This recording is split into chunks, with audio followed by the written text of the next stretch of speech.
Aglaya, with all due respect, this trial is taking far too long.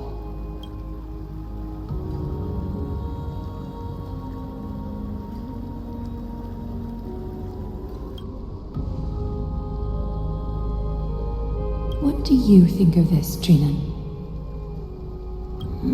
It's not possible to tell for sure what goes on within the vortex. All I can hear are fragments of speech and distant battle cries. Is it Feinland's voice? I'm not sure. It's difficult to make out clearly.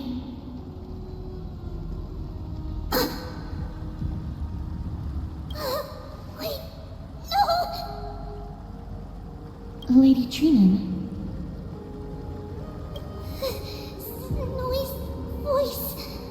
I can't hear him anymore. There's a sun-like existence in the trial. It's burning him up. It has come to this, after all. What now? Get ready, my Demos.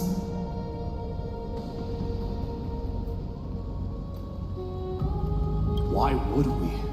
The core flame is important to us, but it's beyond absurd to even consider sacrificing him to the Titans. As I promised you, Aglaya, I will intervene in the trial this time to bring your deliverer out to safety. But that's as far as I will go. Of course. I know this is not the time to demand any more from you. Discerning. All right then. To be as prepared as I can, I hope that the two Outlander warriors can also join me. That might not be a good idea. The core flame trial is many times more complicated than a standard ritual. Even the slightest misjudgment, misstep, or hiccup could result in grave consequences. Our two distinguished guests are not obliged to risk their lives for the flame chase journey. Let me join you instead, Lord Mighty.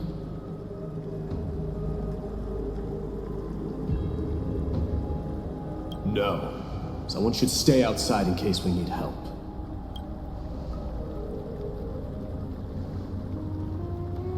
Join me in the trial to look for Finon. And when we do, Aglaya's golden thread will guide us back out. Assuming we survive Nikador's wrath. If something bad were to happen, Casterus, your priority is to ensure the safety of these two. I can find a way out on my own. Yes, Lord Mighty. Thank you both for your valor. Time to get to work then. Let me have the honor of taking the lead in this battle. Our reinforcements from beyond the sky. Warriors of high esteem. Please close your eyes and hold your breath. They once kept the fate of this world, and many other challengers safe from the devastating rage of strife. They now seek to venture deep into the trial of divinity and prove their will to destroy our enemies, as foretold by the prophecy. When the hammer of strife strikes the anvil of the warrior, the heat and impact will leave behind scars, and between them, a demigod shall rise. Very well. Come forth then. Souls foreign to this realm, and warriors in the making. Follow me into the mist and flames, and come face to face with the greatest fear in the depths of a warrior's heart.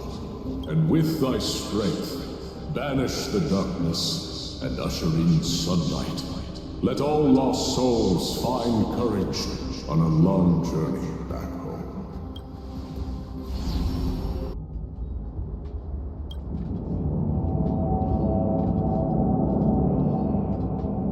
What's the matter? Surprised? Where there's strife, there's carnage. It shouldn't come as a surprise to see such a sight in Nikador's trial. I don't see him around here. We should go first. Let's pray he stays safe. Huh. The greatest fear in the depths of a warrior's heart, huh?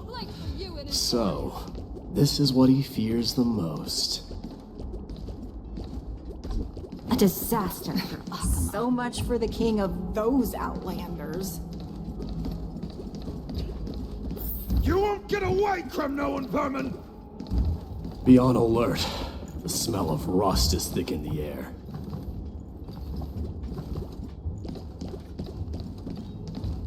Tell me your name, brute. Your demise shall be a tale I boast about at the feast table. My name is Perdiccas, and I am here to avenge my people. Kremnoans and Achaemons are at war? Perdiccas? Even the tragic cries of beasts at the slaughterhouse sound better than your name. Say whatever you like, despicable Achaemon. Better to die in battle than return even in glory. May the Kremnoan spirit always watch over me. Foolish brute. I see you're eager to die. Very well then. I shall grant you just that.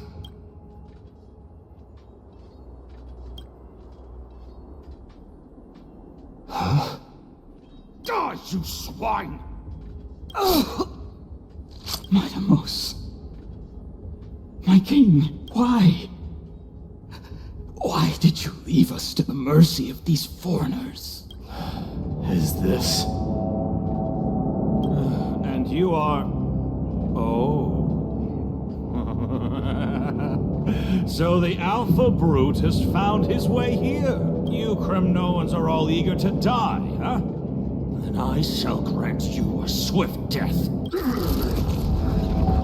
Face your death, cowardly king! Absurd. I know this Achaemon.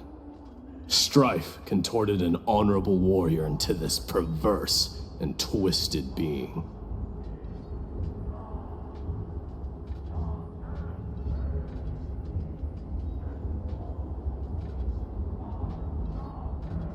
That horrible noise. I can hardly suppress my bloodlust when it sounds. This battle cry must have gone to Finon. That's why he lost himself.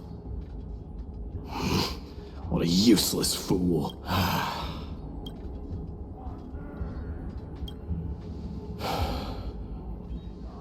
It's nothing. Let's go. That voice. Is Cartonis? Mighty mouse you are. Destroyed all the wicked king. Here to take my life finally?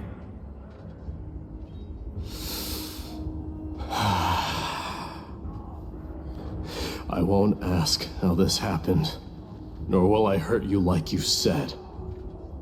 I just need you to tell me where Finon is. All of this you know very well. Leave our city, cursed son of Gorgo! I have no intention of hurting you, Cartonis. Humiliate me you shall not! Leave! Get out of Achaema! Get out! Symbol of your sovereignty, take it! Signet of Kremnos, bask in blood-soaked glory, your kind alone! This is... Mother Signet. It's here again. I knew it. Ha! Finally gone mad, despicable vermin have.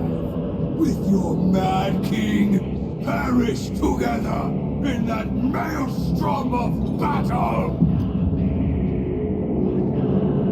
Enough! Be quiet! You are not at all Cartonis! Look out!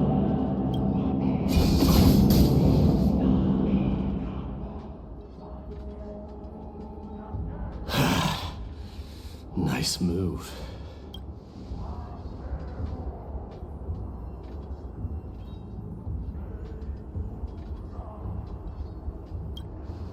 Wait. He seems calm and composed, unlike the rest.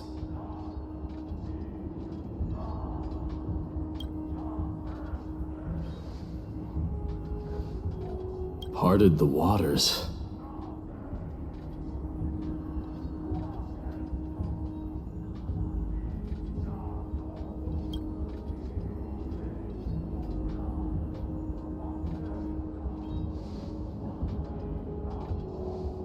So, you are Don Hung. What did you go through before meeting us?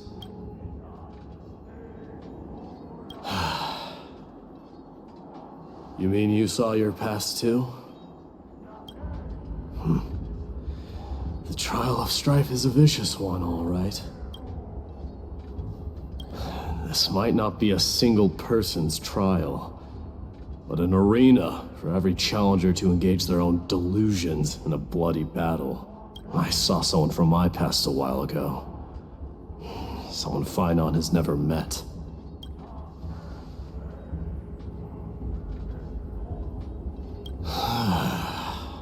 We can only hope this battlefield is nowhere as extensive as I imagine it to be.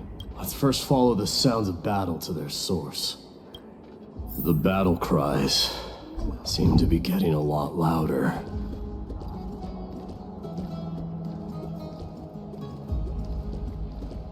This will be the end of you Outlanders! I agree.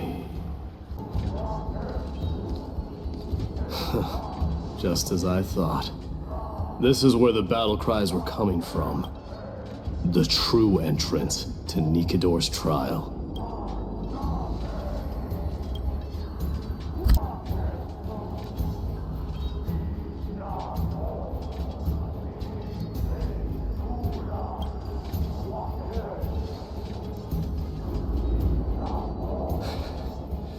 I've seen him for the first time, but there's no doubt about it. What I'm sensing can only be Strife's bloodlust. The one manipulating this battlefield is Nikador themselves. Midamus. You are a king warrior indeed. You know me? The blasphemous prince. Of course I know you, and I happen to know that you're here for the soul of that white-haired warrior. Great. Let's cut to the chase then. Hand over that poor excuse for a sword master, so we can be done with this farce. No.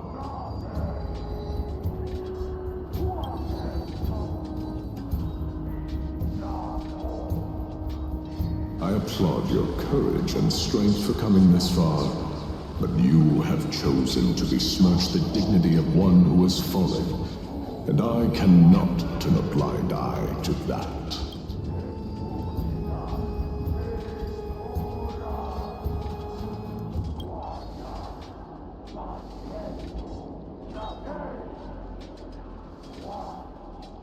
He faced the greatest fear in the depths of his heart, and fought with exceptional valor, though he eventually succumbed to the brutal onslaughts. I have since brought him to the rear battleground, and granted him glory worthy of his courage, tenacity, and sacrifice. You wish to take him away? Sure. Pick up a spear and prove that your resolve can rival his. Of course. Cowards who hope to avoid bloodshed are better off disappearing from my sight this instant. Your opinions are of no interest to me, Mad King. If it's a fight you're looking for, then you will get one, Titan. I will put you to rest once more with my curse of immortality. Commendable.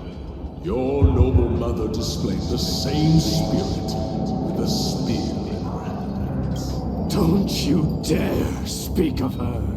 Why not? She challenged the former Kremnos king to a duel, even knowing that it was a deadly trap, all to protect your dignity. Are you suggesting her efforts were for naught? Her death was caused by you, the incarnation of Strife! How dare you talk about her past! Enough of this nonsense. You should be wielding your weapon at the god of Strife! Battle me and put a swift end to this!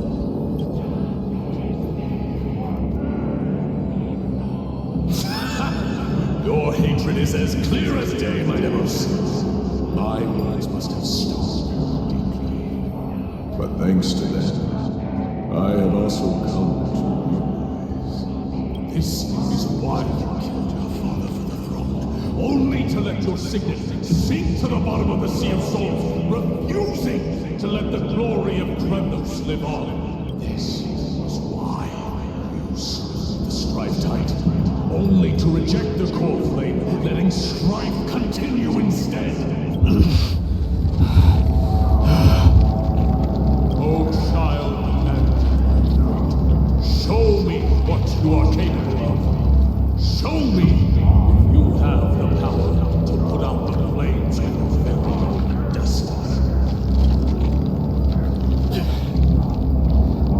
I will rip your chest apart, Titan.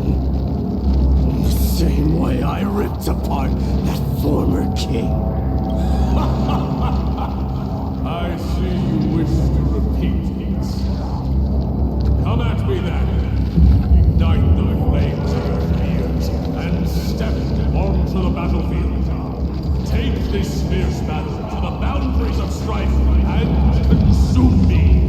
Or lose yourself in the fight and watch your defeated corpse burn to ash. Remember this. The son of Gorgo will be crowned in blood. Very noble.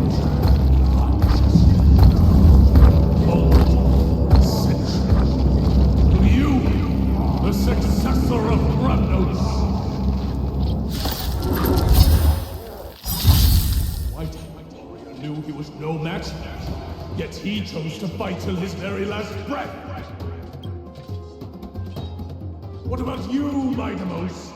Can your murderous intent match up to what fate has in store for you? Prove to me that you are worthy of this power!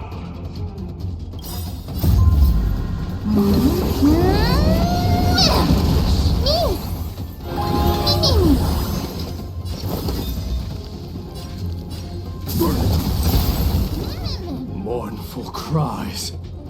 Miserable wails. Kings of Kremnos. This is the power you desire? Dying soul, now accept your punishment. In the name of fairness, I grant you the blood of Strife! This raging power. I can hardly contain it. Nothing but a void. Expand your thinking. Glimpse your knowledge. Forever do! Let me tell your wolf. Burn it all! Mimi! Open sesame. I can't die. Forever do! Dying, now accept your punishment. Conquer all lands.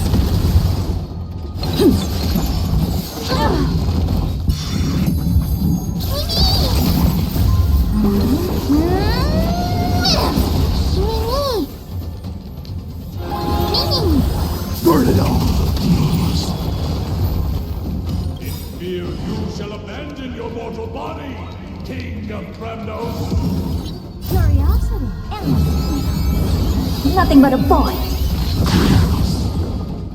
Expand your thinking. Watch it crumble. How noisy.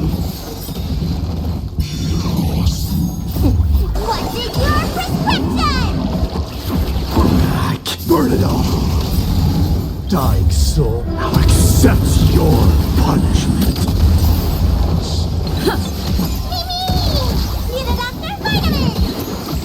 Impressed. Open sesame.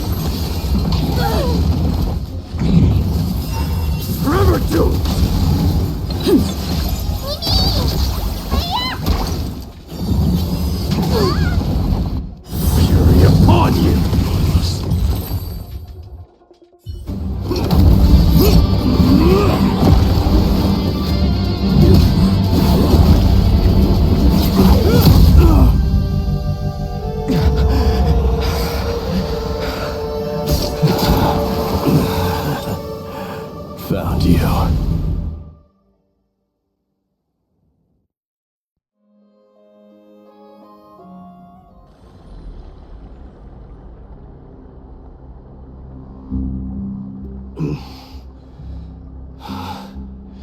I did my best.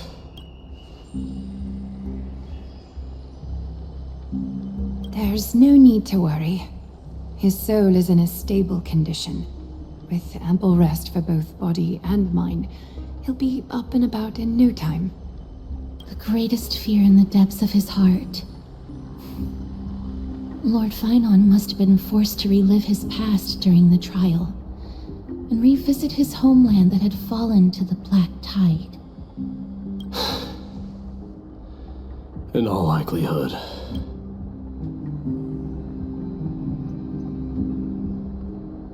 That is correct. He was willing to entrust the core flame to the Chrysosayers, because he was also pinning his hopes on us to succeed him in shouldering the responsibility of resisting the Black Tide. It is one of the culprits that drives the people of Amphorious to madness. It was during the Era Bellica that this unspeakable thing first appeared, like a plague, alongside the 3 Titans of Calamity. Nobody knows where it came from or how it came to be. What we do know, however, is that it is steadily encroaching upon what little remains of this tranquil land, much like a rising sea closing in on an island from all sides. It is for this very reason that it became known as the Black Tide. Those who succumb to it lose their reason and humanity, becoming vicious, mindless monsters. Mortals are not the only ones susceptible to its influence. Even gods and titans cannot escape from it. According to Nias, Nikador, though one of the embodiments of Calamity, also bears the responsibility of fending off the Black Tide. Perhaps that is also why Lord Finon threw himself into the trial of Strife so readily. But now, we must look for alternative means of igniting the flames of Strife. So, Aglaya, what should we do now? You know very well the decision doesn't lie with me. As the successor to Krymnos, Mighty, you know better than anyone that if it was simply about emerging triumphant on the battlefield of Strife, you and your people could manage it with ease. But ultimately, the heavy burden of divinity can only be borne by one. It is foolhardiness and indecision, not the unclaimed seed of divinity, that pushes this world into the deathly fog.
Don't worry, Dee. This isn't the first time he's been like this. A long time ago? I'm not worrying about him. Oh, alright. You're a little quiet, though. I'm sorry. That was rude of me. What I meant was, I know that man can pull through for sure. It's alright. Being straightforward suits you better. Actually, there's something we're curious about. What did you see in Nikador's trial? Something that terrifies me. Isn't that ironic? There shouldn't even be a word for fear in the Kremnoan language. Do you think you stand a chance against that thing that terrifies you? Is this also part of your grand scheme? What do you mean? Aglaia knew that Phynon might fall. And she expected me to take his place. That was the plan all along, wasn't it? Yes. Looks like you know everything. I have no intention of condemning you for it. The Flame Chase journey is not a game, and I have long understood this. The downfall of Strife, and the ever-growing threat that the Black Tide poses. If Circes and Ornyx are also impacted, ramifications will be dire. They are the only two Titans who are still lucid and willing to coexist with humanity. Regrettably, I do not hold the key to completing the trial. If I wish to conquer that fear, I need the assistance of my fellow Kremnoans. Give me some time to speak with my people. It won't take long, I promise. I see. There is strength in numbers, but you must know that the trial to become a demigod is ultimately meant for only one individual. Your people, they have been eagerly awaiting a new king all this time, haven't they? If you take on the divine role, they will have no reservations about following your lead. After all, you're the hero of Castrum Kremnos. I once was. Lady Trebios, therein lies my deepest fear. We'll talk again later. I'll be back. Dee? Regardless of what happens, we will always be there for you. Thank you. The person I'm looking for is probably in the hot bath. I should go take a look. The billowing steam always brings back memories of the furnaces in our homeland.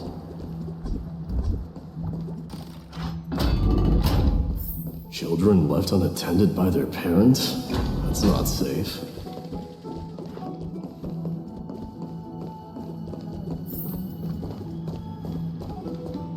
You shouldn't run around in here, kids. Hey, it's the Crown Prince! Are you also here for a bath? I want to hear stories about princes on the battlefield. The Crown Prince?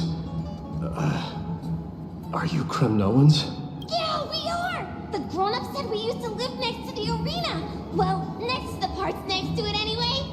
My dad is a centurion with the Hydra Lancers, and my mom is the bravest warrior in the God Shield Brigade. We used to get tons of silver coins from Mr. Krateros. My parents are serving in the Holy City garrison now. As warriors of Kremnos, they're braver than any Archman. Why are you kids here alone? Where are the grown-ups? Mom and Dad were asleep, so we snuck out to play hide and seek with Mr. Krateros. That old man can be such a child sometimes. Do you know where Krateros is? I happen to be looking for him. Sorry, I don't. Come to think of it, we haven't seen him in a while. Did he get lost while trying to find us? No way! Mr. Krateros is a member of the Royal Wing Elite.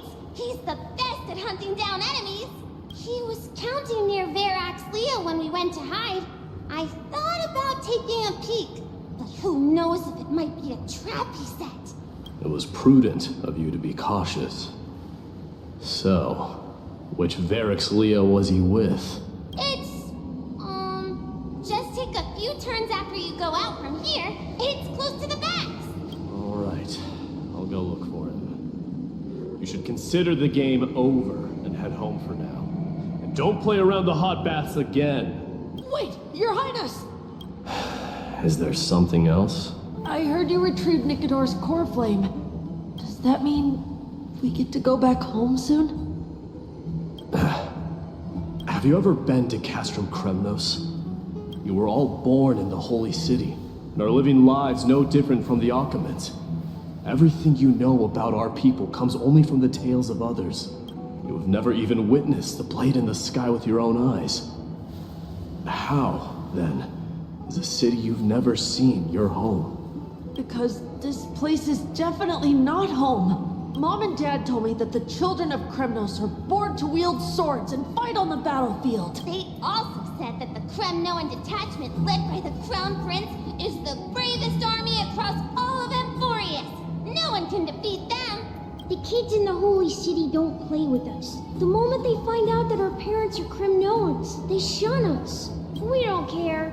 We all know that the Crown Prince will take us home one day. That time has not yet arrived. But, young men of Kremnos, heed my command. Return to your parents at once. From here on, you are to dedicate yourselves to rigorous training and a healthy diet.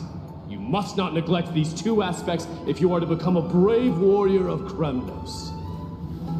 Only by following this path can you be deemed worthy of returning home. Yes, Your Highness! Rat! Oh, it's the Crown Prince of Castrum Kremnos. Get a grip.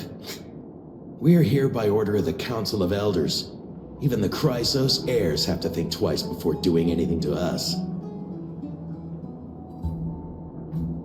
Out of my way, lackeys of the Council. The Civil Guard of Achaema is on official duty. Please keep out of this area. Calm down, my lord. Play nice. Don't make me repeat myself. I'll allow you to pass this time, but just this once. So, you think yourself knowledgeable? Then here is a question for you. Do you know how Chrysius Leo in Castrum Kremnos came to be mounted on the wall? I don't know, my lord. How did it come to be? Let me enlighten you. A long time ago, the founder of Castrum Kremnos led a group of warriors to hunt down a lion on the outskirts of the city of Tritos. That vicious beast had been a menace for years, and the bones in its den were stacked even higher than the peaks around Achaema. But do you know what happened? Nary a moment had passed after the beast's head peeked out of its den, when the Kremnoan warriors surged forward and brought it down within the blink of an eye, shattering its knees with a single strike. And then... why are you red-faced already? We haven't even gotten to the best part yet. It's your storytelling, my lord. You're weaving such a captivating tale that it got my blood pumping. Please, go on. Well, if it isn't Lord Mighty. It's been a while. Oh, what in Achaema is happening? To what do I owe the pleasure, son of Gorgo? Krateros. My esteemed teacher. Let's talk somewhere else, Mighty Mos. I'm tired of speaking with this silly lion. What about the Council's informants? Those two hyenas are nothing but scavengers of rotten meat.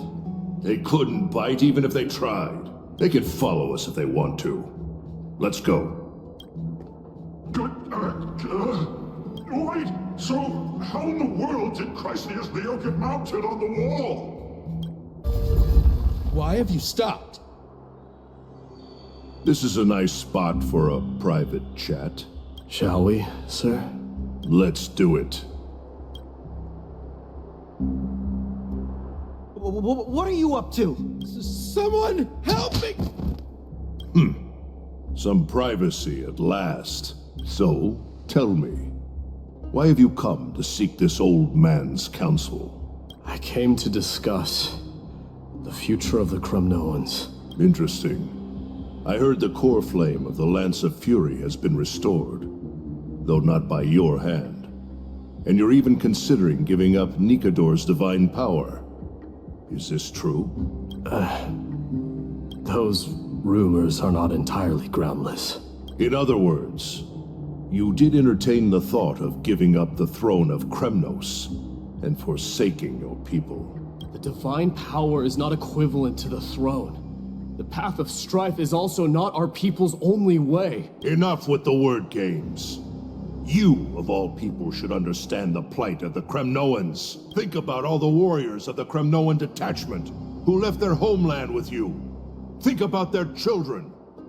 Only the yearning for our former glory days has kept us going all this time. If they ever learn that the crown prince they look up to so much is actually toying with the notion of stepping down, think of the disgrace it would bring upon your departed mother, Martimos.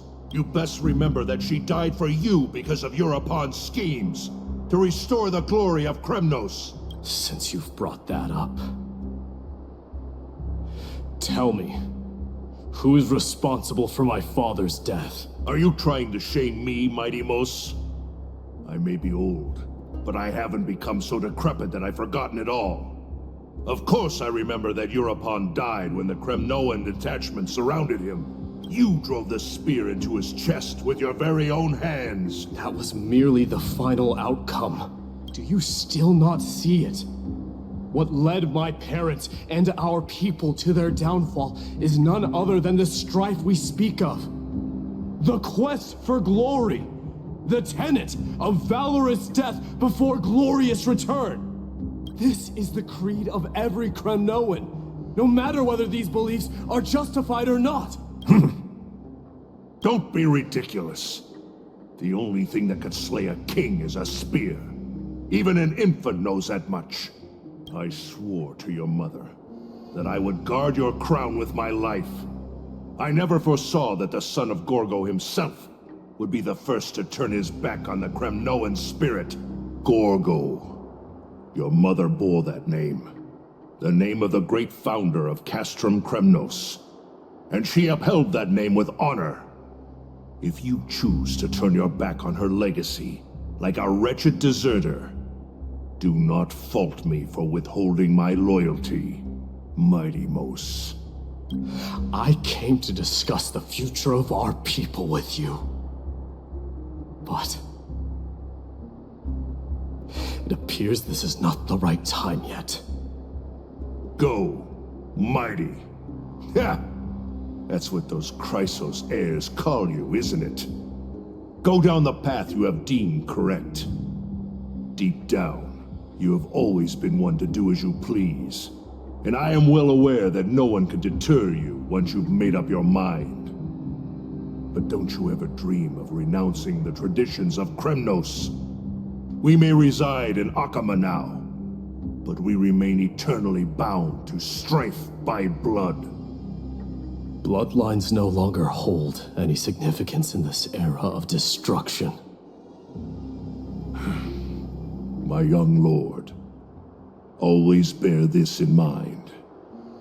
Never reveal your vulnerabilities to anyone.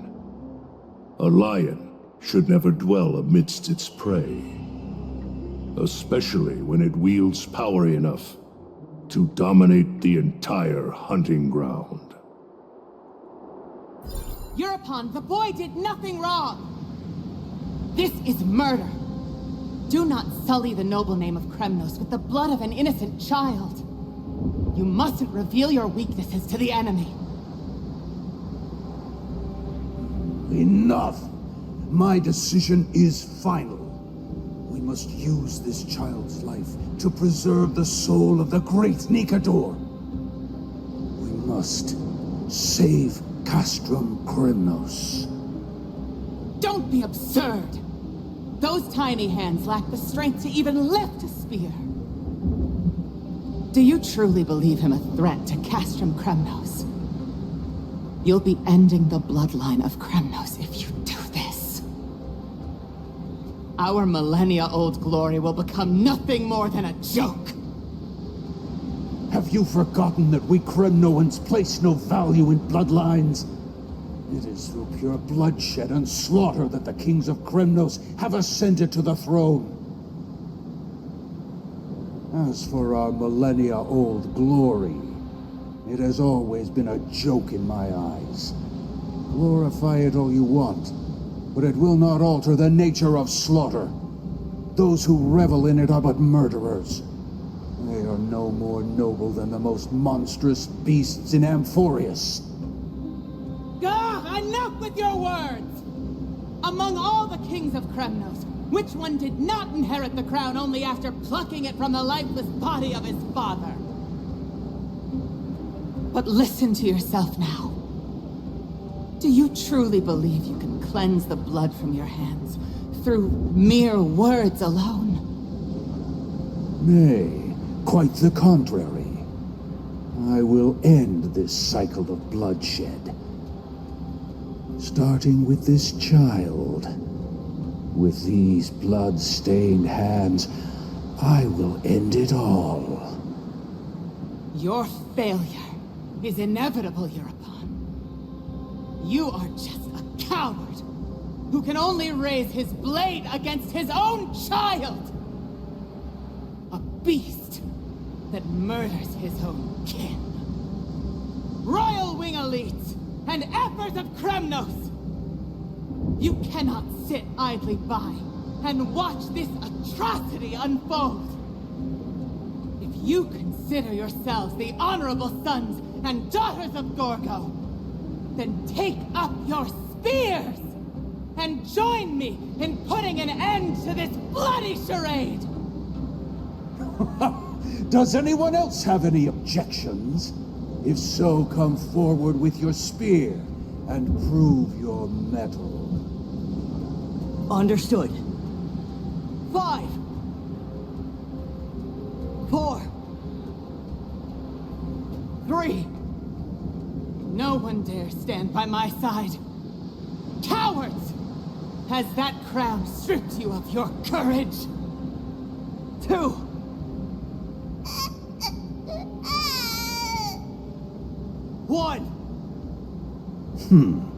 It appears there are no objections. Then, in accordance with the Kremnoan Council's principle of tacit consent, the decision is final. With all present as witnesses, this child shall descend into the Sea of Souls, where he will nourish the Lance of Fury and join the fallen heroes. May fate and the gods await your arrival. My son, my Deimos. Stop! If you have more to say, then speak. On account of the life we have shared together, I grant you this one final chance. With the Blade of Fury above us and the Council bearing witness, I, Gorgo, hereby move to challenge the crown in accordance with the laws of Krymnos. O unworthy king, in the name of the Council of Elders, I demand that you duel me! Very well. We shall see who the Kremnoan blade strikes down. My Deimos, my son. They all tell me to forget. But how could I ever? The son of Gorgo will be crowned in blood. If there is no Kremnos without the crown, then I shall seize the crown and smash it to pieces to bring the people to their senses.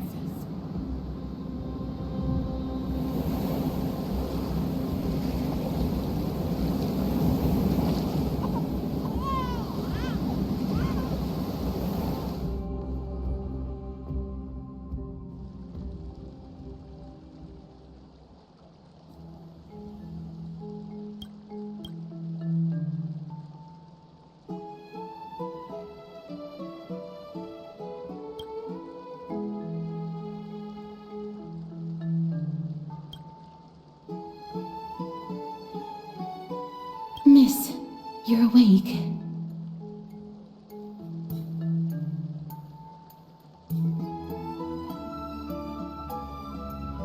Is the room too cold?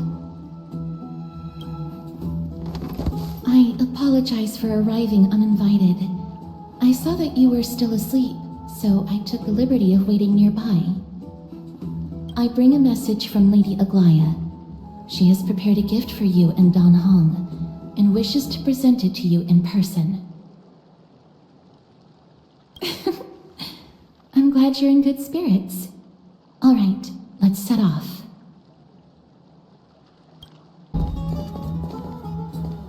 The baths are bustling. Now that Nikador has fallen, the soldiers in the city can finally catch a break. Is that Lady Treby and Lady Trianne?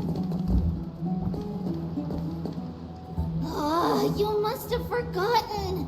This is a precious relic from our hometown. We definitely all saw it back then. Trianne, this is a counterfeit.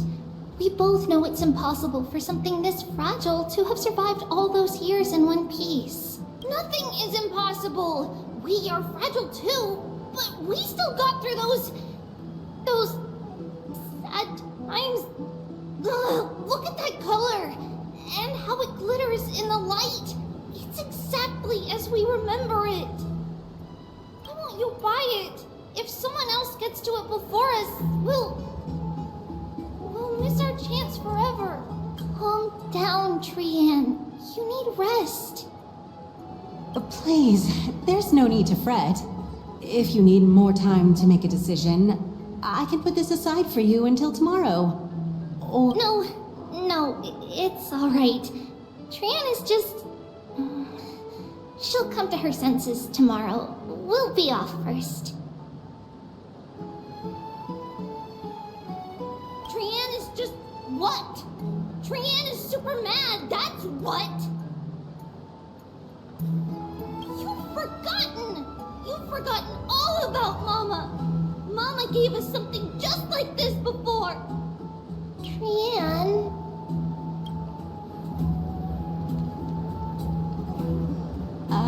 See you tomorrow? I hope you two patch things up soon. See you tomorrow. May the winds of fortune bless you. Excuse me, if you don't mind, could you tell me what Lady Treby and Lady Trianne were discussing just now? Oh, it's Miss Castoris. It's been a while. Well, honestly, I'm not quite sure myself. See, I have a little hobby of collecting handicrafts.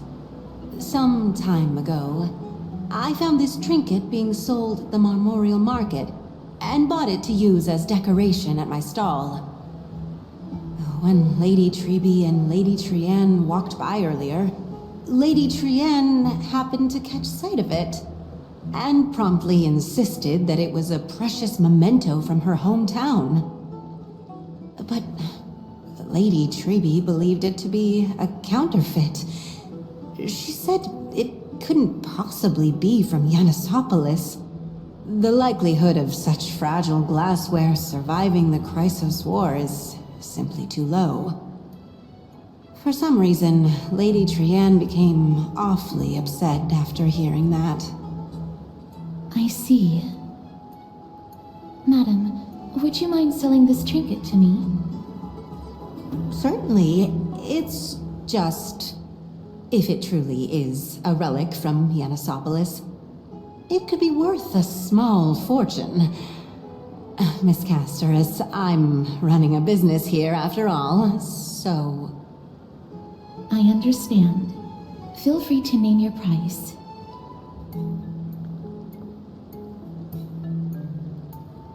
And what might your concerns be, my friend?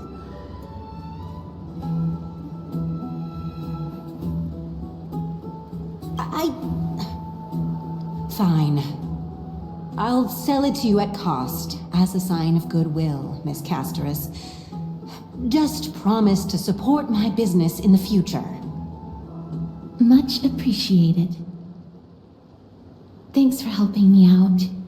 I'm not one to venture out often, and while I have some savings, it takes a lot out of me to even talk to people, let alone haggle. Had you not been here, I would have been set back plenty. The authenticity of the piece isn't important. What matters is that it holds special meaning for Lady Trian and reminds her of her hometown. I've long wished to show my gratitude for Lady Trian's care, but I haven't been able to come up with any ideas for a suitable gift. This chance encounter today feels like divine intervention. Perhaps this is the gift I've been searching for. Still, this trinket is admittedly rather fragile. I will have to make some adjustments and stitch it onto wool felt to protect it. That way, no matter how much Lady Trian runs around, it won't break easily. Alright, back to business after that little detour. Let's keep moving. Don't stray far now. We've already kept Lady Aglaia waiting long enough. Welcome, Cass. And you as well, Trailblazer from beyond the sky.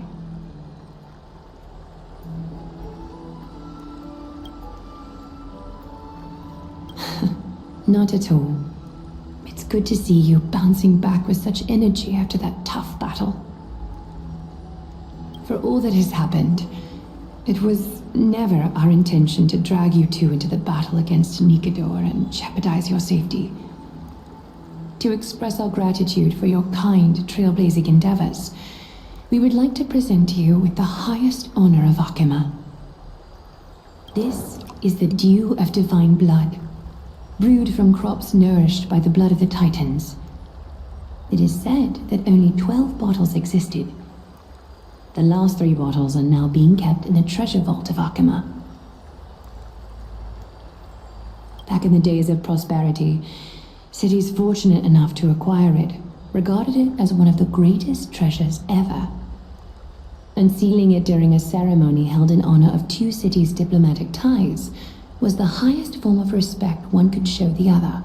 And now, in keeping with tradition, Akima dedicates this drink to our esteemed guests from beyond the sky in appreciation of what you have done for us.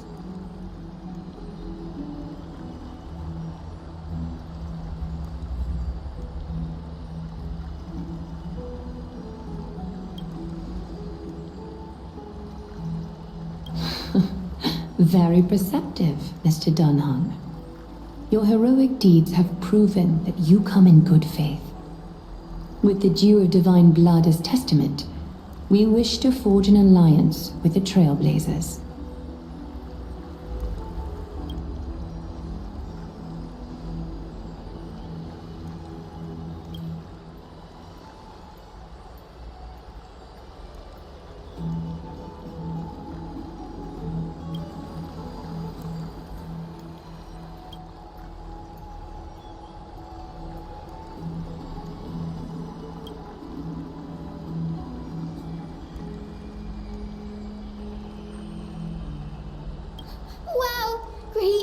Have sharp eyes indeed.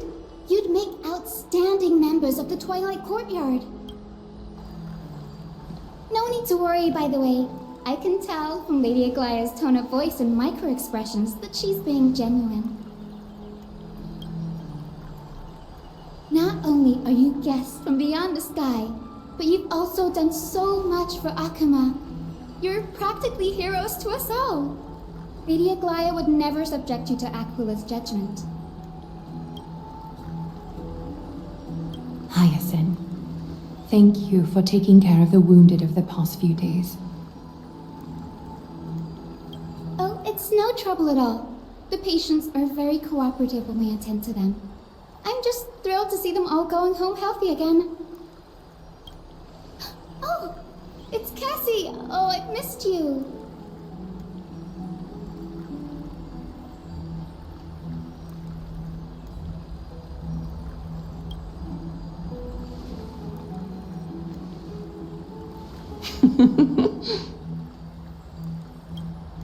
Miss. You can't say that. Lady Aglaya should always be Lady Aglaya.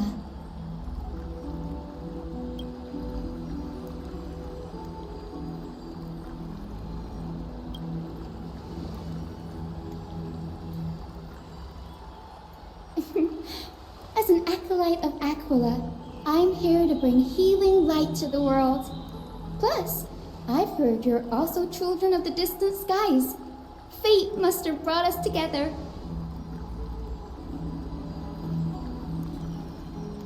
Can we be friends? I'd love to hear your tales of the sky. And oh, it's a rare occasion that Akama presents such an invaluable gift to guests. Lady Aglaya, may I have the honor of tasting it too? Of course you may. Esteemed guests of Akama, please believe me when I say that this gift carries no hidden agendas. As for the matter of the Alliance, you need not give me an answer here and now.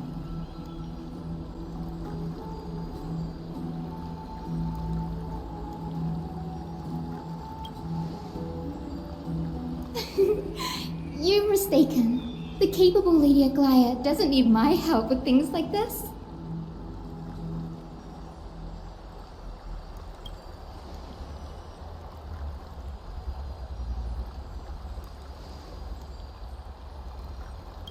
Oh, yay! Then I'll get started on my questionnaire.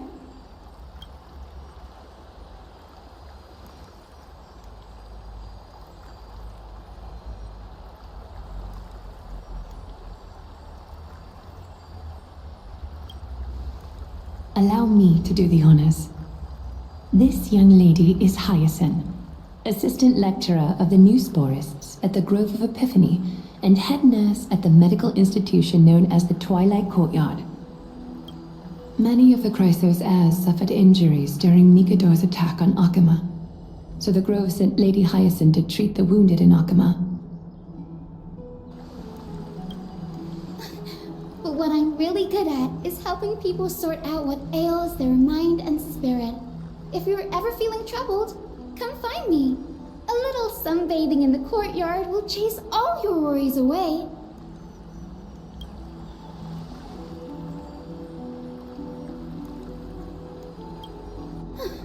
Well, it looks like everything's sorted out now. The patients have also all recovered. I think it's time for me to head back, Lady Aglaya. I would love to keep you in Akama for a few more days, but I would hate to provoke the ire of the Grove. As it happens, Akama intends to send a messenger to the Grove for updates about the research on the Black Tide. We also want to communicate our desire to discuss the retrieval of Circe's core flame at the earliest convenience. Oh, that sounds pretty serious.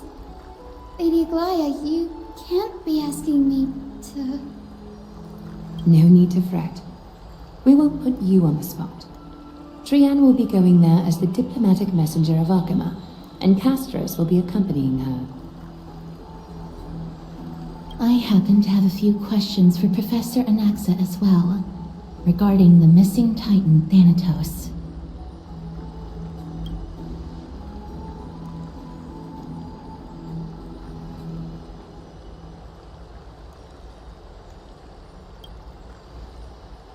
If you're not keen on just sitting around, Miss Trailblazer, why not go with him? The Grove is a picturesque place, perfect for sightseeing. That's a wonderful suggestion.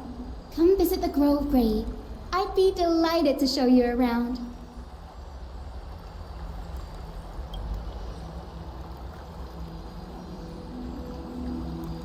In that case, do bring this spindle along with you. This tool, called the weft, is used to spin thread and has been passed down in my family through generations. Though it doesn't see much practical use nowadays, it's become a symbol of great significance. In this respect, it is the perfect token to represent my will. If you encounter trouble at the Grove, just take this out and show it to them. While you're in the Grove, the golden thread of the weft can also render all things around you visible, regardless of whether they're corporeal or not, allowing you to see things as I would. Castorus knows this too. Make good use of it. Trian is already waiting for you at the outskirts of Okima, so I won't keep you any longer. May your journey be smooth. Did something happen, Clementine? Oh, that's a serious injury. Miss Hyacinth, this man was discovered by Trian! Trian was in a bad mood this morning, so we went to the outskirts of Okima for some fresh air. But then we found him collapsed on the roadside. Trian knows the city has good doctors, so Trian brought our new friend into the city to look for a doctor. I was waiting here for Miss Hyacinth when I bumped into Lady Trian. But by then, this man was already in critical condition, so I had to perform some emergency treatment first. These wounds, they're caused by the black tide. This is bad. Clementine, prepare a ward for this man at once. I'll treat him myself. It's a miracle he's still alive, considering how badly the black tide injured him. Grey, Cassie, and Trian, would you mind making your way to the grove first? Once this man is out of danger, Clementine and I will join you. As a healer, I cannot ignore those in need of medical attention. I understand. May fate have mercy on this poor man. Trian believes he'll get better. Everybody, follow Trian! Fly, fly, fly away from Okima! Down this road we go, to the skies we fly, leaving Okima behind! Little Cass, little Grey, are you ready? You might not be aware of this, but using the sentry gate takes a significant toll on Lady Trian. Mm-hmm. Trian promised Treeby that we wouldn't open the gate unless we had no other choice. I'm ready, too. Okie dokie. Everybody, let's hold hands. To the grove we go! It's harder than I thought to sew gemstones onto Wolfeld. Cass, memmy, memmy, mem. Memmy, mem, mem, mem. Mem wants to try sewing. Here, why don't you give it a go? Memmy, mem, mem, memmy, mem. Memmy, memmy, mem, mem, mem, mem, mem. It's hard not to like Mem when they're so adorable. Oh, this is amazing. It seems as if their voice has become more intelligible after the battle with Nikador. After spending the last few days together, I feel like I'm gradually gaining the ability to understand what they're saying. Even if it's just a little. Mem, mem, mem, mem, memmy, mem, mem. Memmy, mem, mem, memmy, mem, mem, mem. Memmy, mem, mem, mem.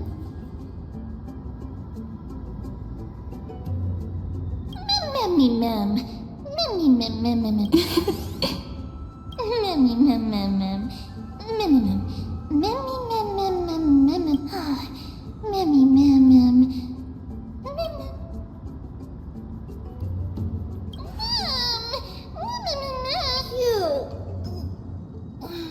Is everybody awake? Little Grey, little Cass, and a little pink puppy? Puppy? Memmy,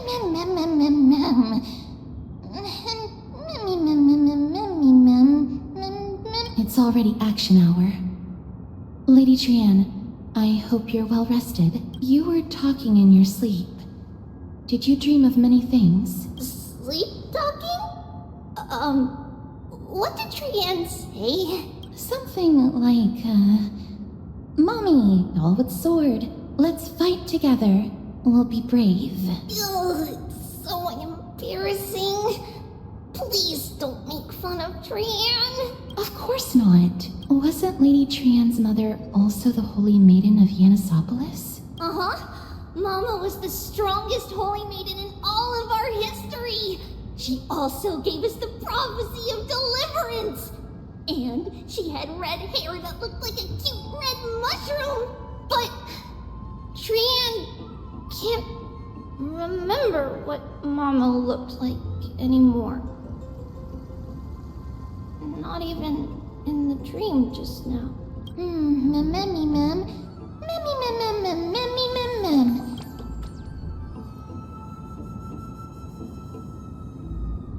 Mammy mem mem mem. Mammy mem mem.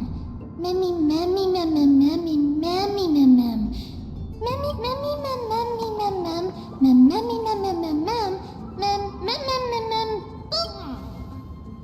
Trianne thinks that's a great idea. Can the pink puppy help Trianne out? Mammy mem mem mem mem mem mem mem. Yay!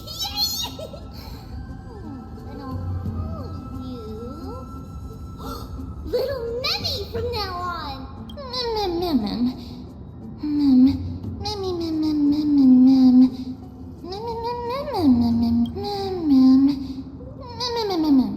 Me mem mem mem mem memmy mem.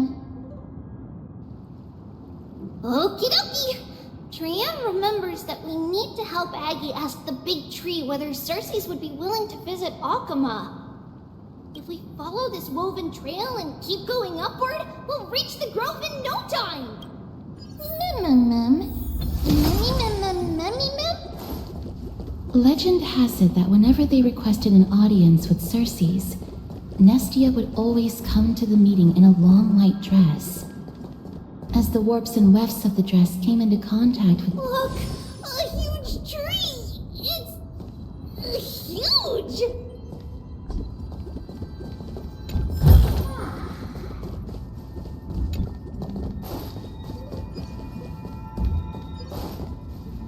Mem!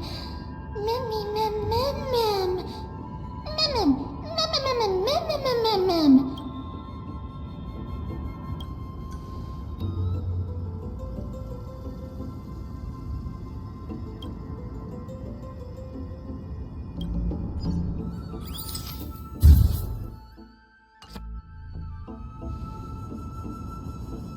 Memmy mem memmy mem mem. It's the Bough of Rift, the divine body of Cersei's.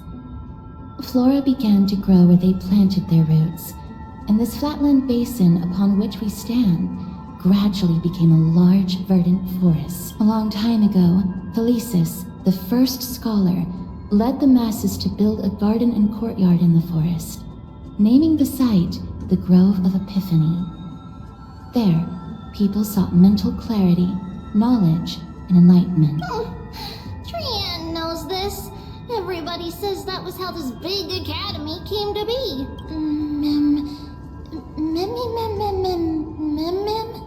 Something feels off. The Grove has always welcomed scholars.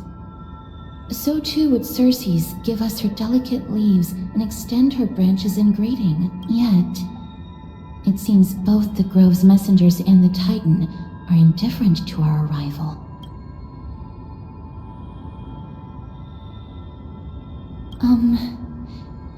Please don't speak such words once we're in the confines of the Grove. Maybe everybody's still asleep because classes haven't started yet. They don't want to be disturbed, so they shut the entrance.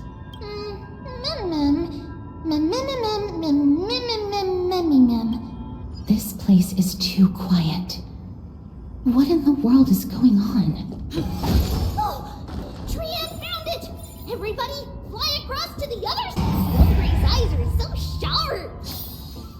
I knew you would find it. The courtyard of Storgi should be just ahead of us. Is that all?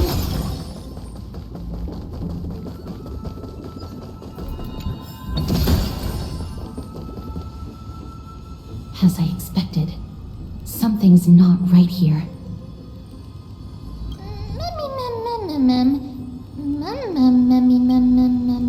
Not to mention that this whole place is also eerily quiet.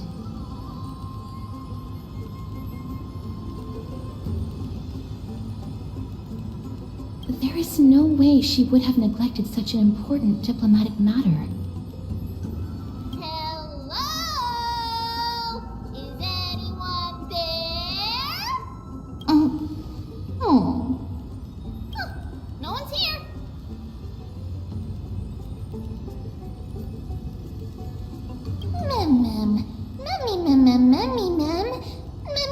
I have an idea. Lady Trienne, could you lend me that golden spindle?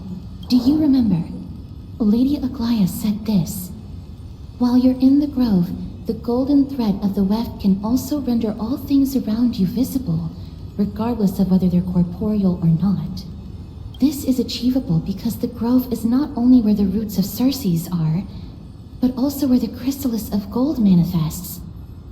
Oh, Nestia, with the weft as my vow, I beseech you, entwine my body with your golden thread and affection.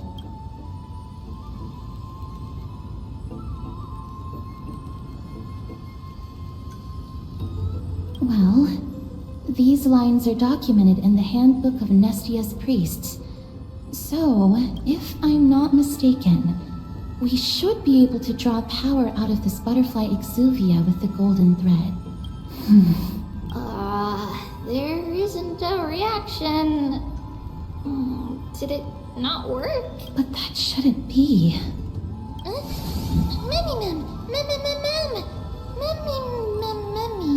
Are they white dryad flowers?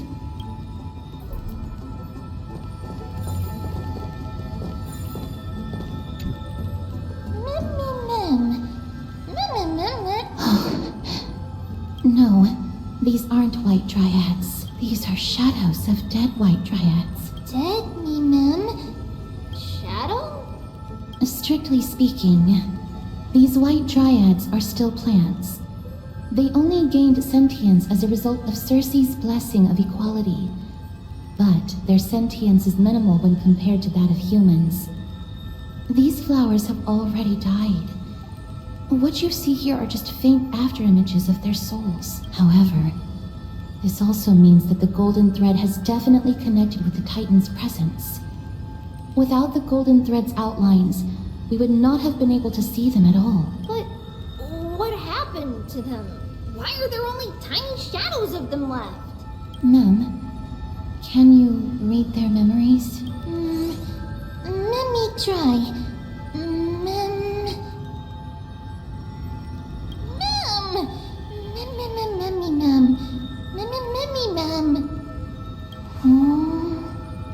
Black cloak, sword toward the great tree.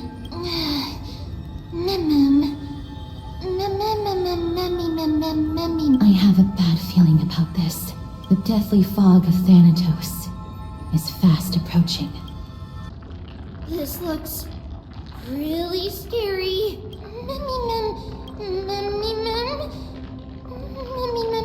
No, it's neither of those. This is a creation of the Black Tide. Such creatures are formed when living beings are corrupted and turned into deformed hollow husks of their former selves. Everybody, stay alert. Regardless of what has happened to the Grove, the fact that we're seeing the remains of a Black Tide creation here definitely doesn't bode well. Should we inform Aggie about this?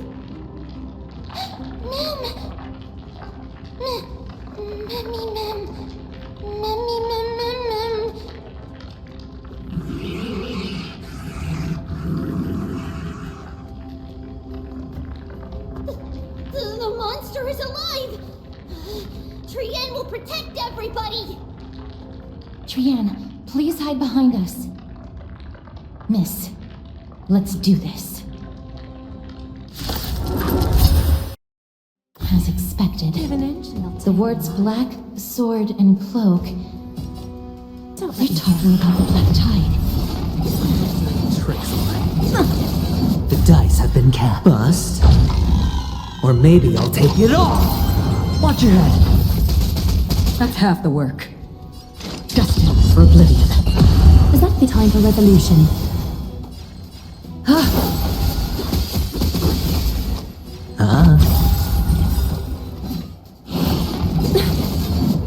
I weep for the departed.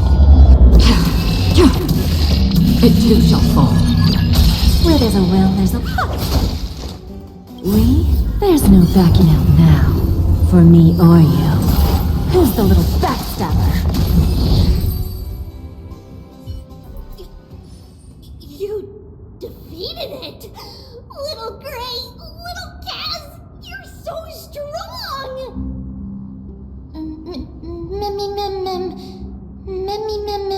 To think the black tide has spread this quickly to the Grove despite its remote location. I'm afraid a world where Strife has fallen is far more dangerous than we ever imagined. Oh no! Does this mean that Akuma is also in danger? Looking at this mess, it seems the scholars at least succeeded in fending off the first wave of attacks, but at what price?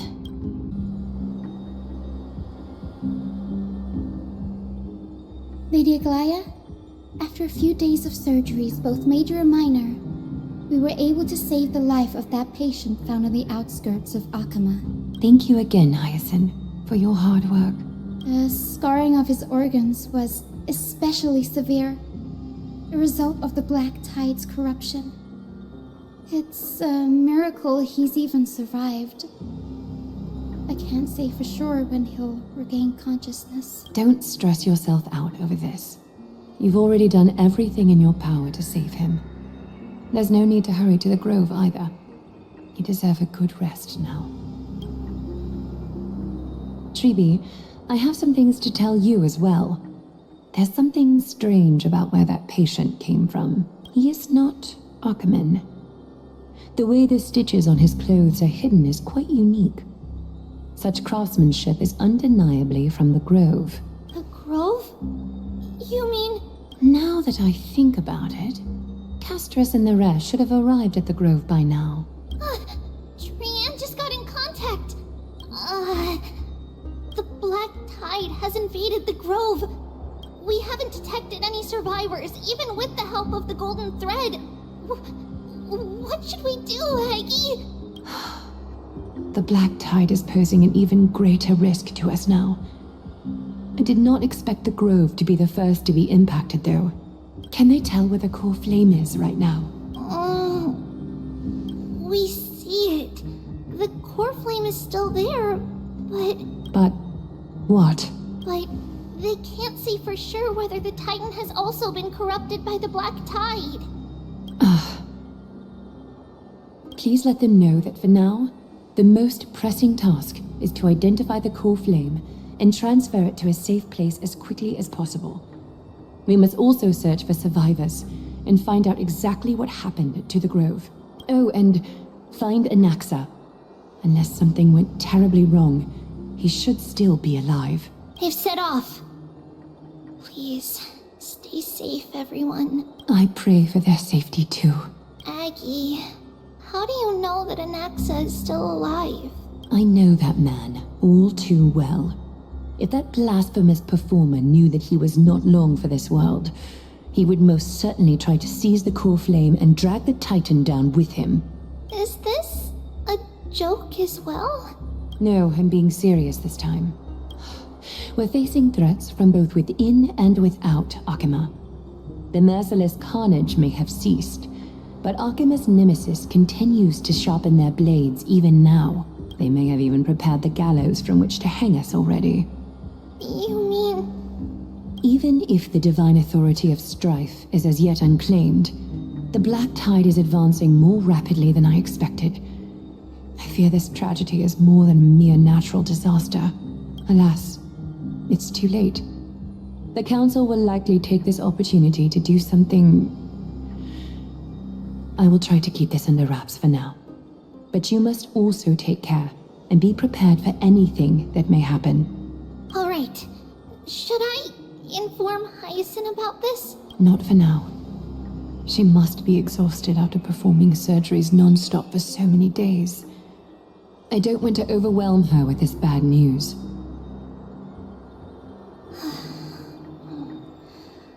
We can only hope that the Grove weathers this crisis with as many survivors as possible. That being said, based on the condition of this patient, Treeby, we should prepare for the worst. It's likely he is the only one who managed to escape from the Grove against all odds.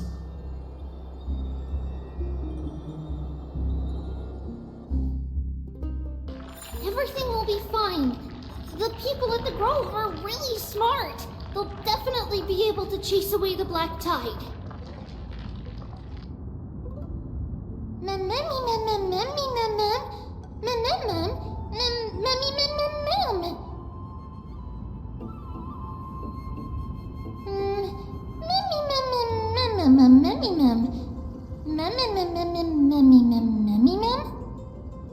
How should I put it? Lady Aglaya doesn't trust Anaxa at all, I'm afraid.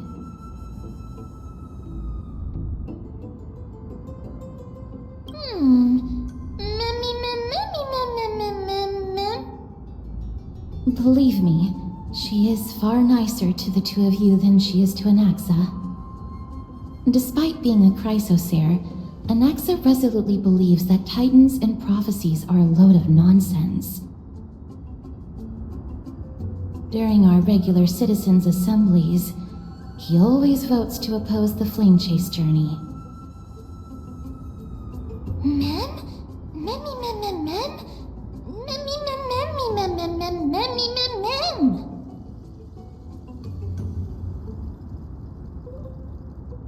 Trian knows the answer to that.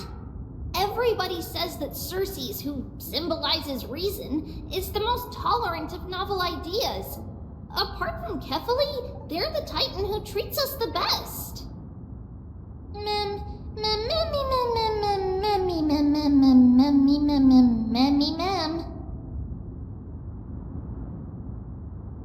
Yes, that is how we formed an agreement with these Titans who bear no harm toward humanity. If they agree to support us on our Flame Chase journey, we will wait till the final moments of the journey to restore their core flames. With the exception of Voronix, that is, they didn't lend us their power willingly.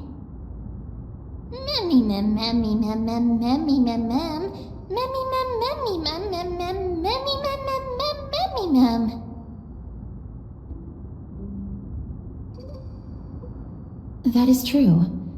It's also fortunate that these gods weren't corrupted by the Black Tide and did not descend into madness.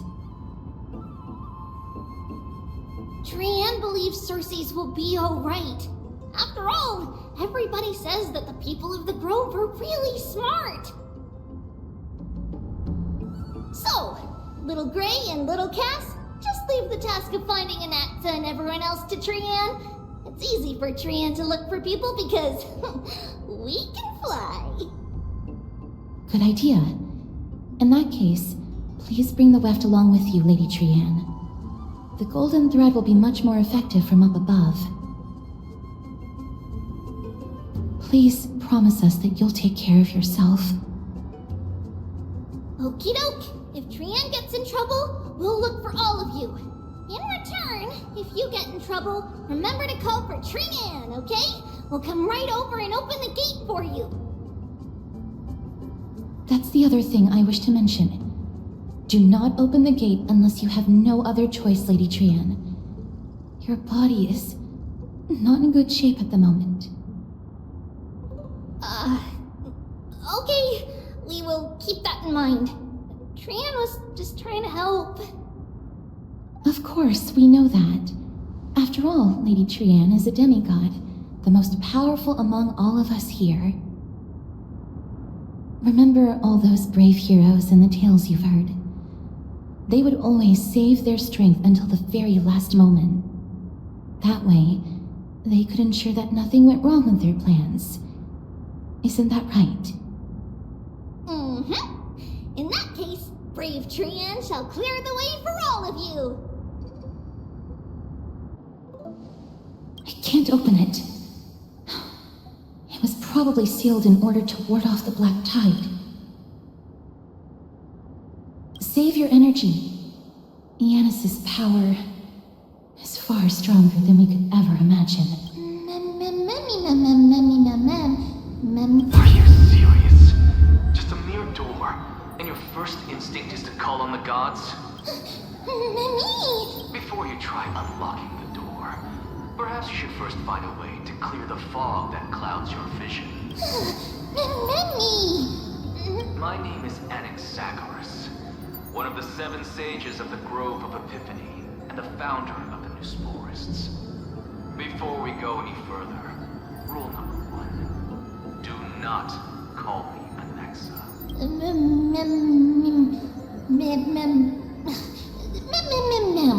Rule number 2. Never interrupt me. Silence is golden. The person standing here and conversing with you right now isn't the vestiges of a memory. Rather, it is the culmination of the greatness of science and the pure, irrefutable, and undeniable exalted truth.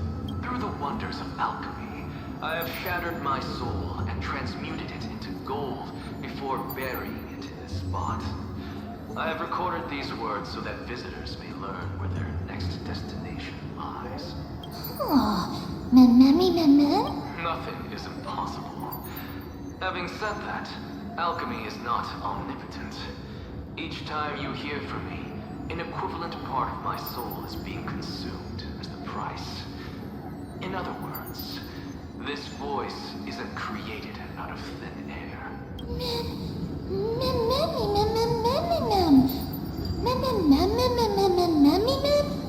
That's because my precise calculations account for every possibility. I also know that you have already discovered the cause of the calamity at the Grove, the Black Tide, and that you mistakenly believe that the Scholars have been wiped. But that is where you're wrong. While the Black Tide was still approaching the Grove, the sages found a way to evacuate the vast majority of the Scholars. They are heading toward the holy city of Akama as we speak. Only a small fraction of the Scholars stayed behind with me to defend the Grove. If all goes well, Circe's core flame will reach Akama before long. But since you have accessed this message, something unforeseen must have occurred. For now, you should continue onward to the Luminary Throne, where you may retrieve the core flame. And our mortal remains. And now, the objective is complete. That is all.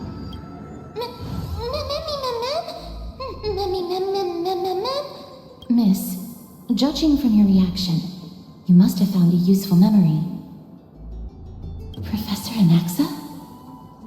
That's a lot to digest at once. I'm sorry. Please give me some time. You don't have to take that too seriously. For some reason, he's especially particular about his full name.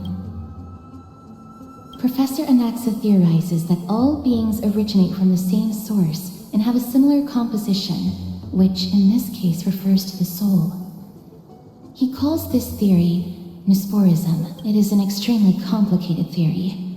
You should get him to explain it himself if you're interested, provided that he is still alive. Yes, that seems like the only good news so far. We can just focus on retrieving the core flame then. I do not wish to consider this possibility. Perhaps they were just unable to transfer the core flame, but managed to escape.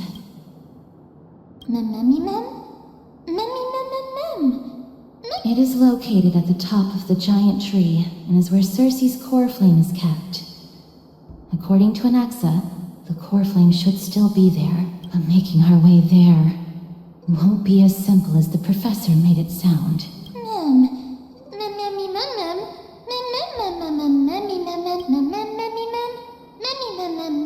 Right. Let's see whether he left any similar directions for us along the way.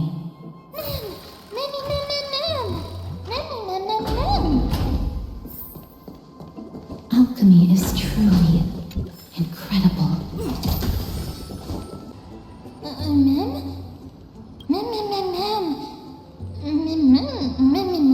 No, you didn't imagine it. I heard it as well. I'm afraid that someone's probably nearby. As we are unable to ascertain whether they are friend or foe, we better remain cautious.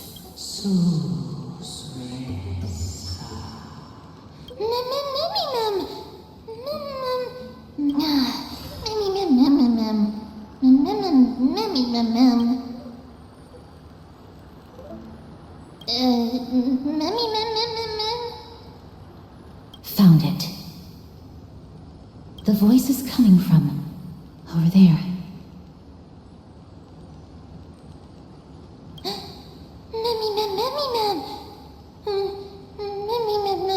No. It seems to be coming from somewhere even further that way.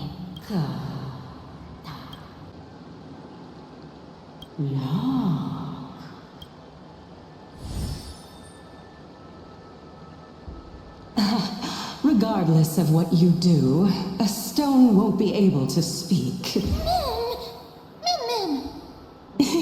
Such a lively little bunny.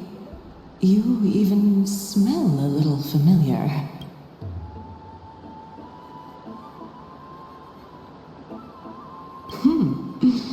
What a smooth-talking child. I'll accept your praise. Who are you? Keep your distance and identify yourself. Otherwise, you'll face the consequences. The scent of Thanatos. I recognize you. Idonia's renowned goddess of death. Since you are aware, stop provoking the authority of death. Answer my question.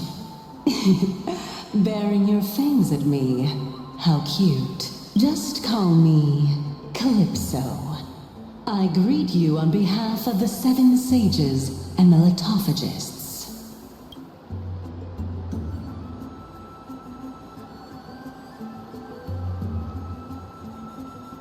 Be careful.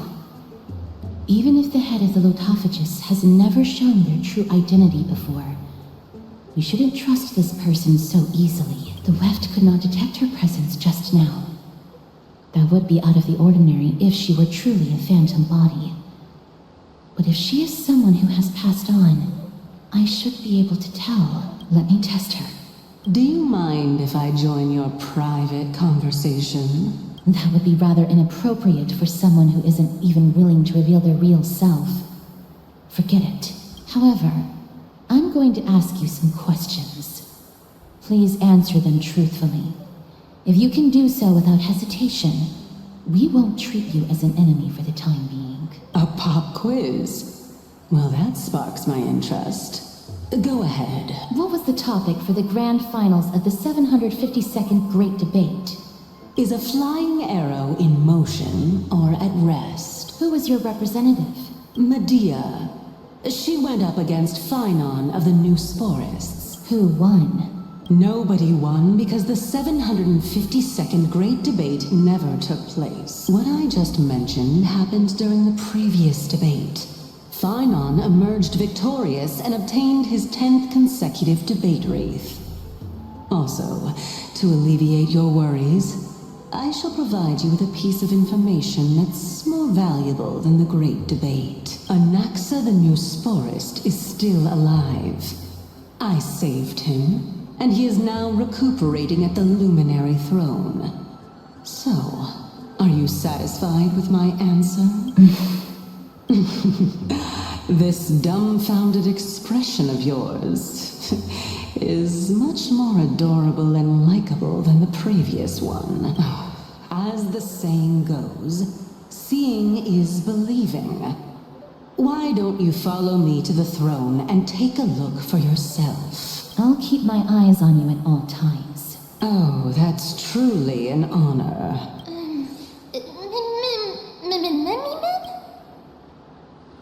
As long as we can get the water wheel turning, we'll be able to use it to ascend. So, the solution is to awaken this heart.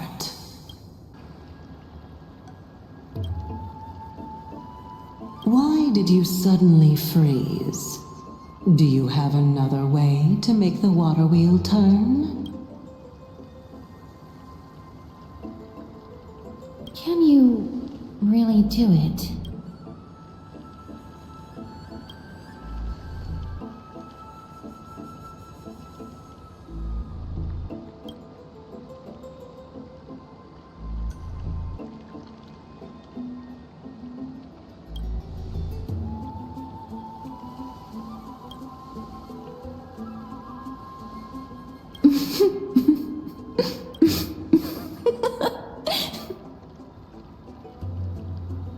Truly a rare sight to behold.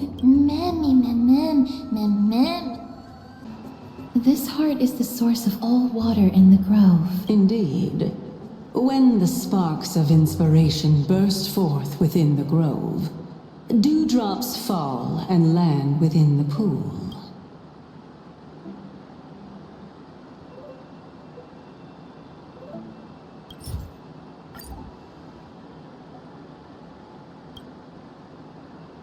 Seems like it won't be possible to fill it up with just the few of us. Just come with me. We must first retrieve a treasure if we want to awaken the heart. My intention should be obvious. See that shallow pond over there? Water lilies grow there. Initially, Circes watered them with their tears, while Nestia nurtured them with affectionate love. They are a token of the eternal companionship between the two gods. All the two of you have to do is to cross the deep well and retrieve the golden bough of vows for me.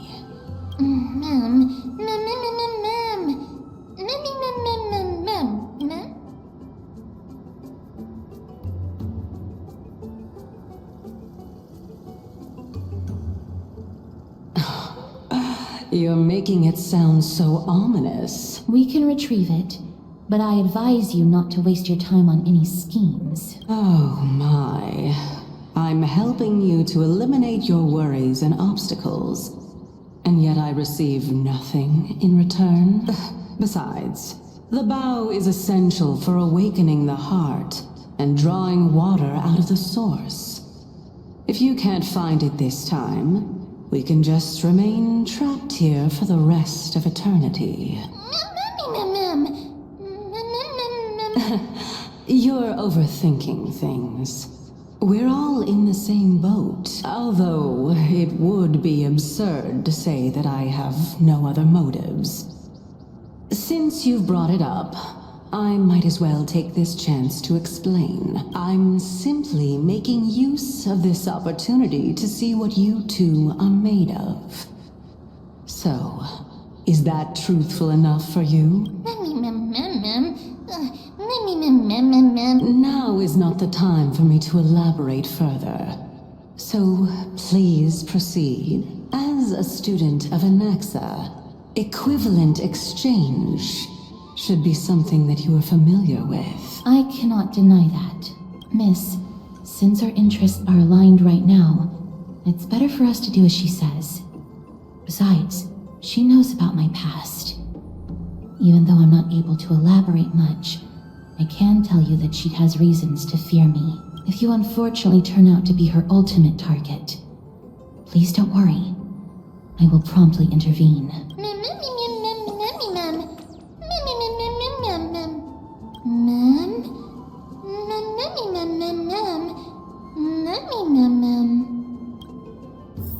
So this is the Golden Bough of Vows. I hope that the Titan will not take their anger out on us.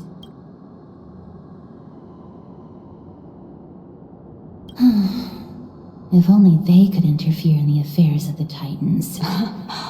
So lustrous and beautiful. It's even more magnificent than before. Cal. Mem. Understood. My apologies, Pink Bunny. Memmy Bunny Mem? Is this the legendary Golden Bough of Vows? We'll know once we test it. There's a secret passageway behind the pond. It's faster if we take that path. How do you know this place so well? Well, I'm one of the 7 sages after all. We're here. Could you kindly pluck a petal for me and place it into the pool? Now, can our little goddess perform that again? Huh? That being the oath of Nestia's priests. Right. Got it. O Nestia, with the weft as my vow, I beseech you, entwine my body with your golden thread and affection. Memmy lit up.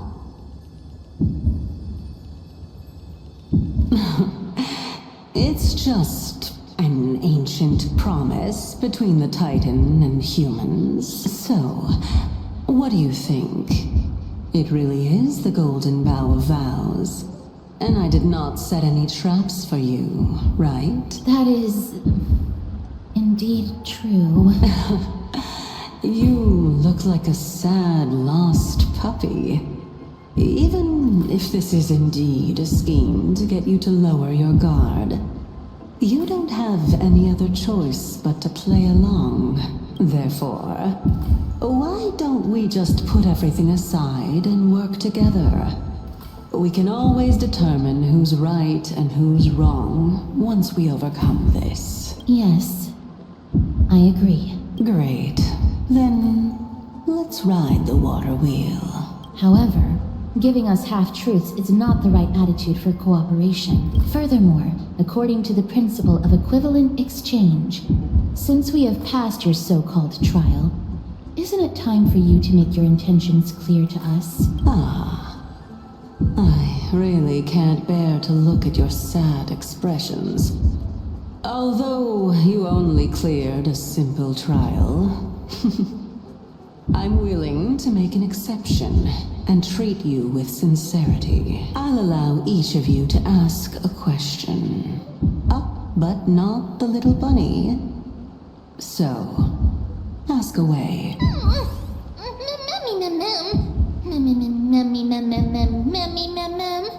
Well, in that case, miss, please go ahead.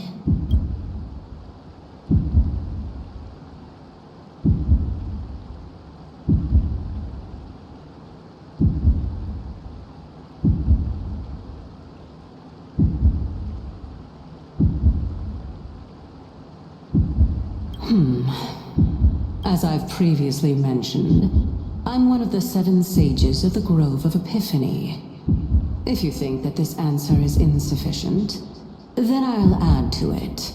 I'm the leader of the 7 sages. Well, it's your turn now, little goddess of... My question is, was your previous answer the whole truth and nothing but the truth? There's no point in making this unnecessarily complicated. That applies to you as well. However, we do not harbor any hostility. We merely want to avoid any potential harm to us. Lady Calypso, if you want us to work together more effectively, I advise you to answer my question honestly. All right. I was completely truthful in my response just now. I have not deceived you, nor will I. With all due respect, omitting facts can also be considered deceit. Is that so? Regardless, I still stand by my previous response. Then please lead the way. After all, speak for themselves. The truth will come to light once we arrive at the Luminary Throne. All right. I originally thought that you were just a beautiful flower planted in the mortal realm by the hand of Shadow. But now, I see you have some prickly thorns, too. I'll just consider that a compliment. Indeed. I'm complimenting your charming naivete. Whoa! It's Little Gray, Little Cass, and the pink puppy!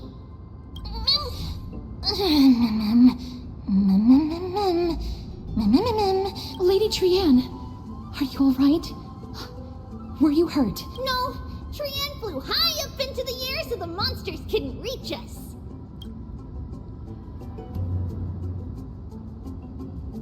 Air supremacy secured! That sounds so cool! Whoa, what does it mean? Wait a minute, let's get back on track. The spindle that Aggie gave us is so powerful that Trianne seems to have found Nax. He's near the treetop. Even though our perception of him is very weak, it's not like the White Dryads from before.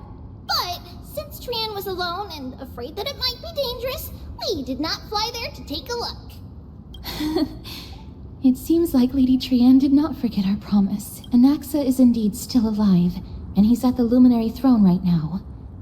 It seems like Lady Calypso did not lie regarding this. Huh? Calypso? Who's that?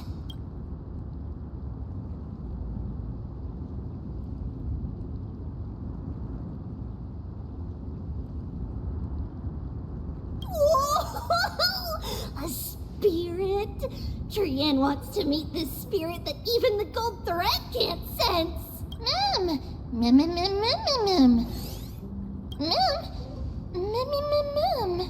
Coming and going without a trace. She's such a strange person. Actually, Trianne also found this. Could this be related to the person you're talking about? This is a piece of burnt cloth. Yup! Trianne found it on a branch not long ago. Trianne even used the golden thread to search around and found that the entire grove is giving off a similar aura.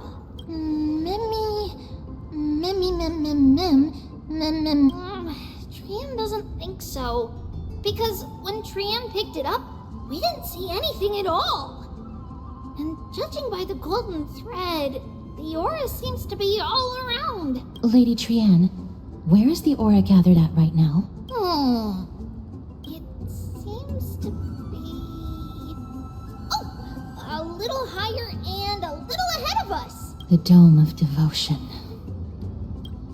Calypso, just what are you hiding?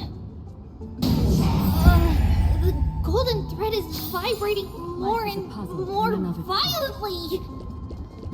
Everyone, let's be even more cautious. There's no one... Hold on. The butterfly of divine mind is gone? That can't be. Was it for fending off the black tide? Or perhaps... What exactly is this butterfly of divine mind? Is it a very powerful guardian monster?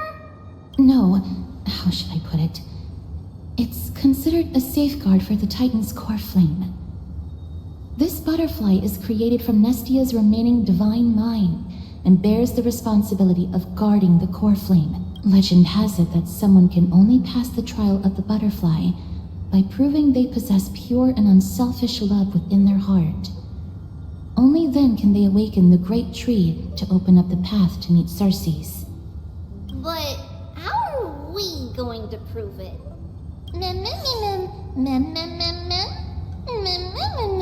Sorry, but even I don't know how. After all, this is a secret among secrets that only a select few in the entire grove and even Amphorious know. Rather than worry about this, Lady Trianne, did the golden thread react to anything around here? No. That unknown thing seems to be even farther ahead and higher up. Perhaps we can try again. Let's see if the butterfly will still react to the golden bough of vows despite having dissipated. If it's indeed the token mentioned in the legends, there should be a reaction.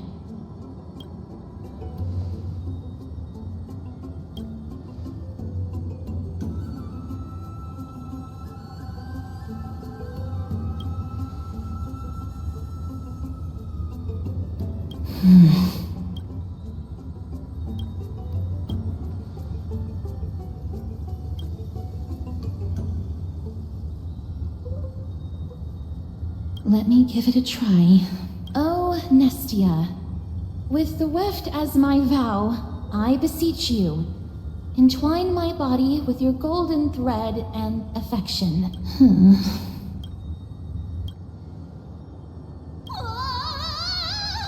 Lady Trianne, and even Mem?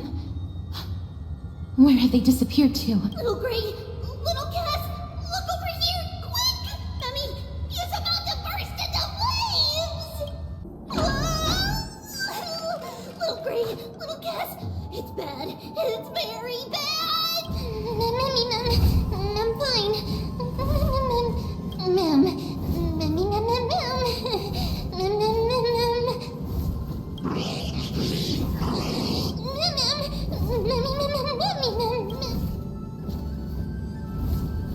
Lady Trianne, what exactly happened just now? Trianne and Memmy were looking around to see if there were any mechanisms nearby. Just as they went to take a closer look at that big piece of amber, they were surrounded. I see. Let's get a move on. The orbs belonging to Ornyx's priests should be nearby. Hopefully they'll be of some use. Memmy, Mem. Memmy, Mem. Memmy. Memmy, Mem.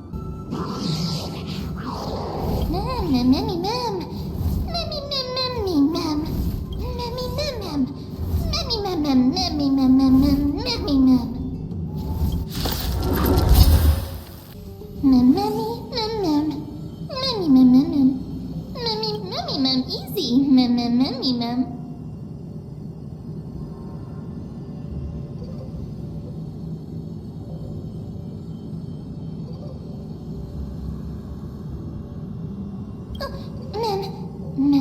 It's alright. Trianne only just flew down. I'm glad that everyone is alright.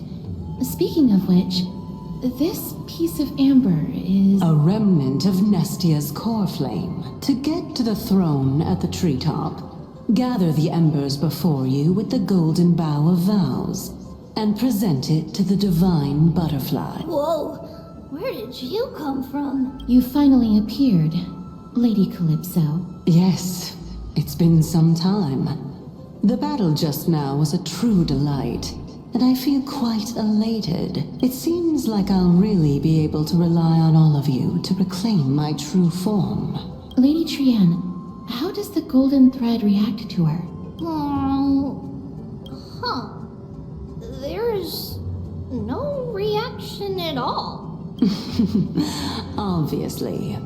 After all, the fragment that you picked up just now is completely unrelated to me. All right, just do as I say. If you're able to pass the trial, I will tell you everything truthfully. Another trial. Mem. But we have to go to the treetop to find Nax anyway, right? I've got a hunch. Come, let's collect the embers and go confront her. According to Calypso, we just have to gather the embers before us with the golden bough of vows. How incredible.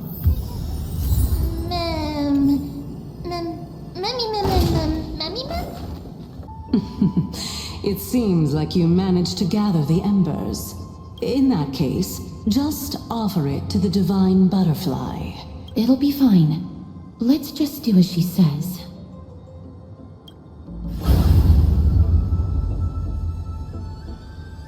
It's a success! Path has appeared. All of you have indeed passed the trial. The sound of a butterfly firefly's wings. I'll be back shortly. Of course, our promise still stands. But now, it's time for me to sacrifice myself. If the West Wind ever ends, let that be the place where we reunite. Farewell, my love. Lady Calypso, this is... It's nothing much. Thank you so much for your help. Now, it's time for me to fulfill my part of the promise. Well, in that case, I can start. You're actually Cersei's, right? Oh my. The children of humanity have passed the final trial. I was wondering when you were planning to expose me. How did you know? The riddle-like trials. Your distrustful yet sincere character, referring to Nestia as your love, and the head of the Litophagus is actually called Medea and not Calypso. Since you knew from the start that I was not who I said I was, why did you wait until now to expose me? Because I did not believe that Cersei's would walk this world in a human form. I was also afraid that the Titans were under the control of the Black Tide and would do us harm. Also, to make a claim, one must have evidence. This is the precious knowledge that I acquired during my time at the Grove. Excellent. To think we were able to gain a new chance at life in the midst of death. Fate truly is a mysterious thing. Well, shouldn't you also tell us why you went through all the trouble of setting up these riddles? Oh, the reason's quite simple. I needed your help, and just like how you were wary of me, I had to ensure that you were not villains who were trying to get their hands on the core flame. I also had to ascertain that you were capable of dealing with the threat at hand. Is this threat related to the Black Tide? Indeed, and it's even more related to that lost item from before. Its owner is a quiet and paranoid hunter who seems to have been reborn from the Black Tide and is attacking along with it. As I could not do anything about him, I split my body up and escaped to avoid harm. I bided my time for a chance to seek assistance. Unfortunately, this was not a sustainable long-term plan. What you mean is that you hid your own core flame? Indeed. I split it into 3. I hid one within the Golden Bough of Vows, and sealed another in the amber, along with Nestia's remaining embers. As for the last one, it's currently in Anaxa's body, which is in dire need of repair. What? Do you mean that you're using such a method? After all, the scholars of the Grove have always been willing to lay down their lives to defend my core flame. As a respected god, it would be too embarrassing if I were to do nothing and simply watch the children of humanity give up their lives for me, especially that heretic named Anaxa. He did not even hesitate to tear his soul apart and use it to perform a miracle. He trapped all the creations of the Black Tide within the Grove so that they would not be able to harm others. His way of thinking was so out of the ordinary that I felt it would be a waste for him to meet his demise in the Black Tide. And so, I decided to save his life. Of course, this also meant that I was able to conceal myself and remain hidden. Well, that's also an equivalent exchange, right?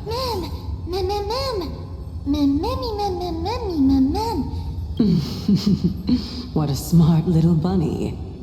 This way, I'll be able to regain my true form, and you will be able to bring the core flame and your teacher back to Akama. We'll also take down the black-robed swordmaster at the throne, together in one go. But, Circes, aren't you the reason Titan?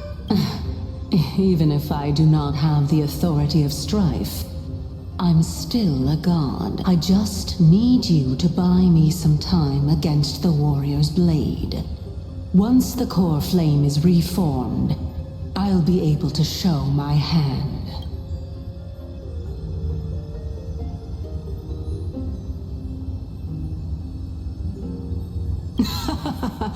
Excellent. Then just continue climbing to reach my throne. Turn the golden bough of vows into firewood to reignite the core flame of reason. Ahead lies the luminary throne. And also, the battlefield that we're about to step onto. Memmy, what's wrong? Is this Professor Anaxa?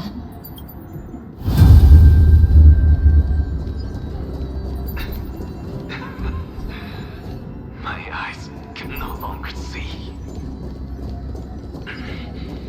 No matter. All I have to do is to place this body at the core of the array. For the sake of Amphorious. Die with me, Titan.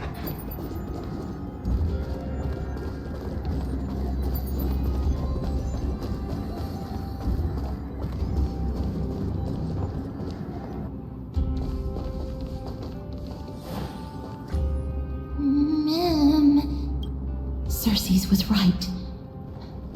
He's indeed here. Who is this black-robed guy?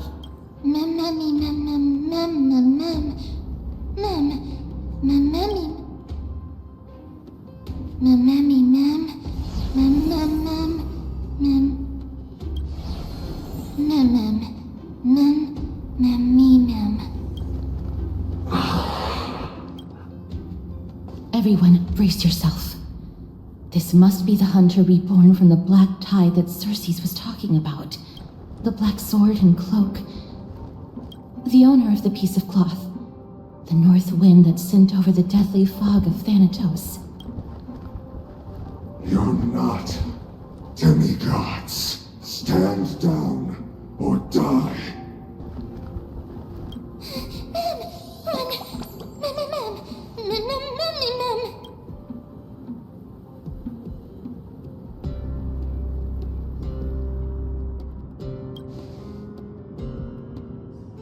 He has already discovered us.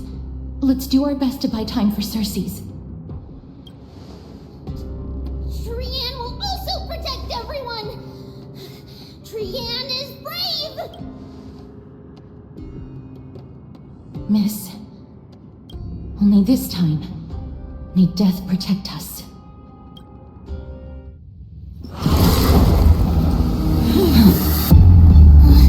Be careful. One slash. Two slashes.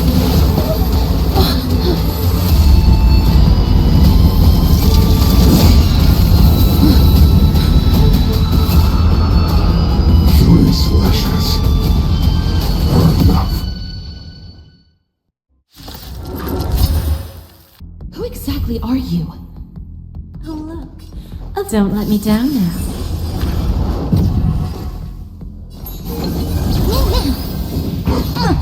Plus.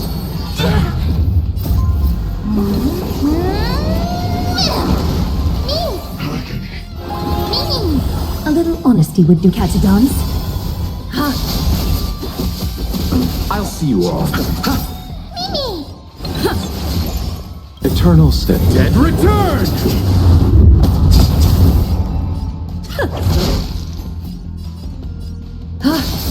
Time for a lesson. Countless thus our fates become one.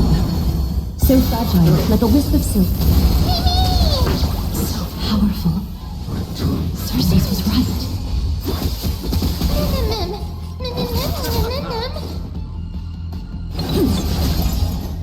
All lies to be revealed. Bending the rules.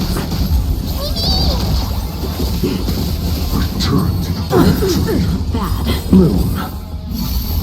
Repay. There's no backing out now. For me or you. Offer your souls to the fire. Not good. Introduced.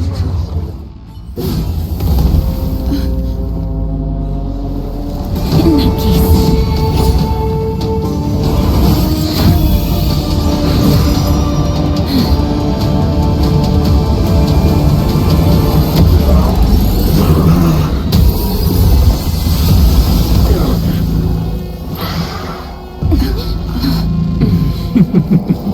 Can't be killed in a single blow. You are indeed no ordinary human.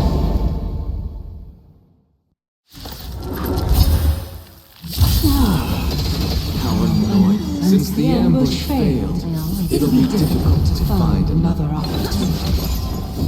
What a pity. Professor Nexa? Eternal Cersei's.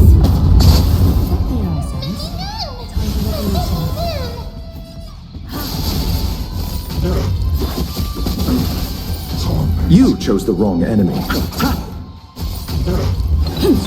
Give it a little honesty would do us good.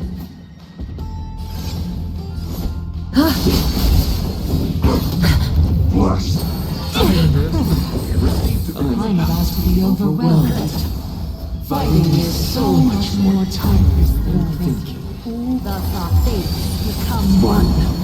So fragile, like a wisp of silk. Bending the rules.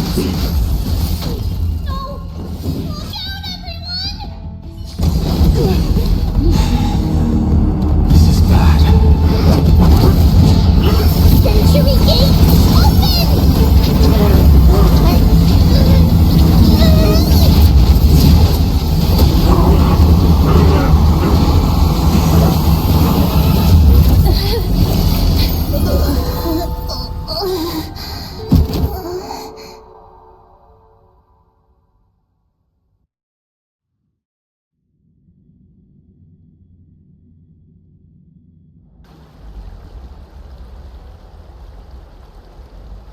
Phew.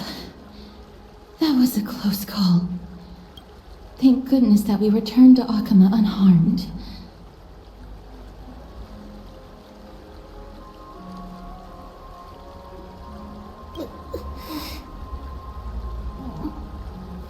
little Cass, my head, it still hurts. Sorry, I know you told me not to open the gate. Please don't blame yourself, Lady Trianne. If it weren't for you, we would have already met our end at the Grove. I feel awful. I need to go back to get some rest. Lady Trianne, you haven't been well since you woke up. Are you sure you can make it back on your own? All this noise and commotion. Akama hasn't changed a bit, has it? Are you Professor Anaxa? There's no need for doubt. The Titan no longer speaks. It is I, Anaxagoras of the New Sporists. Indeed. You are the only one who would refer to yourself like that. Professor, let me be frank.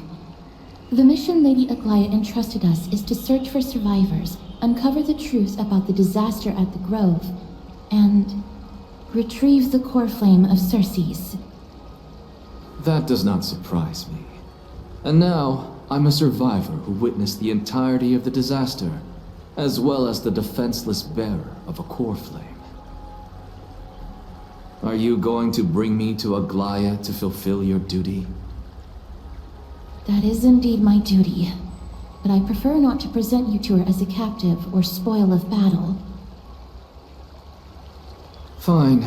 There's no need to make your life difficult. I'm not against meeting that woman. But I have some things to take care of first. The families of some of my fellow Grove Scholars live in the Holy City.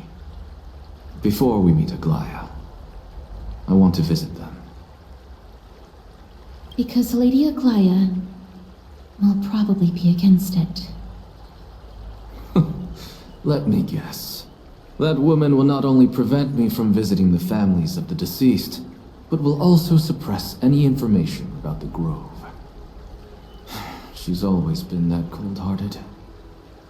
My fellows at the Grove gave their lives defending the core flame and fighting the Black Tide alongside me. Their families deserve to know the truth. You intend to do it without her knowledge? Do you really think that woman would treat me well, even if I behaved and proved my loyalty?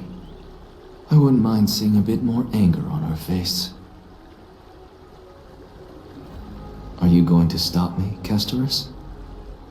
I will accompany you, but please understand that Lady Aglaya has her own considerations.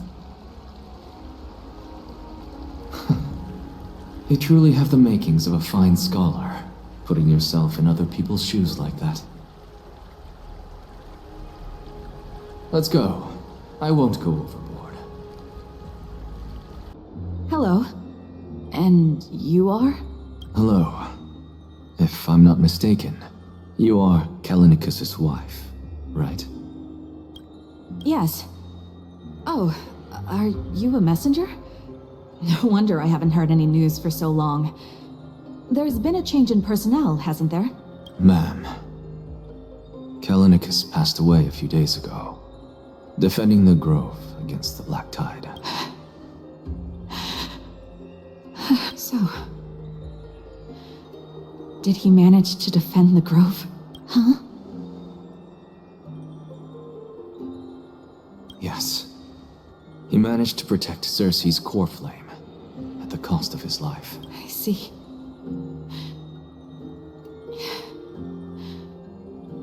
I'll select some of his possessions and pick a nice resting place for him.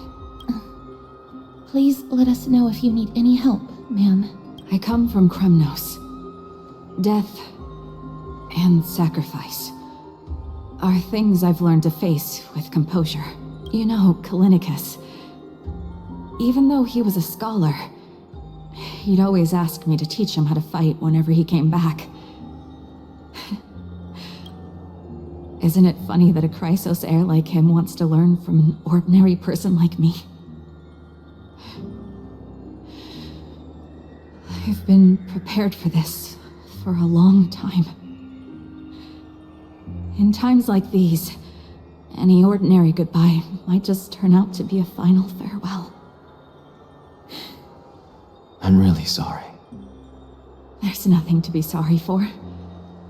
I was once a warrior, and I'll find my way back to the battlefield someday. With the coming coronation of the new king of Kremnos, I'll take up my lance against the creatures of the Black Tide and seek vengeance for my husband. Oh, hello, young ones. Is there anything I can help you with? Are you the father of Kenani and Ardakama?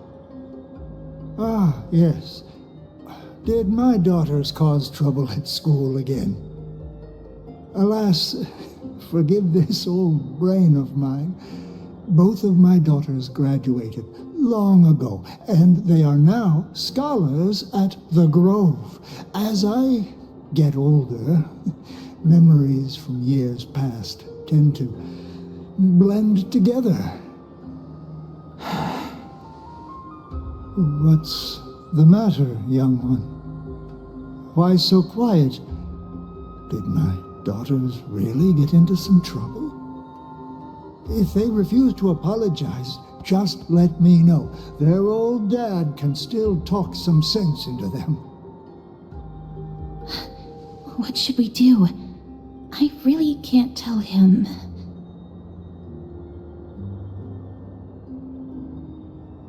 Mr. Fabio, the Black Tide took Kinani and Artakama. What? They fought until their last breath against the Black Tide to defend the Grove.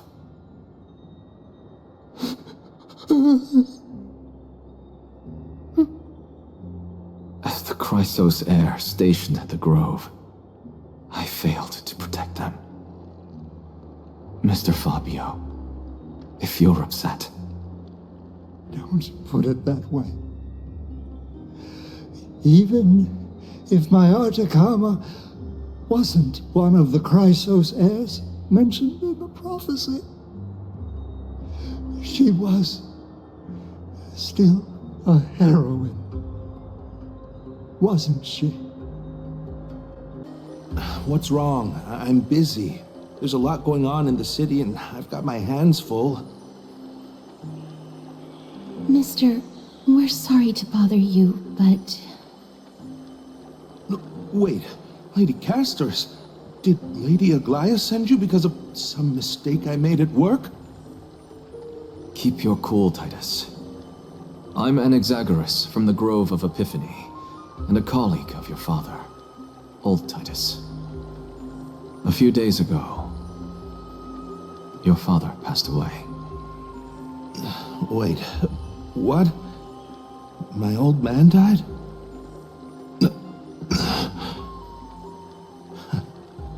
That's no shocker.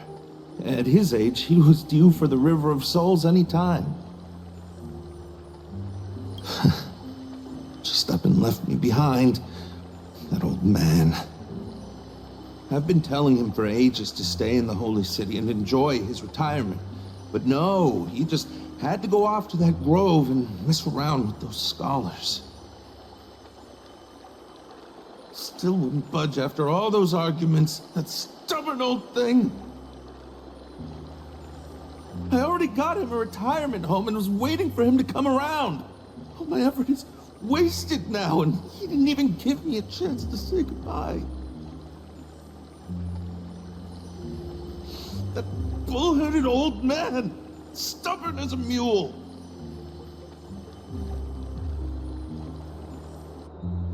That is it.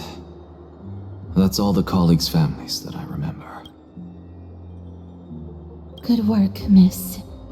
And Professor Anaxa. Let's go. Take me to see Aglaia. All right. I'll lead the way. Miss Castorus, my lady, you're back. Hello. We have an important matter to discuss with Lady Aglaia. May we trouble you to inform her of our presence? My apologies, Miss Castorus. Lady Aglaia has just informed me that she has no time to receive anyone at the moment. That's just great. She refuses to even see me. Answer me this, friend. Did Aglaia order you to take me directly to prison? Who are you? Please don't jest. It's possible that she really is busy. Let's wait here a moment, and I'll try to contact her using the slate.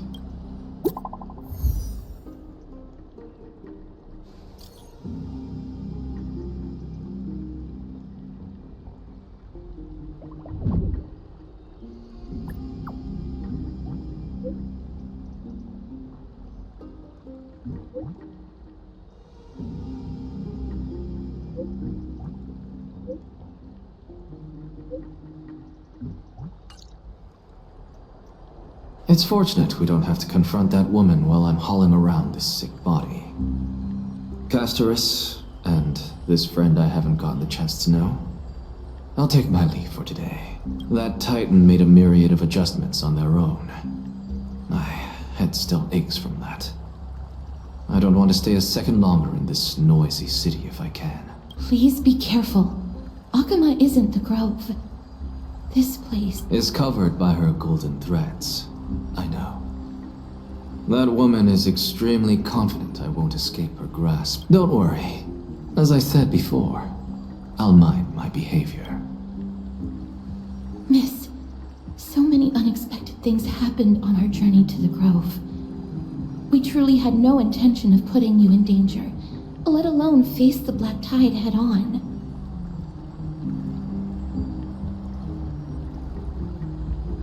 The Black Tide is not just an enemy of Akama, but all of Amphorious.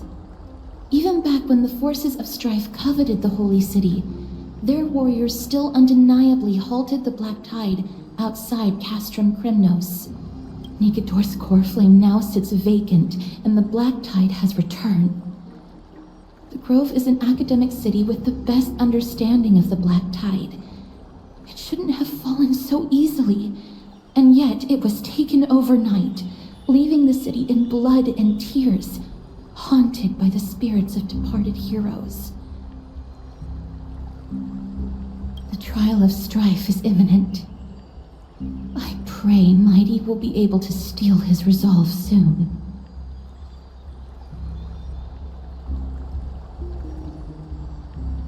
Lady Trebe once traveled across thousands of cities in Amphorious to repel the Black Tide. But even they have no recollection of this powerful enemy in all their journeys.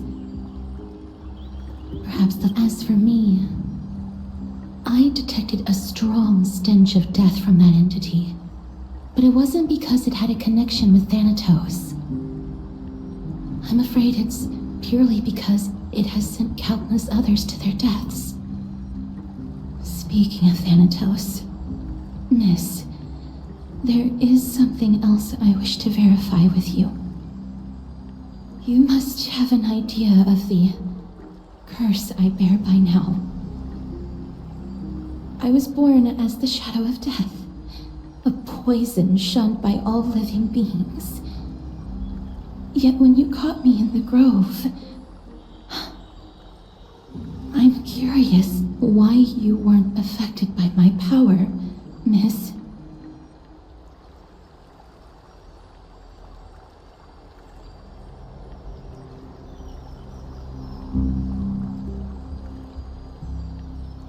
My apologies for the abrupt question.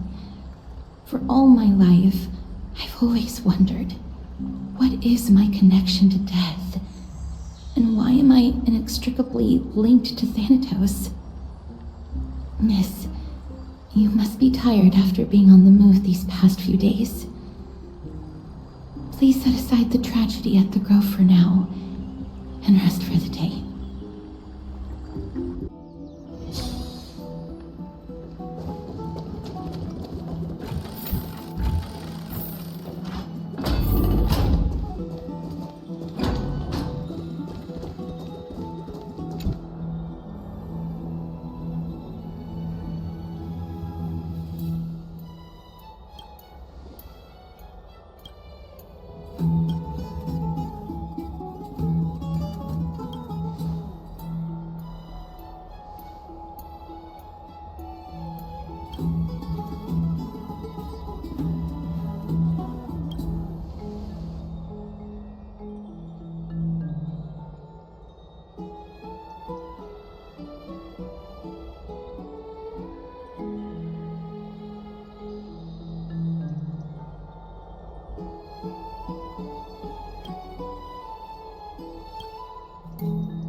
What's wrong? Is there trouble at the Grove? Yes, I sensed something. It was fleeting, but very strong. It feels like they're in some big trouble. Trayanne used the Century Gate again!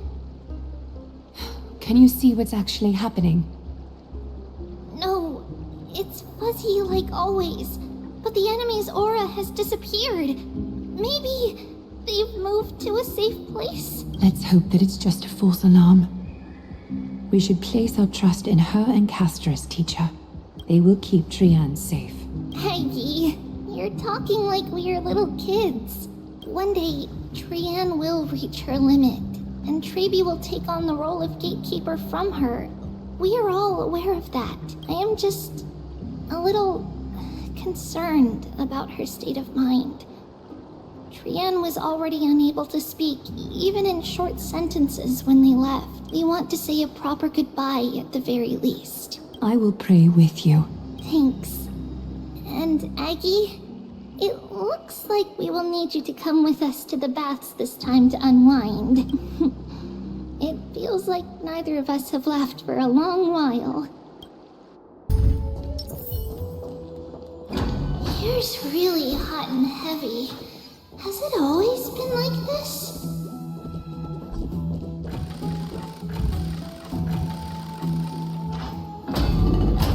Is someone injured over there?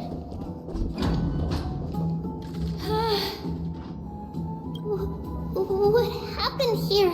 Watch out! Watch out! For the Kremnoan! Kremnoan? This is their doing? Aggie, now's not the time to dwell on that. Let's help the injured people first. Excuse me! Coming through! Oh, you two are here as well. That's a relief. Even the Twilight Courtyard is involved? What in the world happened here? I actually just came to relax. But as soon as I got here, I saw all these people lying on the ground. I've examined them, and they don't seem to be seriously ill. It feels like they've just spent too much time in the hot water. Multiple individuals fainting simultaneously from the hot pool steam? Where is the manager of the baths? He disappeared, and no one knows where he's gone to. Some people have been saying that the Kremnoans are behind this. Lady Aglaya, what do you think about this? Let these people rest. The two of you, please come with me. Have you thought of something, Aggie? Yes. While their intentions elude me, it's time to bring this farce to a close. This is really bad. Oh, this many people? Who in the world did this?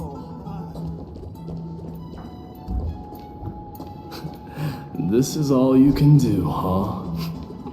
Pitiable deliverer.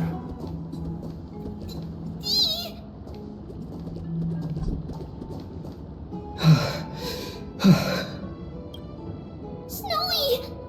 Even Snowy! The culprit is Mightimos. Oh.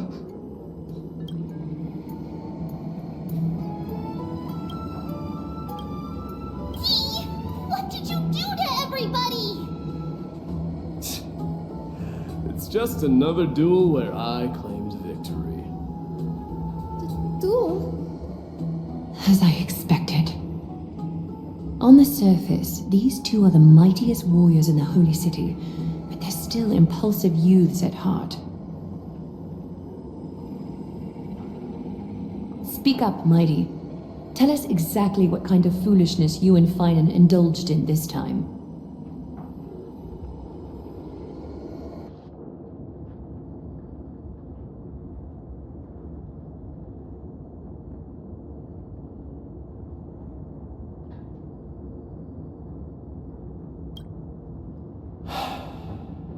No, none of those sound right.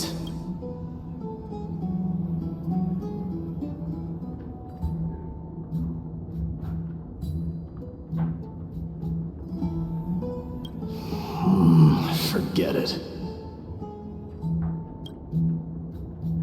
Am I seeing things? Is the magnificent deliverer finally deigning to step outside?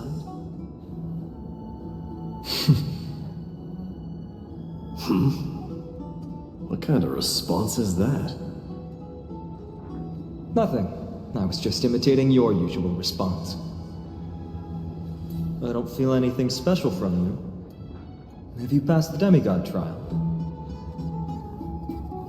The ritual hasn't reopened yet. In case you forgot, it hasn't been that long since I pulled you out of the trial. I didn't forget. Then, you're welcome. In twilight's last gleam, Makima stands bold. Her walls sturdy, tales untold.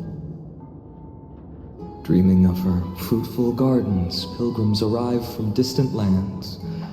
Figs and olives, so grand.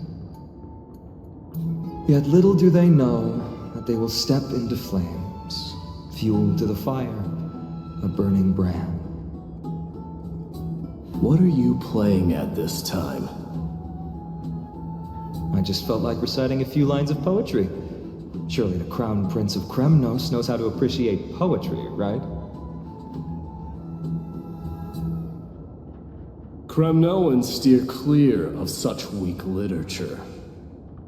But my library doesn't lack collections of this kind. These lines express the poet's yearning for their home, just as Akama is distant from many people's homes. I know how to interpret poetry, Haikis. There's no point in pretending to be profound, my friend. Thank you for helping me out when I was in a tight spot, but it seems to me that you aren't prepared for the trial either. Don't compare your situation with mine. My people are still relying on me. I can't ascend to godhood on my own without first resolving their issues. So, are you suggesting that you, the mighty Mightimos, and the heir to the throne of Kremnos, wish to defy tradition that has endured among your people for millennia?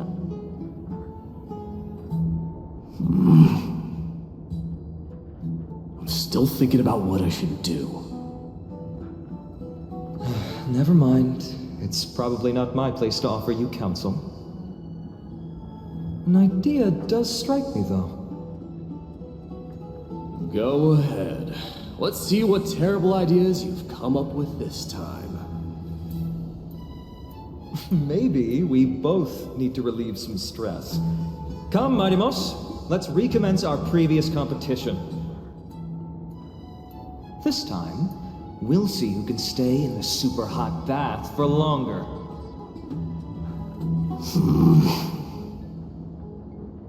What? Are you chickening out? The phrase chickening out does not exist in the Kremnoan language. I just find the situation absurd, that's all. All-knowing historian, are you not aware that we Kremnoans use boiling water from sword forging for our baths? Looks like I'll have to teach you some royal etiquette today. And thus, an unprecedented sauna battle commences! With unparalleled resolve, the two warriors' determination even alters the very hue of the steam. Flames intertwine with scalding vapor, reaching toward the heavens, shrouding the sky and the sun. The spectacle is so magnificent that none dare gaze upon it directly. Since we can't see what's happening in the competition, why don't I regale you with a tale of kings to pass the time? Do you recall the legend of the Gorgo lion mentioned by a certain veteran? The central figure, the main character, was not the sole sovereign of that land. An Oryx stood as its formidable rival. Long before the dawn of Era Chrysia, the two beasts started their timeless battle on the plains of Tritos. The lion regarded the oryx as its food, while the oryx perceived the lion as a scornful, oppressive, and challenging barrier that it swore to topple with its antlers. For tens of thousands of years, without respite, the two creatures thus continued their relentless pursuit and rivalry.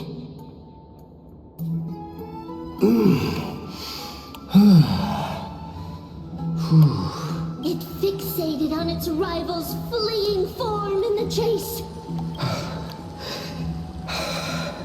It set its sights on the other's neck, nearly within reach. It was stuck in a corner. It had nowhere to escape. On the land of Amphorious, some lives meet their end at dusk, some at dawn, and yet others are fated to perish under the blistering sun at noon. And at last, the most scorching moment of the day descended upon them.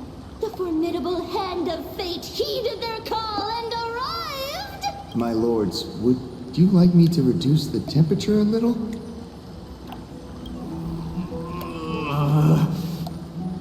What? You're chickening out already? Get lost. Are you asking me to get lost, or...?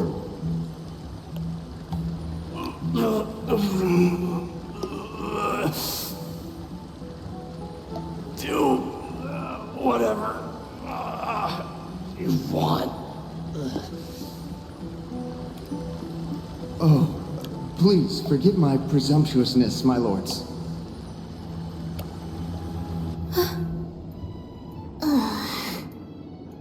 What a spectacle of folly.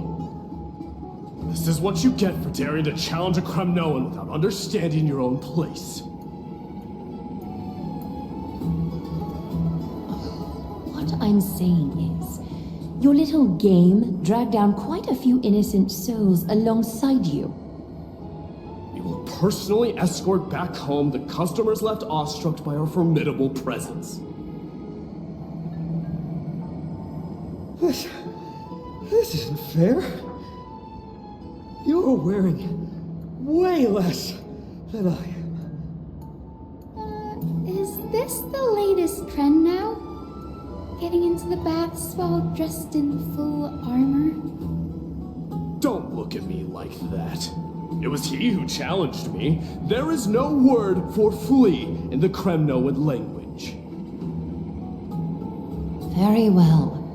Let us bring this farce to a close, shall we? Warriors, it is time to get moving.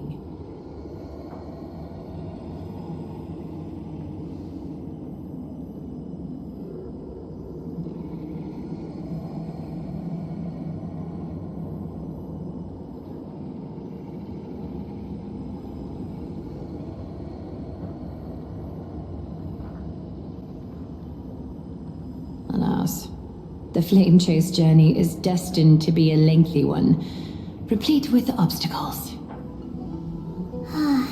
But thanks to those two, all the gloom has vanished into thin air. Well, we just had quite the commotion. It's not every day we find the Marmorial Palace this serene. Shall we continue with our previous plans? Hyacinth, would you care to join us? Such an empty bath is indeed a rare sight. I was looking forward to unwinding after work. I'd be delighted to accept your invitation, Lady Treeby. How about we go to the biggest bath? Let me check. The water temperature feels just perfect. So, how is the feeling of having the entire bath to yourselves? It's so good. But, Lady Treeby, aren't you going to soak in the bath with us?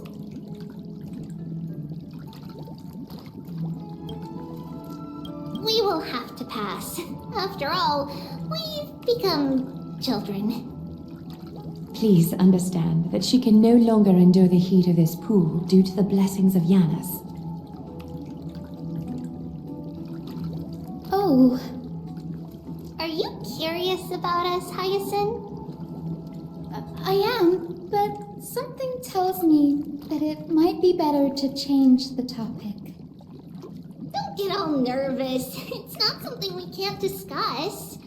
The truth is, a long time ago, we were a mature adult just like Aggie. Then, because of reasons, we inherited Janus's divinity and gained the power of passage. And in return, the price we had to pay was the splitting of our soul. Each opening of the Century Gate intensifies the strain on Treeby and the others. They are gradually regressing towards infancy, both in body and mind. We don't know what awaits us at the end either, but anyway, that's why we've turned into children. In that case, when you opened that giant sentry gate above Akama during the battle against Nikador. Well, there's no way around it. We all know that the flame chase journey won't be a smooth ride.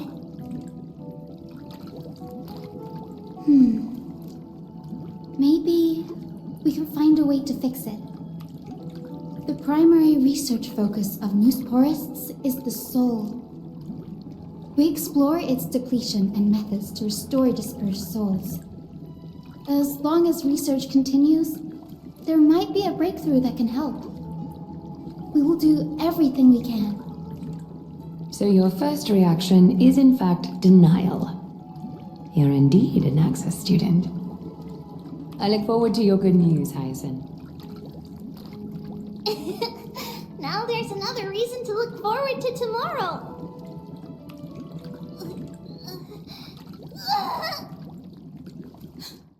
Lady Treeby, what's wrong? Something's off.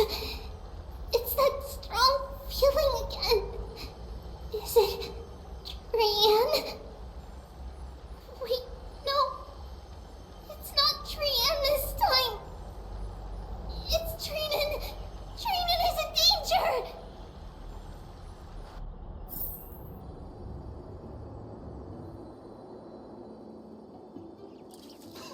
I win this round of escorting the bathers home. How does one contender alone make a valid competition? Offering a compliment or two wouldn't be the end of you, you know. Haikas. What is that word? Is that your native tongue? It means hyena. I'm likening you to a weak hyena. By the way, you emphasize the completely wrong syllable. Though we've been acquainted for some time, I have rarely heard you talk in the ancient tongue of Kremnos. It's because I'm not exactly a master at it either. I can listen and read just fine, but when it comes to writing... You can write?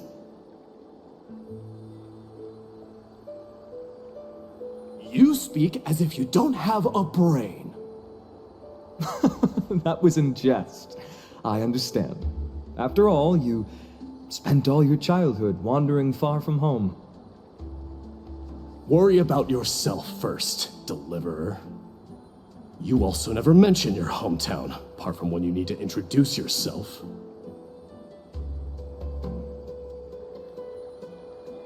Well, it's because there isn't much to say. Addis Elysiae is simply a tiny village that disappeared many years ago in the flames of war.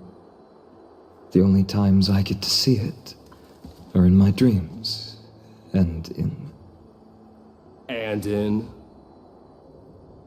in the trial from the Lance of Fury. I knew it. Yes, I saw it all. Ides Elysiae ablaze with everyone. My family, friends, and my kin, lying in a sea of flames.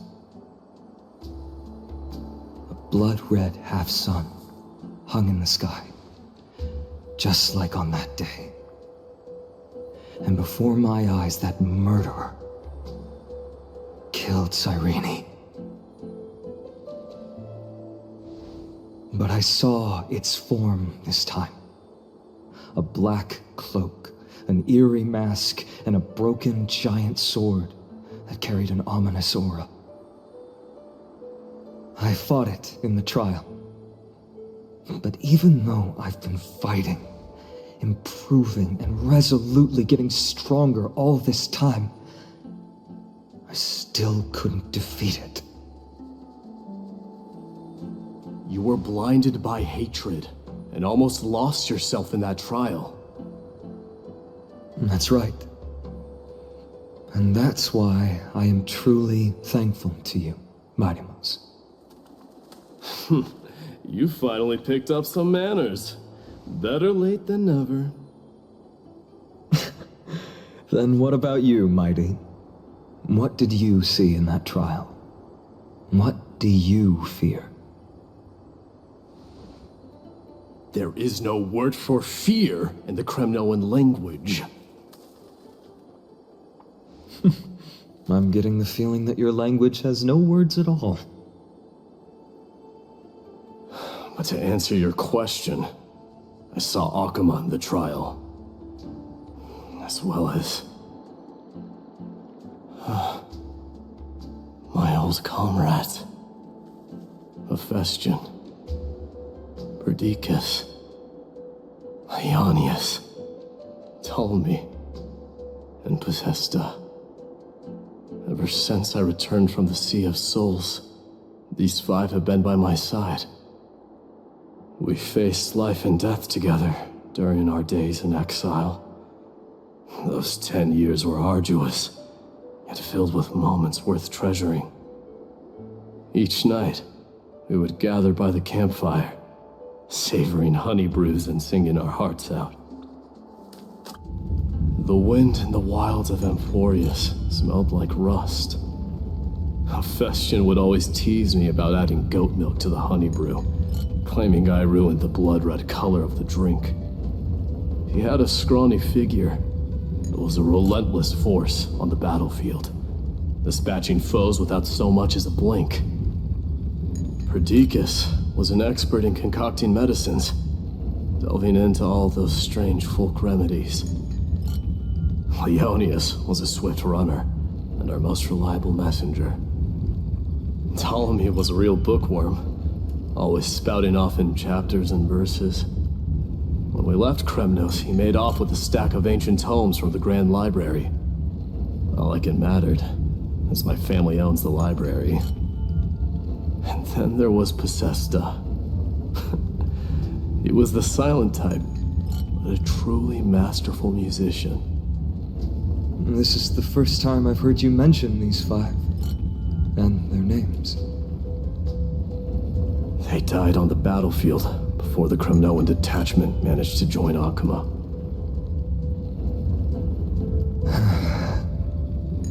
Perdiccas was the first to go. He was shot in the stomach by a poisonous arrow from the people of Ladon in the 2nd month of cultivation. In the end, his remedies mended all but himself. Mightymouse, do not mourn. I have achieved honor by bestowing a noble death upon the enemy. Leonius died in the 5th winter. Idonia's snowstorm lasted 3 full months. On the night of the fiercest storm, our foes launched their assault. Idonia. Is that the city Castorus used to live in? Yes. Those zealots were as fearless as Kremnoans in the face of death, but they lacked respect for honor. They cornered us in a bottomless swamp. Leonius covered for our retreat. They cut his legs off. He vanished into the mire of a foreign land, his body never to be recovered. This is perfect. Mighty Mos, I can finally deliver the news of you ascending the throne to the Nether Realm. 20 dusks later, we finally breached the walls of Idonia and entertained the usurper's plea for peace. However, the rebels refused to surrender and set up an ambush within the city. Ptolemy and his cavalry met their end before they could even relish our triumph. Those obelisks that collapsed after being set on fire became their final resting place. Mighty Mos, please tell my family. It was not cunning schemes that vanquished Ptolemy, but the immense weight of Amphorious' entire history. Then, it was Pacesta. You lured the enemies into the city of Aeneonis with his melodies, buying us invaluable time. Our enemies, consumed by indignation when they discovered the trick, set the entire city and my soldiers on fire. His final words were recorded on a small clay tablet, fractured by the flames. Mighty Mos, don the crown. And at last, my most trusted friend, Hephaestion. He was supposed to stand by my side through it all. But a sudden relapse of his illness hit him on the eve of my duel against my father. He hid his condition from me. By the time I returned victorious, he had but a breath left in him. A Kremnoan, dying on a sickbed. I would be a laughingstock to everyone. Hephaestion, my dear friend. Spare your strength. I'll go get a physician. No need. Even if Perdiccas were here, he couldn't stop destiny from taking me away. No! None can take you away.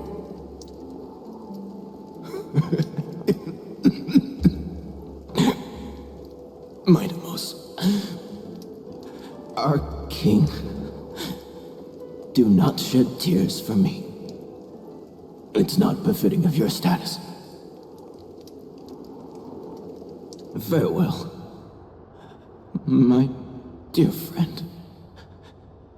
You must lead us back home. What a grave trial indeed. Now I understand why you see immortality as a defect, or even a curse. My father threw me into the sea of souls to break the wheel of karma.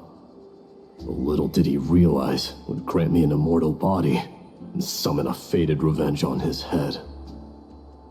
Following his demise, I considered leading my people back to our homeland. Kremnos had already turned it into a wasteland. Only darkness and insanity thrived there. Against the dissent of many, Krateros included, I made the Kremnoan detachment stay in Akama. But I know that their glory will never be doused out. The instant of strife shall inevitably arrive. If you take over Nikedor, then you must begin the journey back to your homeland. So, you hesitate because you think leaving your people in the Holy City is a better choice?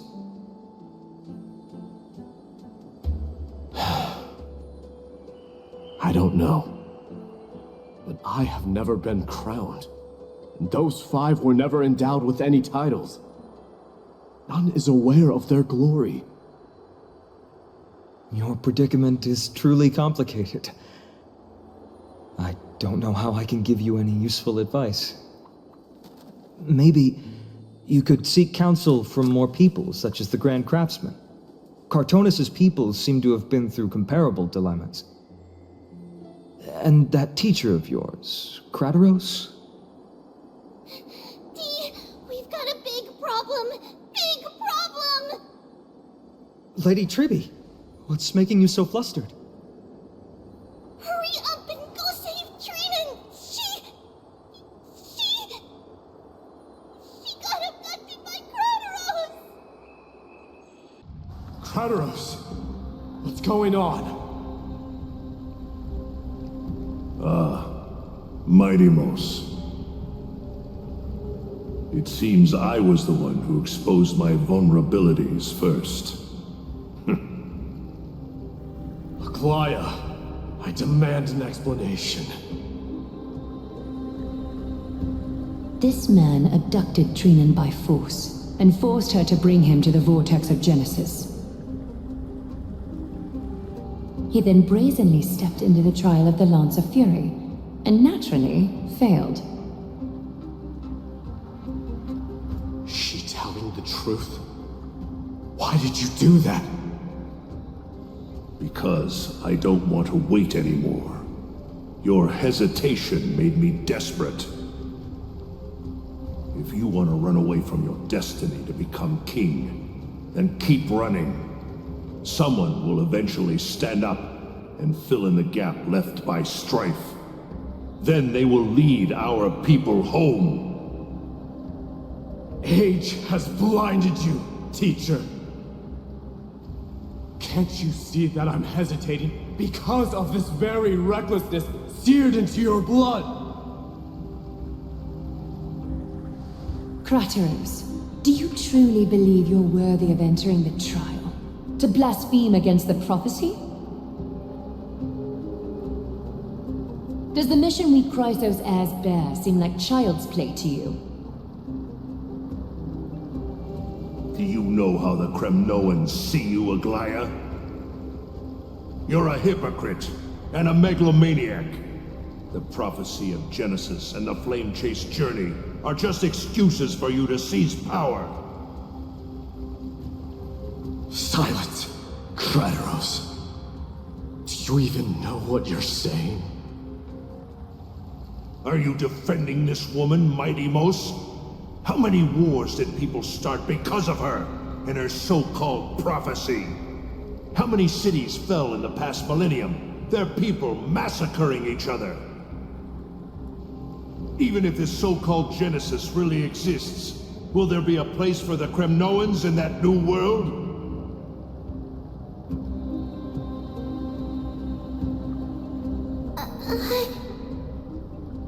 Are you done talking? By agreement between the Chrysos heirs and the Council of Elders, those who trespass upon the vortex of Genesis need not be tried by the Council. I am allowed to pass judgment alone. Krateros, your actions are unforgivable. I hereby sentence you. Aggie, wait! We have a proposal! Someone has to resolve this conflict between the cities. Lord Krateros did not use violence to harm us. We can sense that his anxiety stems from his concern for his people's future.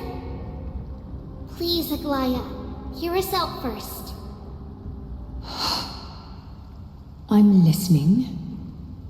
I'm sorry, Lord Krateros. We were so preoccupied with deciphering the fragments of prophecy that we neglected those of you not favored by its message. Your accusations were harsh, but justified. We wish to earn your trust and those of the Kremnoans. I think the best way to do that is to take you to witness the source of the prophecy for yourself. How are you going to show me something that has no form? You've heard about that Outlander, right? She has somehow made a connection with Orynyx and can completely replicate scenes from the past. We will ask for her aid. Tomorrow, at the Abyss of Fate in the Temple of Yanisopolis, we will show you everything from that distant memory, Krateros. A fair proposal. I accept. Until then, you will be stripped of your freedom. That is my one condition, and I will brook no argument. It is not the first time I've been made someone else's prisoner. Do as you please, demigod. Teacher, why did you do this? Forgive me, young master. But I just cannot wait any longer. Ever since your father died, our people and I have been waiting for a day to revive Kremnos. We placed all of our hopes in you, but never received an answer. This obsession for returning home has become a sickness for our people. Wise as you are, I refuse to believe that you can't see the truth. You have a clear head, which is why you're also incomparably alone. A smart person can only choose to tangle himself with the mundane of this world. If you're truly capable of leading our people beyond this blood-stained fate, then prove it to me once more, Mighty Mos. Just as you did back then.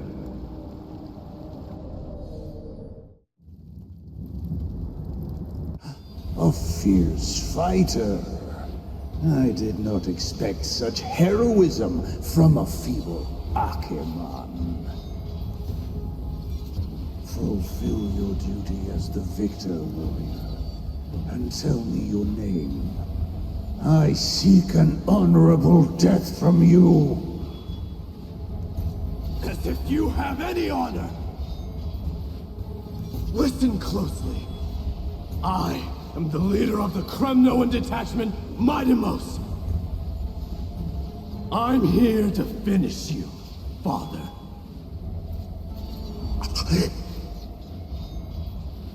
It is you, the beast spurned by all. So you did defy death. The prophecy was true. You will bring an end to my Kremnoan dynasty. Defy? You're wrong. Death fears me. It's the reason I have this body of steel. As for you, you already stand at death's door, Father. You were the one who threw me into the Sea of Souls. The one who tried in vain to enslave a Titan. And the one who desecrated the body of a god. Hyakis! You're a weak king. So weak that even the lowliest hyena is a more noble existence than you. And now, fate's reckoning is upon you. Then swing your blade. Take my crown, coronate yourself with an old king's blood, and inherit it all. Become the new rightful king of Kremnos. No. I don't want the crown. Listen. There's only one end for the kings of Kremnos. Then the crown means nothing to me. All I want is your life. To avenge Mother and my comrades. But the walls of Kremnos will not fall with me. Do you truly think you can escape fate's grasp, my son? You and I, we're both the same. We feast on strife and fear. Now, kill me! The son of Gorgo is destined to be crowned in blood!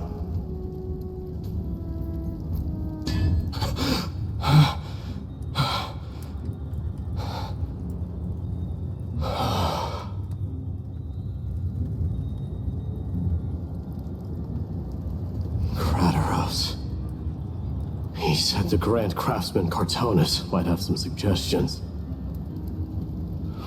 Might as well go see him. Grand Craftsman, how have you been? King of Kremnos it is. That you would come, I knew. You knew I was coming? Your matters, I've heard. The path forward you seek. Many questions you have. But before that, take this. What's this? A signet ring for the King of Kremnos.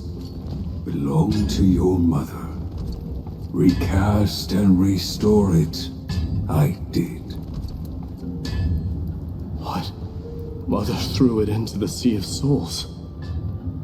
A long time to fish out it took. Very fortunate we were. I can hardly imagine how much patience and courage it must have taken to find such a small signet ring in the Sea of Souls. I owe you one. Gratitude there is no need for. Repayment for saving me, this is. Questions you bring with you? Ask, now. Fate I've always denied. It's finally caught up to me. By all rights, I should accept Strife's authority. It would make everyone happy. The Chrysos heirs, the Council of Elders, the Kremnoans. Even the bards who will write it all into song. Yet hesitate still you do. Hesitate, why do you, young king? Because of my people. Be they men, women, the elderly or children.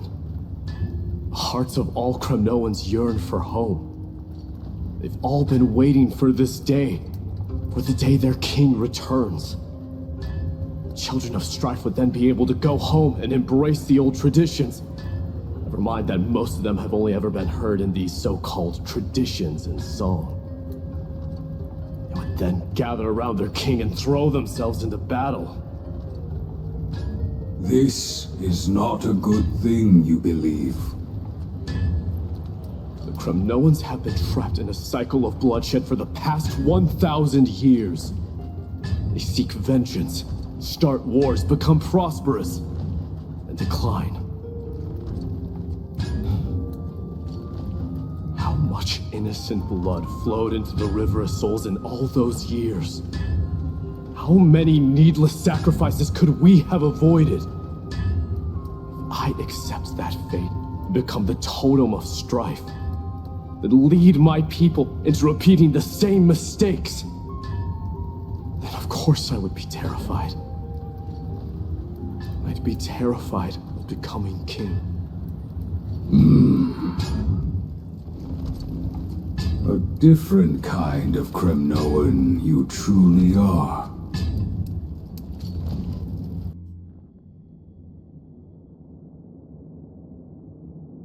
Mama!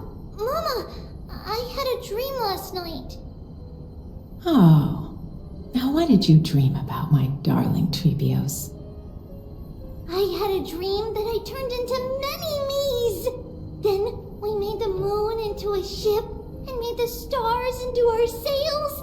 Then we floated on the ocean and let the wind blow us in any direction it wanted. Well, that sounds like a lovely dream. Yeah!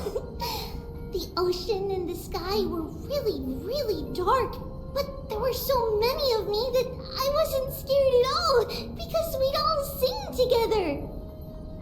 The ocean wind blew us onto an island where the wind tasted like flowers. There were bleating sheep and chirping birds inviting us to be their guests. There were so many animals on the island, but none of them ever fought. Giannis's holy maidens can receive guidance from the god of passages, Perhaps what you saw in your dream is a divine land somewhere in Amphorious. You think so? What's wrong, Trebios? You look unhappy. Because on that same island, I saw a dark mountain on the other side of the ocean. And it was very, very tall. The mountain looked alive, and it kept getting closer to the island. Then I realized it wasn't a mountain, but a very, very tall wave made of water. When the wave smashed against the island, it looked like it was going to eat the island up. The small animals tried to chase it away, but they couldn't stop it. Then there was a bang and I woke up. A dark wave. Mama, does something that scary exist in real life? Yes. Unfortunately, it does exist in Amphorious, but it's very far away from our temple. We call it the Black Tide, though it has nothing to do with water. It has no shape or form, but it can swallow up animals, humans, and even titans, turning them all into monsters. Oh, the Black Tide is a baddie. I don't want everyone to turn into its food. Can't we chase it away? Of course, my dear. You only need to behave well and listen to what the adults tell you. Study all the knowledge and etiquette you need, then grow up and become a proper holy maiden. The divine Yanis will then give you guidance and help you light the way for the people. Wow, I'm gonna eat a lot and study a lot and become a holy maiden. But Mama, you said the Black Tide can swallow up titans too. What do we do if even Yanis is eaten? If that happens, then the Holy Maiden will have to be the one to guide people on the right path. After all, we are the human avatars of the God of Passages, yeah? Yeah! But one person alone is not enough. Once you're older, you'll make a lot of friends. You must do your best to unite them, because that's also our duty as priests. Friends? Are they also like me and Mama with pretty red hair? They might not, but they'll certainly be just as smart and kind as you.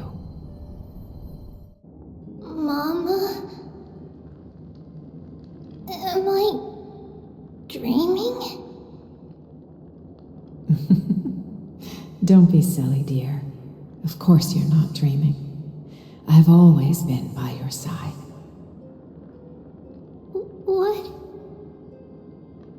Now be a good girl and call your friends over too. Well, let's play hide and seek, just like we used to, okay? My Trebios is the smartest girl. I'm sure they remember where everyone is hiding. The voice sounds so far away. I don't remember. Who am I looking for? Your friends, who will chase the Black Tide away alongside you, of course. Is this from my childhood? I don't remember. I used to sit here and listen to Mama tell stories. Oh, how I wish to see you again, Mama.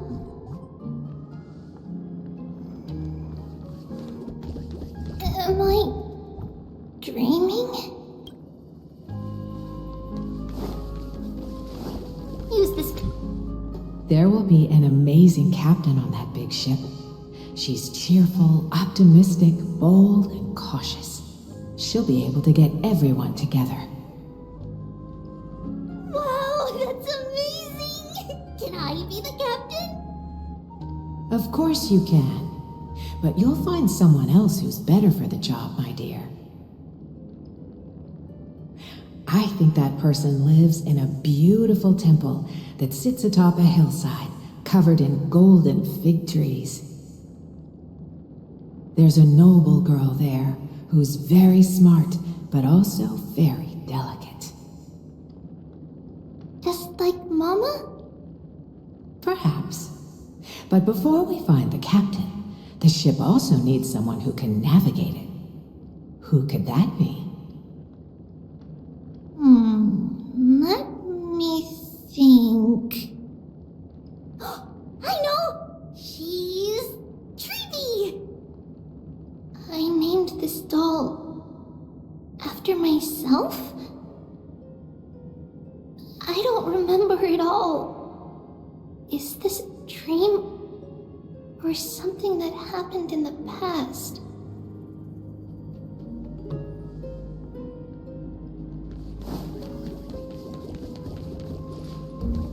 It's packed full.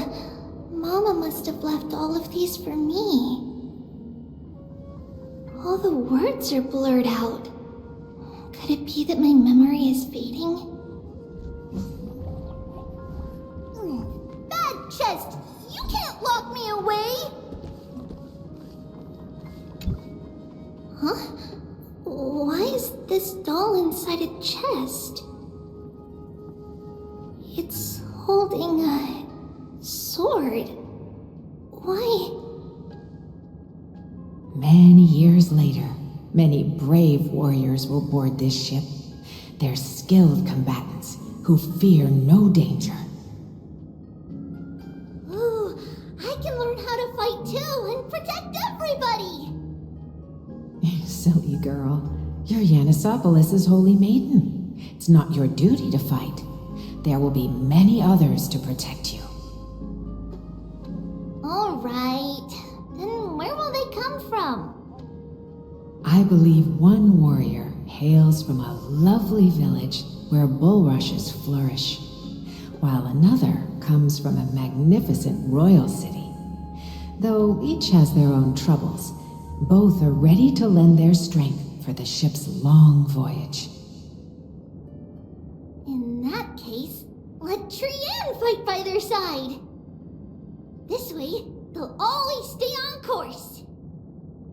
How could I have known the name Trianne back then? Was it just a coincidence, or...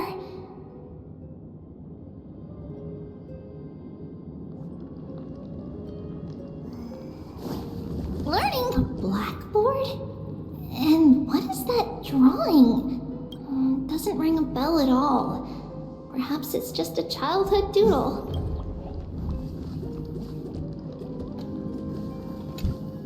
When navigating at sea, you need to know both astronomy and geography.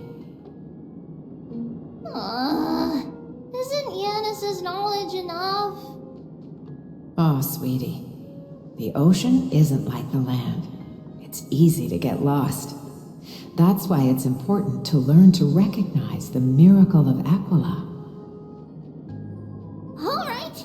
Even though my brain is already super duper smart, I'll still try my very best. Circe also favors children who try their best. They will send a wise scholar as everyone's teacher to help you reach your dreams. I want to be a teacher too! Oh, wait. I'm super duper smart. So I want to be the teacher's teacher. Why not? But if you're going to be a teacher, you might need to tone down that hyper energy of yours. Then Trinan can do it. She's well behaved and would make a great teacher. Mama and the others always said that I had a great memory. But now, I can't even tell if this is a memory or a dream. Come, let's line them up.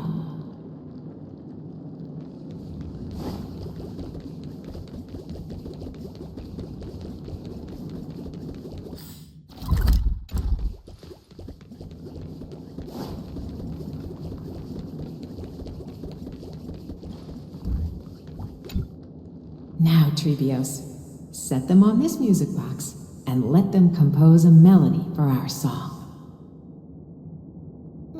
Music box? What's that? Sweetheart, are you still groggy from your nap?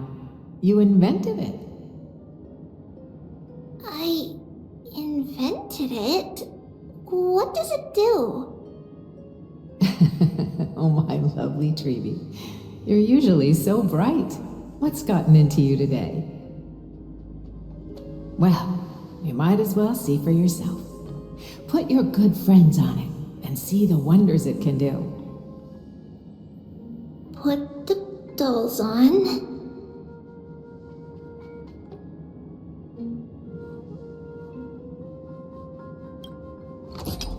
It's rotating, and I can hear something. That's right. It's a music box. If you place the dolls in the right spots, it will start rotating and play beautiful music. Out of all your inventions, this one is my favorite.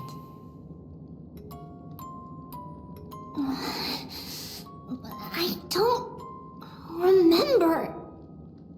It's all right, my child. I'll sing along to the tune, and it will help jog your memories.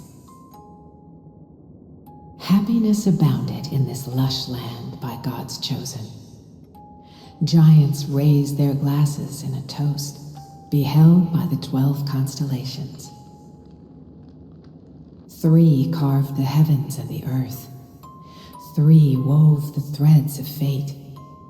3 molded life with their hands, and 3 guided calamity's gate.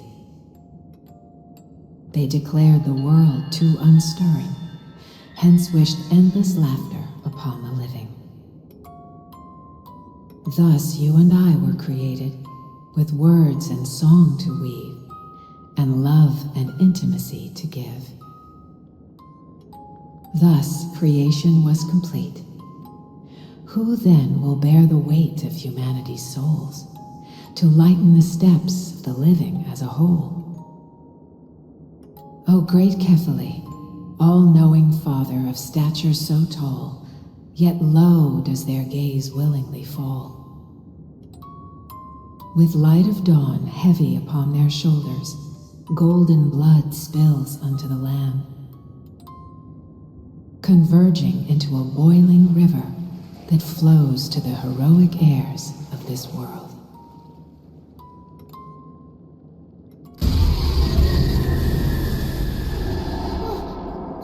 What's going on? Oh yes, please lend me your ears. In the black mist, as death and fate draw close, on the bloodied earth, the living dead, but ghosts. What is this world?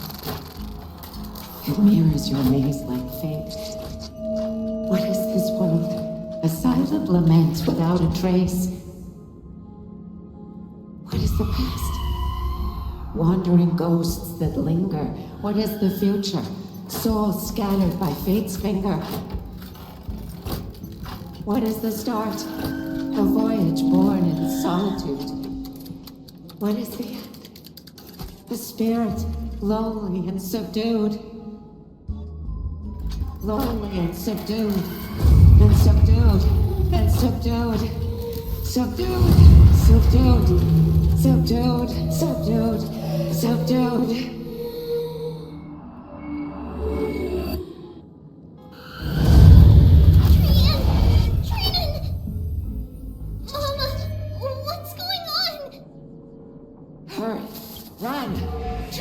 Run! The black tide has arrived!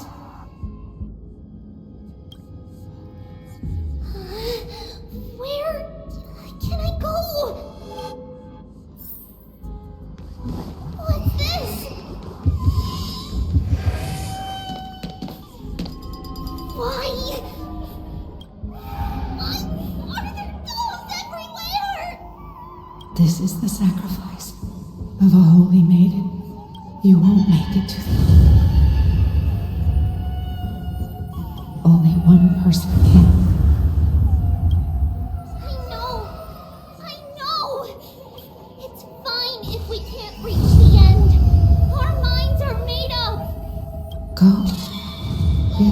Farewell, Strife. Time is running out. Mama, are you going to leave me? My sweet girl. I will never leave you. But remember this, Trevius.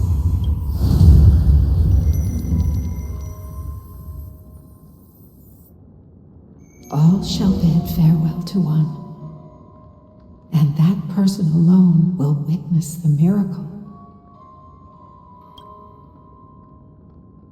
Since your mind is made up, then traverse the black tide and dispel the fog for Amphorious. I shall see you tomorrow, my dearest Trevius.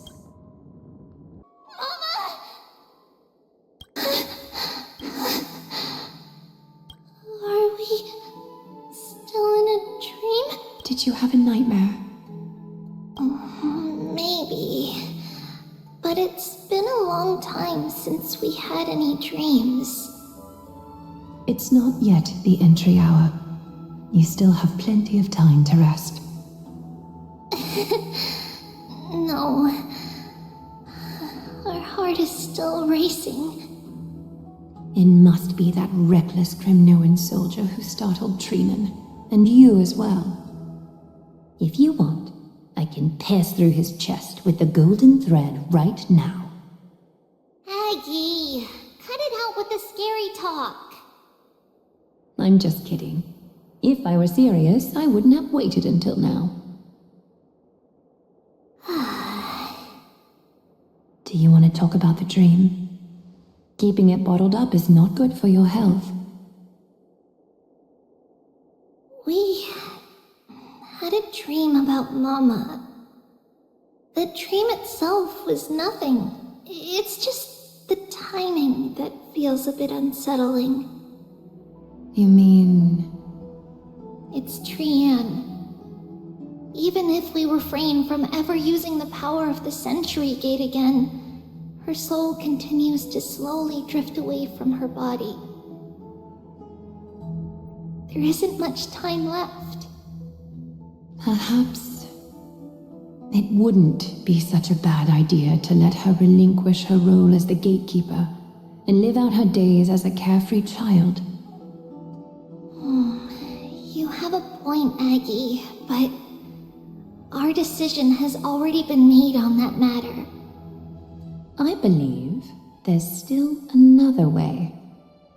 Souls will be spent until they dissolve into dust. Such is our fate. Once we had a whole and connected body.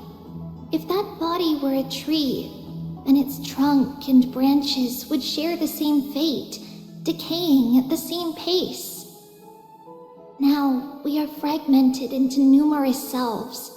Despite the absence of a trunk, we are offered another possibility.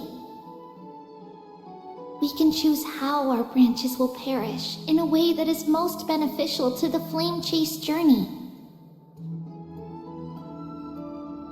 Compared with saying farewell to one person, watching many fade away before me is even more sorrowful. But advancing is the destined end of Yanis's trial. There's no retreat in our path.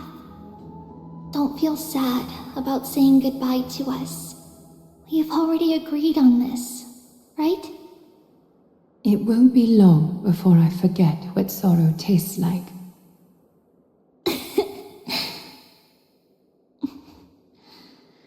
So, what would you like for breakfast, Aggie? What? Where did that come from? After all this talking, we are feeling a bit hungry. Plus, it's nearly the entry hour now. Do you remember when we first met, Aggie? You were still a little one, and we caught you secretly eating oatmeal late at night.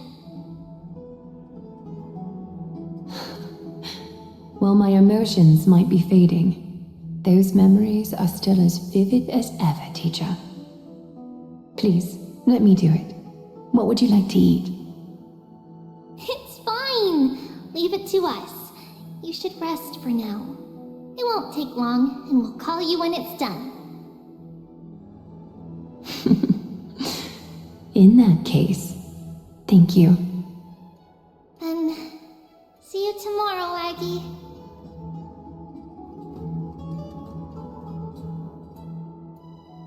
Nevertheless, that nightmare is ominous. Memories are slipping away, even the image of Mama.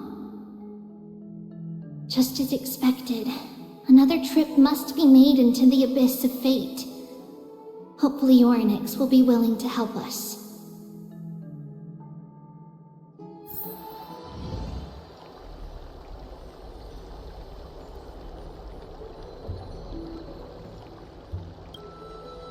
Long time no see, Professor Anaxa. Who are you? It's been a while. I'm the one who once overthrew the entire classroom in that spiritual physics lecture. Oh, it's you. No way. Do you really still remember that, Professor? I remember that glib tongue of yours. What brings you here? Surely you're not here to reminisce. You could tell. Of course. You only beat around the bush when you have a hidden agenda. That's not true. I'm here to seek enlightenment, as always. Could you please teach me everything you know about the black-robed swordmaster? Rumors sure travel fast. Unfortunately, I too know nothing about it. I can only tell you that it is clad in a black robe and wields a greatsword. At least, it looks like a greatsword.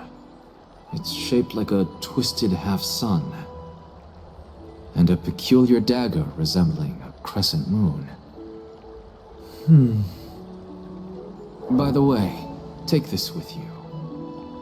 I got it from the sneak attack. It's yours now. Oh. I was right. It is this thing. The one who torched Aedes Elysiae to the ground. And killed everyone. Don't try to be a hero. No one in Akama stands a chance against that thing right now. Is that what the Titan said as well? Not at first. But the god relented after having had a taste of its power. Even with the god possessing me, I couldn't fight against that blade. That incredible power doesn't seem to be granted by any Titan.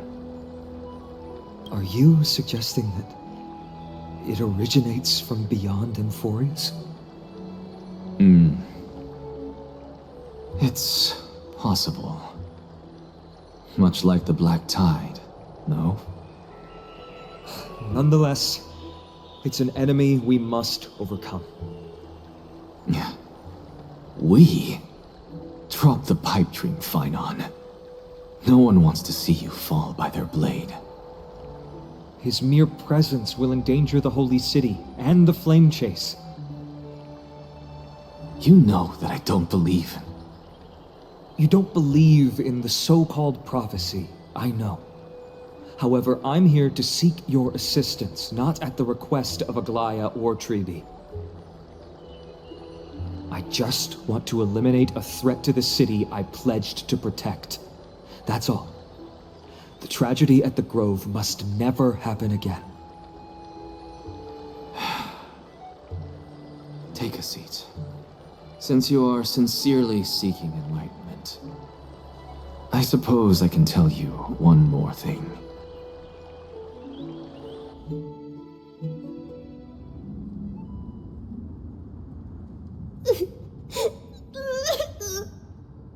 What's wrong, Trian?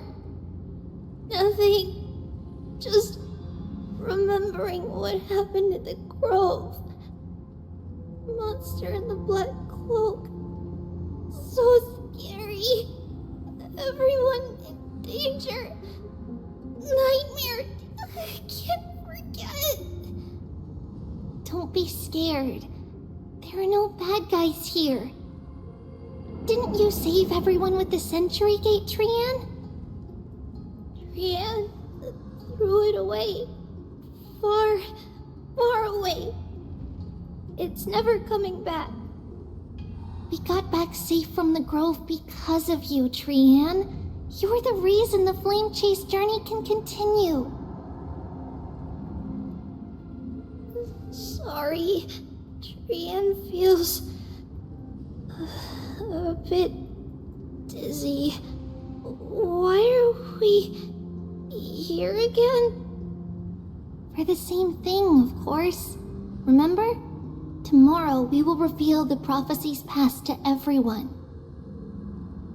But first, we need to restore the memories that have been blurred by the fragmentation. We hope to present the full truth to everyone without hiding anything. Since Yanis caused the fragmentation, we can only turn to another Titan, Orynyx, for help. Also, remember to get breakfast ready for Aggie before the lucid hour tomorrow. Oh, yes! Trian remembers now. Oh, on that note, we had better prepare some saffron before we meet with the Titan. Saffron? Oh, it's an essential offering for rituals in the Temple of the Three Fates. You think we shouldn't go to Orynyx empty-handed? Yes, it's also a symbol of Yanisopolis. If we are to replicate memories, we need to use something that is experienced those days.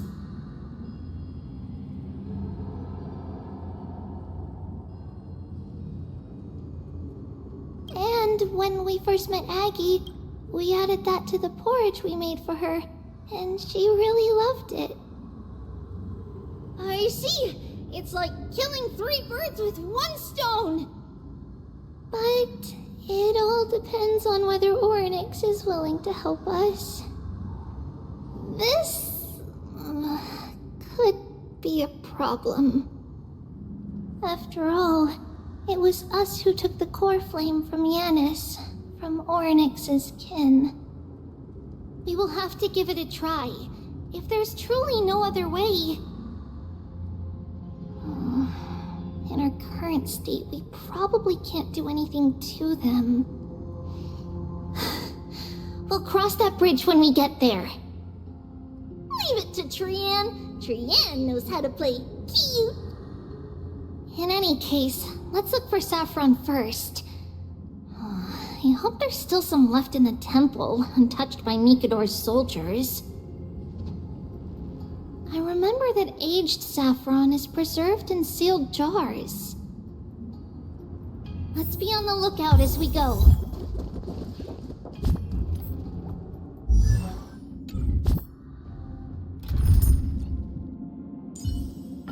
We're running out of time, Aggie! Let's hurry! It's a dead end ahead. Turn back, teacher. What?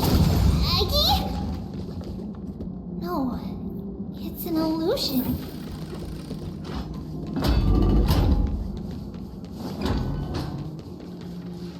Wow, this room is huge. Trinan, did you? Yeah, I saw it. Was that a warning from Orynyx? What are you two whispering about? Treeby? Trinan? Trian can't even hear our own telecommunication. Well, never mind. Trian suddenly feels like this place is quite familiar.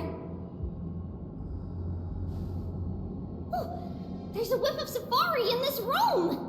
It's right over there. Over here! Follow Trian! Trian, slow down!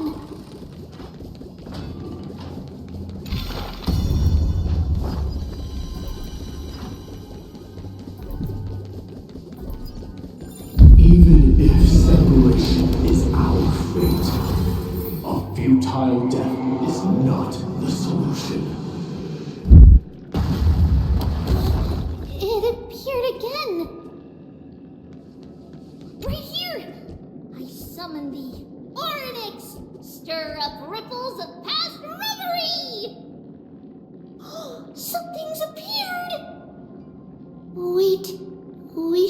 read it first.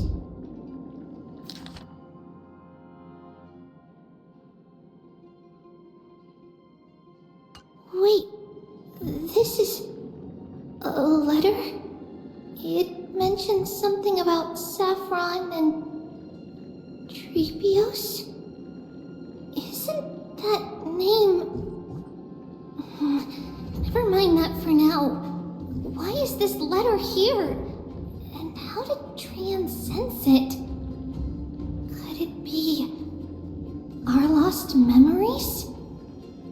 Is it possible that we were already noticed by Oryx and entered their trial? But why haven't they said a word? Oryx has the whims of a child. Perhaps they're toying with us on purpose. Come on, this isn't the right time to be playing games. Separation and death are two sides of the same coin, and reconciliation doesn't come easily for a mortal. Are these visions also fragments of the past? Treeby! Trinan! Look what I found! Is this the safari? Coming! We'll take a look. But Trian, there's nothing in here. What? It was right in the stolium. Huh? There's really nothing here. That can't be! I swear I saw it! I swear! Trian is telling the truth. It was right there. Where did it go? Trinan, Treeby, why aren't you saying anything? Trian can't seem to hear you at all. We were just lost in our thoughts. Don't worry, Trian. What you saw was likely, Yana's hair. We must have startled it away. Okay. Could Oryx be trying to make us falter? But why would they do that? Something feels off. Treeby, don't you think this temple is a little too quiet? What do you mean? It might just be an illusion, but Trinan wonders, is Oryx really putting us through a trial?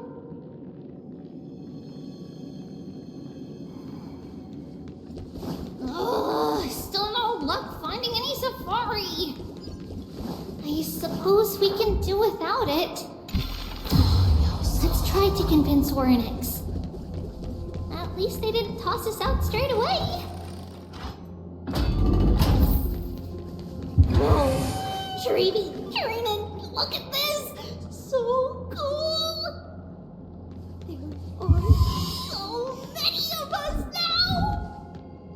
Trian.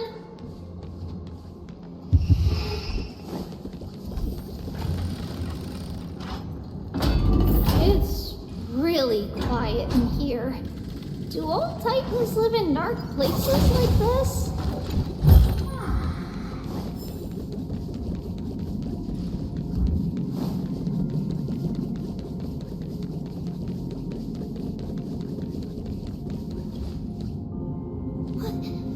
What's going on? Oryx disappeared?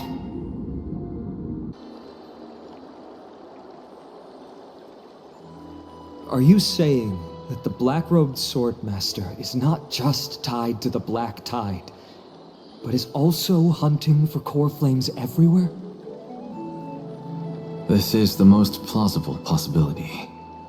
First, it has a vessel that can hold core flames. Second, I'm one of its targets. Let's start with the first premise. Its peculiar ceremonial blade can interact with a core flame, as evidenced by the pull I felt when it stabbed into my chest. I hypothesized that the blade can sense, absorb, or even retain core flames. The second premise is even more explicit. when it was engaged in fierce battle with many of us and was heavily distracted. It remained consistently focused on me. Or rather, on the Titan Cersei's inside me. So it's plundering the flames. But if your argument holds up, wouldn't he be headed to Akama soon? The vortex of Genesis is full of the Titan's core flames. Not necessarily. Let's call that person the Flame Reaver for now. If my presumption holds, that person has 3 targets. The first target is me. The second target is Orynyx, who hasn't yet fallen.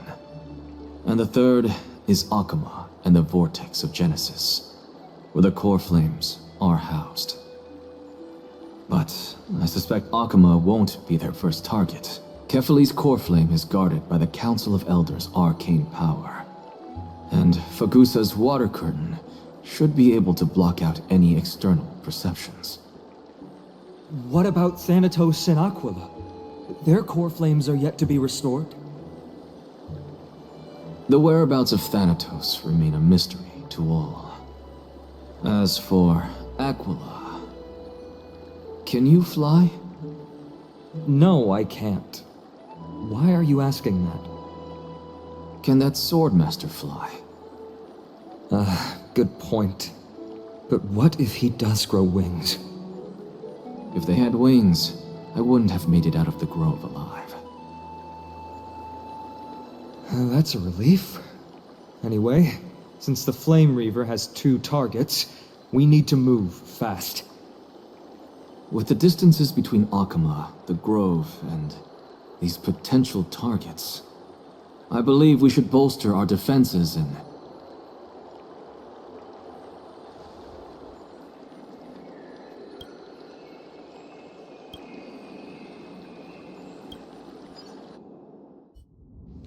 Orynyx! Are you in here?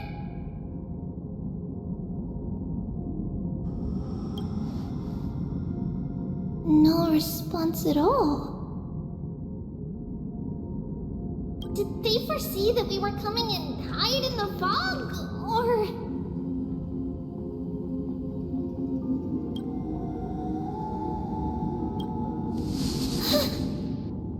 Treeby, we should leave. This temple has other people in it. What? Oh.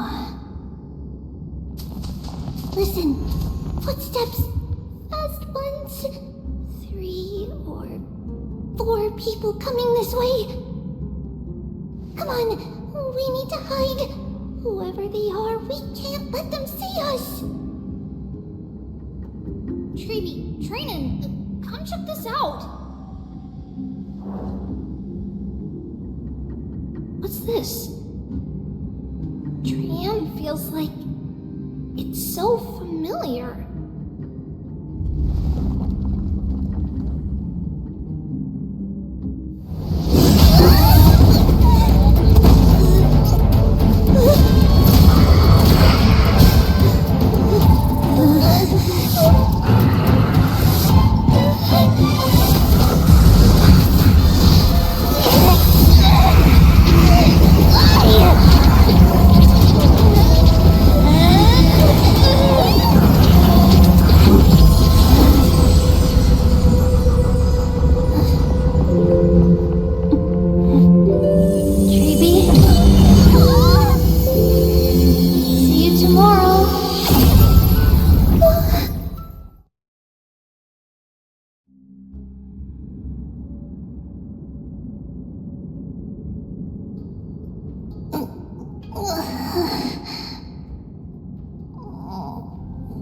Where am I?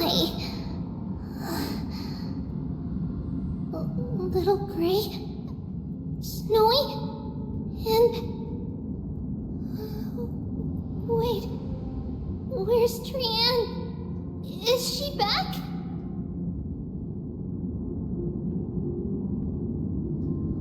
We only saw the two of you collapsed on the side of the road when we arrived. Danny and I looked around, but we couldn't find any traces of Lady Trianne. What about the black-robed swordmaster? Blast it! Of course it's him. We were still too late. I fear something bad has happened to Orynyx's core flame. Then Lady Trianne... She doesn't have much divine power left. We can barely sense anything. That you're both safe is already a blessing. Everyone, we must take action now. We should split into two groups.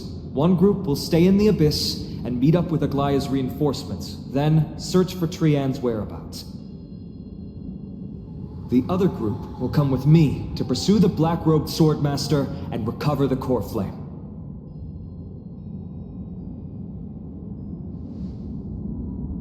I didn't get to tell you this before, but Anaxa and I already have our misgivings about the Black Tide, so we've made preparations. I'll tell you the details as we move. Opportunities are fleeting on the battlefield. We should hurry. Lord Finan! Lady Treby and Lady Trinan. I'm glad you're all right. Did Aglaya's people get here? Yes.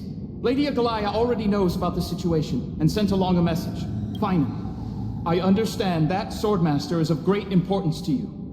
But if you charge in without a plan, I fear that you won't be the only one who dies in vain. I understand. Hatred is a hero's deadliest poison. I have no intention of fighting alone. If that Swordmaster really is related to the Black Tide, the Chrysos heirs must not take them lightly. I have indeed planned to return to the Holy City and discuss the strategy with Aglaya. We'll need all the help we can get for this encirclement. Trinan will stay in the Abyss too. That way, both sides can communicate with each other if anything happens. Thank you, everyone. Partner, Treby, let's go. We're back, Aglaya. You should have come to me first, Finan. Aggie, there's no need to scold Snowy. Alchema is currently in grave danger. I know. It's beyond my imagination that the only two titans humankind can still rely on fell in such quick succession. I've never seen the golden thread pulled this taut, as if it could snap at any moment. Finan, tell us your plan. Time is of the essence.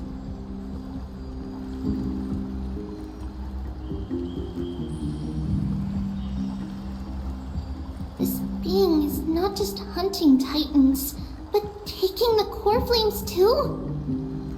Yes, just like the Flame Chase journey is doing. Professor Anaxa thinks the Flame Reaver's arrival is likely a sign the Black Tide has spread further.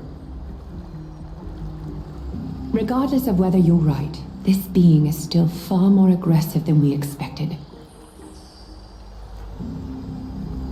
But its madness is also an opportunity for us. If its goal is the core flame, then that means us humans can lure it into a trap. Anaxa had already left the Holy City with Circe's core flame while we were on our way to the Abyss, so he can make preparations for the battlefield. Tell me, what makes you think this won't end with us losing another core flame? Because this time, the power from beyond the sky is also at our side. She is the key.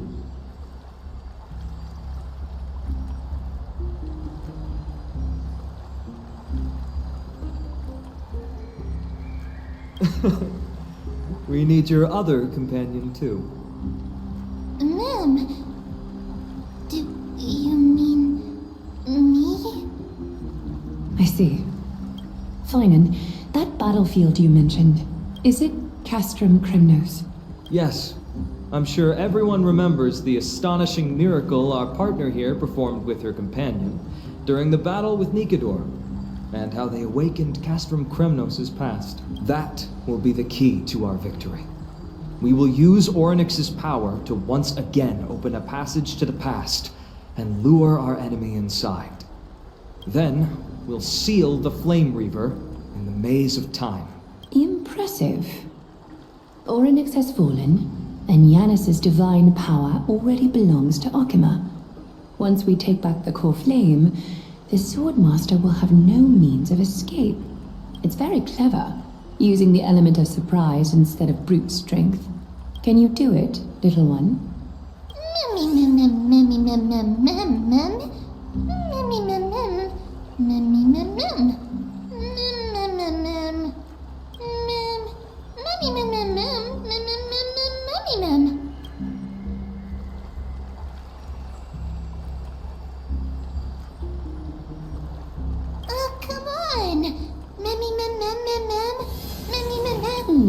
Such enthusiasm. I'm glad to see you're confident. By the way, the Council of Elders declared a state of emergency when Treeby went missing. Kynus and her following have heard tell of the incident at the Grove, and are galvanizing support in secret. I fear she'll make her move before the next assembly of the citizens. What are they plotting? That short-sighted politician likely believes the Chrysos heirs have outlived their usefulness, and is making preparations for her next step. That ugly side of humanity is something we'll have to deal with eventually, but that's a problem for another day. I've sent Castorus ahead to the council with a message. She should be able to keep the situation under control for the time being. Finan, it is my hope that we can come to an understanding on this. We must take down the Flame Reaver in one go, and retrieve the core flame, and in doing so, grant ourselves an advantage against the Council of Elders. Of course. You may count on me to lead the charge. I apologize for tasking you to spearhead the plan once again, but Akima is currently beset by enemies from within and without. The situation brooks no delay, and we have precious little time to confer and discuss the plan with you. That being said, you are the key to our success, and I shall respect any decision you make.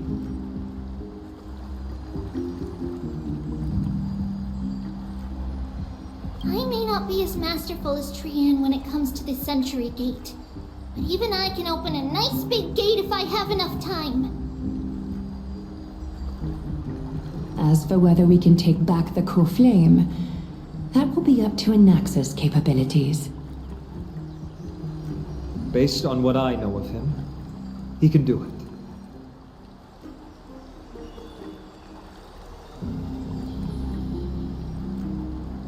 I'll be honest, we can't. But the Flame Reaver will have to step over my dead body if they wish to do you harm.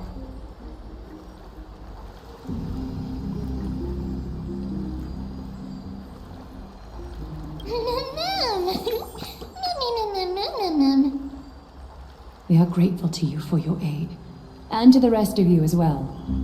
Now, let us be off to begin the hunt. May Kethely sharpen our gaze and grant us victory over the enemy.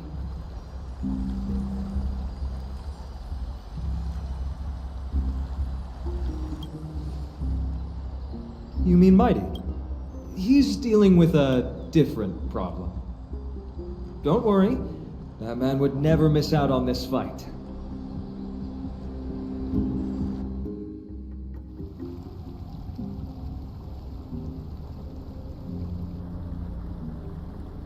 Farewell, my dear friend. You must lead us back home. You and I, we are both the same.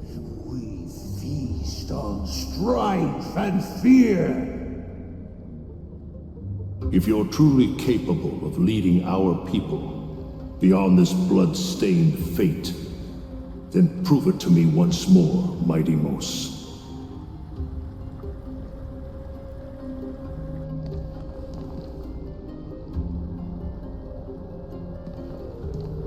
I knew you'd be here. I heard you're about to set off on an expedition. That's right. It's going to be a tough battle, and our destination turns out to be Castrum Kremnos. Is that why you're here? To pray to the dead Nikador? No, just the opposite. I'm here to tell you, you can entrust the front lines to us this time. You can't afford to lose your upcoming battle either.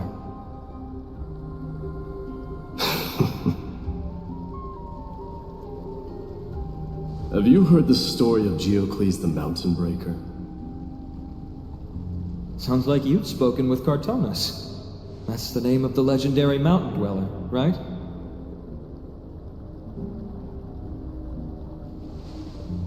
Let's have a chat before we go our separate ways. Cartonus told me that back in ancient times, the mountain dwellers lived in seclusion. They spent their days quarrying and gathering, living a simple and peaceful life away from strife.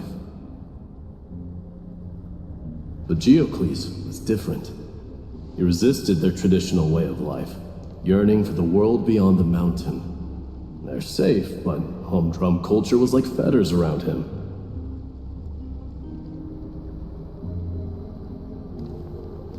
He sounds a lot like you.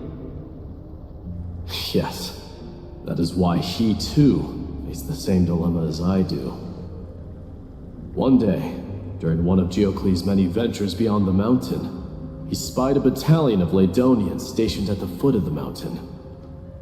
The Ladonians were at war with their arch-enemies, the Companions, and they used the mountain as a base to carry out guerrilla warfare operations.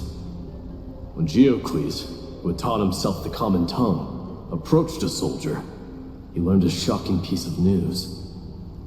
The Ladonians were planning to plant mines and explosives all over the mountain, and then lure their enemies within. With danger lurking with every step, the mountain dwellers' homes were no longer safe. Geocles quickly returned to his village to bring the news to his people. But... let me guess.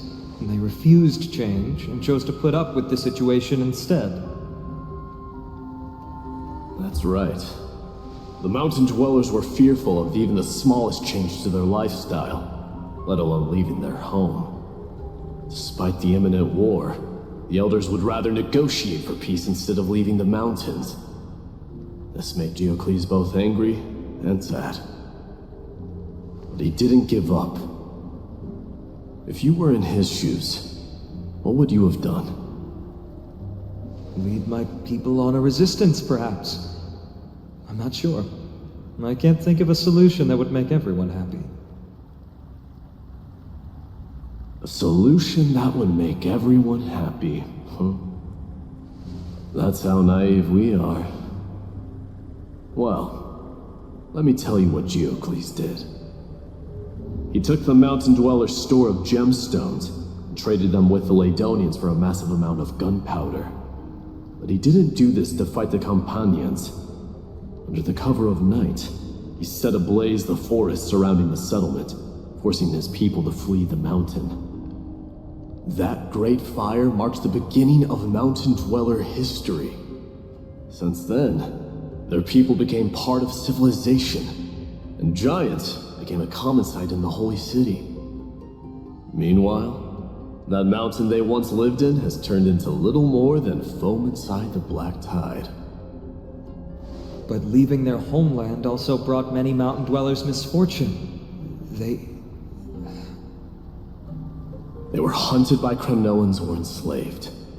Indeed, that is undeniably also part of their history. But that is Geocles for you. The merits of his actions, or lack thereof, have been scrutinized by many, but historians nevertheless hail him as the Mountain Breaker.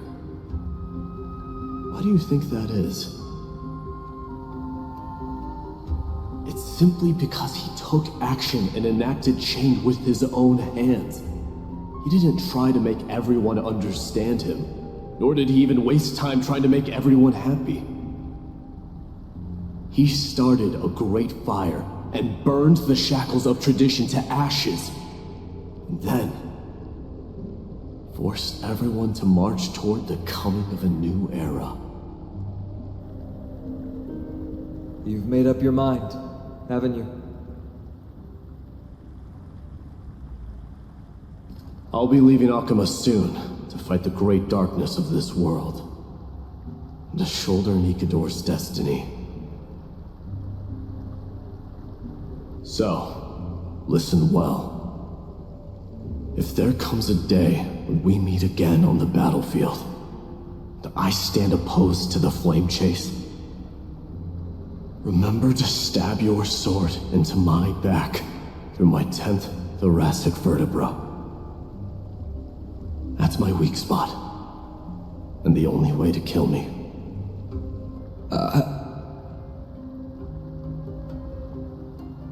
You have my word.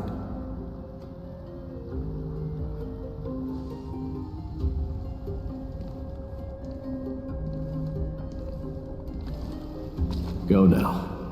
The battlefield calls. Send that flame-thieving hyena to their death.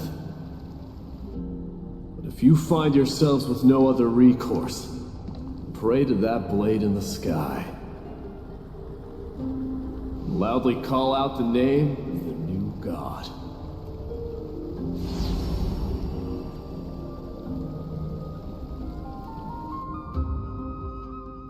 That's the sound of an all-out war. Not the kind of ruckus Professor Anaxa can raise on his own. Let's hurry. The battlefield is just ahead. I didn't think she'd manage to send the Kremnoans to assist. Brave warrior, what's the situation on the front line? Nakaman, why are you here? What? Didn't Aglaya tell you? We have been instructed to assist you in trapping the Flame Reaver. Aglaya, that vile usurper. I spit on her name. Our king will be back soon. He'll be able to deal with you and that black robe.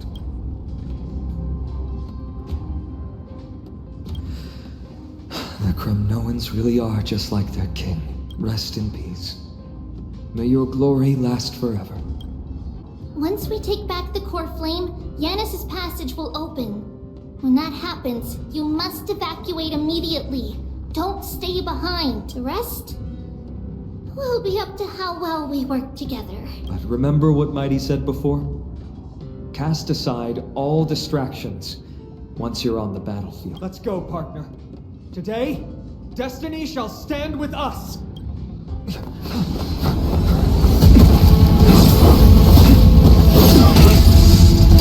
Finally.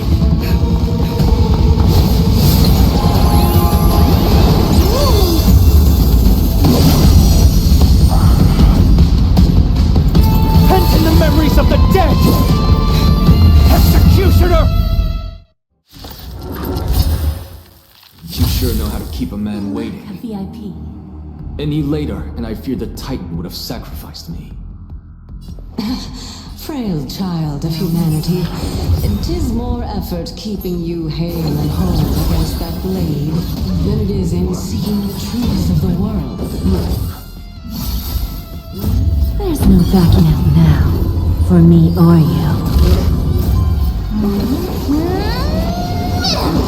Eternal sleep is nothing. Dead return!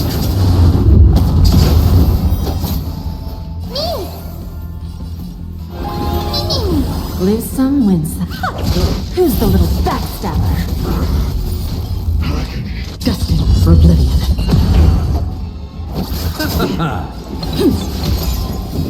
Just a graze. I underestimated you. Still waters of oblivion. Give an inch and they'll take a mile. Self-inflicted misery. I'll see you off. This world return to the victory. Lee, there's no backing out now, for me or you.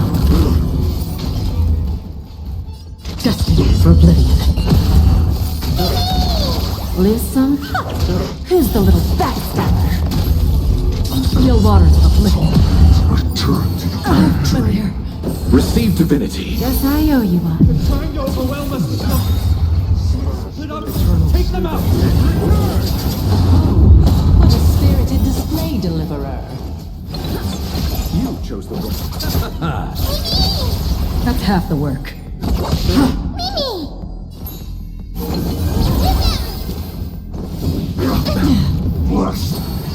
Familiar. I weep for the departed. It too shall fall.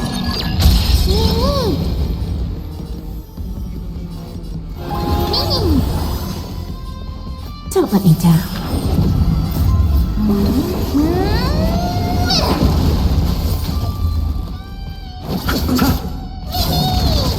Self-inflicted misery. Get ready, Croft.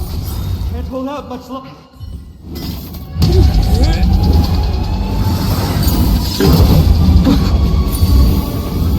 At long last.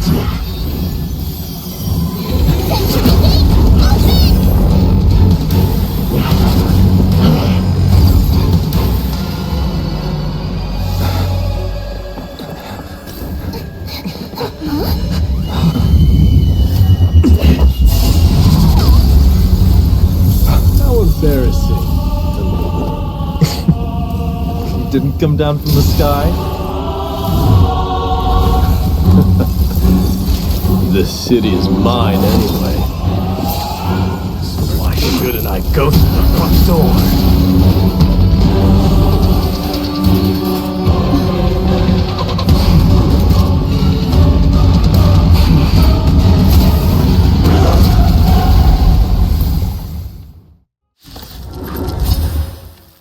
Minion of the Black Tide.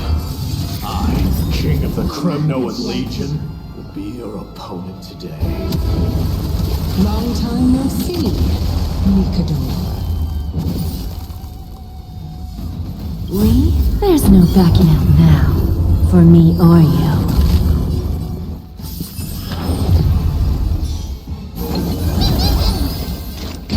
Still waters of oblivion. Who's the little backstabber?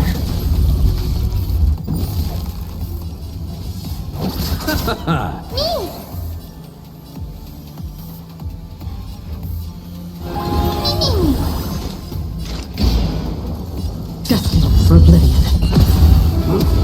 Such petty tricks.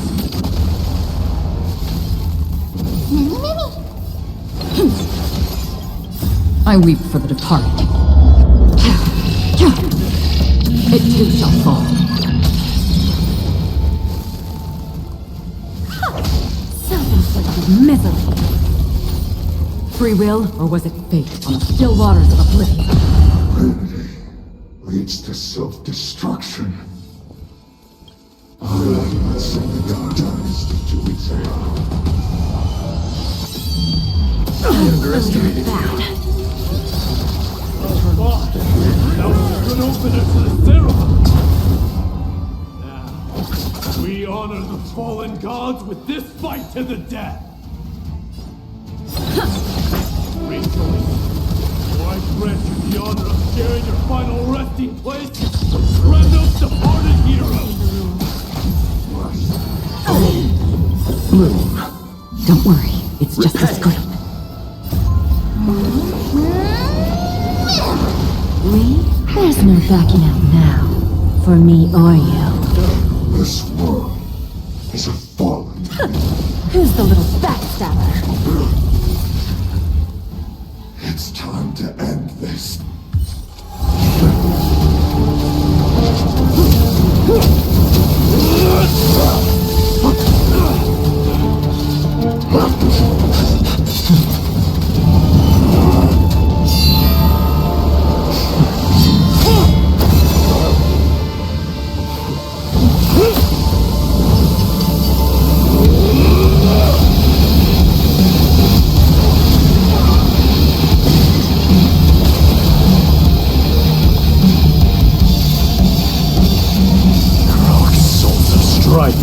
Heed my call!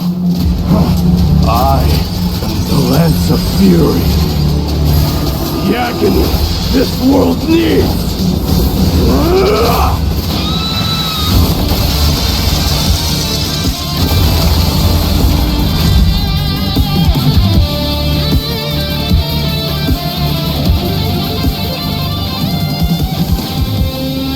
Witness this. New god has come to Castrum Kronos. Look! The warriors have returned! But are the rumors true? Has Oryx fallen? It's as the Council of Elders said. We face a dangerous threat. Yet the Chrysos heirs are only inciting more chaos. They don't care about the people's safety. They really gave the core flame of strife to a Kremnoan at the end. What a noisy crowd. This, doesn't feel right. It's probably because Oryx is gone. Oryx was a generous titan in the eyes of the people. They graced us with miracles, allowing humanity to reap many a convenience from the past. What they don't know is that the Titan didn't do all of that of its own volition. Regardless, the Titan has fallen, and we must surrender Oryx's core flame. A meeting with that woman again so soon? I just can't catch a break. Professor Anaxa, why don't you find someplace to rest first? Matters that require Aglaya's attention are piling up. You two meeting again will, forgive my honesty, only distract her. Just try to stay on your best behavior, if you know what I mean. That's not up to me, I'm afraid. I've been trapped in her prison the moment I set foot in this holy city. The price of having a Titan living in my head, I suppose. Don't worry, I don't want trouble either.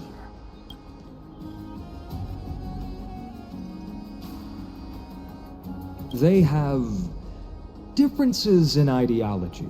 Alright, I suppose that's putting it lightly. Don't worry, you'll figure out the intricacies of these relationships sooner or later. I'm sure you don't need my help handling Oryx's core flame. So I'll be off. I have some personal matters to attend to. It somehow feels like D has closed himself off even more after he completed his trial. Yeah, a lot has happened in the past few days. You've been lost in thought for a while now too, Treeby. Did Trinon bring news? Yes. She has found Trian. She was at the bottom of the valley outside the temple. But that's where the good news ends. I'm sorry. It's alright. They also found someone else besides Trian. He was no better than a corpse when Trinan and Hyacinth arrived. He had suffered more cuts than could be counted and leaped off a cliff from a great height. All to free Trian's body from the clutches of the black-robed swordmaster. What a brave soul. Do we know who he is? Yes. It's Krateros.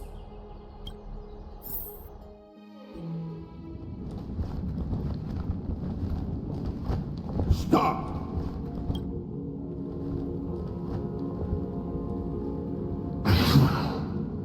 If you want this girl dead, you'll have to kill me first. How ludicrous. Your body made of flesh and blood as it is will not survive more than a single strike from me. Better to die in battle than return even in glory. As a Kremnoan, I know not the fear of death. She's lost her divinity. I have no interest in an empty shell. But answer me this, child of strife. Why do you raise your shield for her? As the leader of the God Shield Brigade's elite, I protected the king against the Black Tide with this very shield. And I've done this over and over, hundreds and thousands of times. A pathetic killer like you could never understand the weight it bears.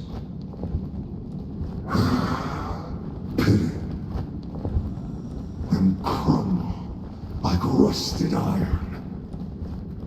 Good.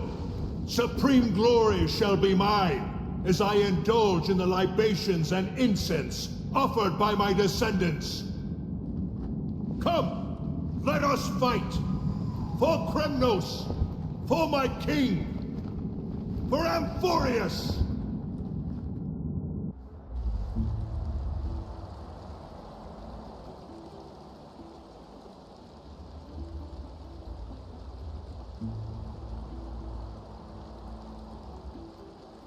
We foresaw this cruel parting 1,000 years ago.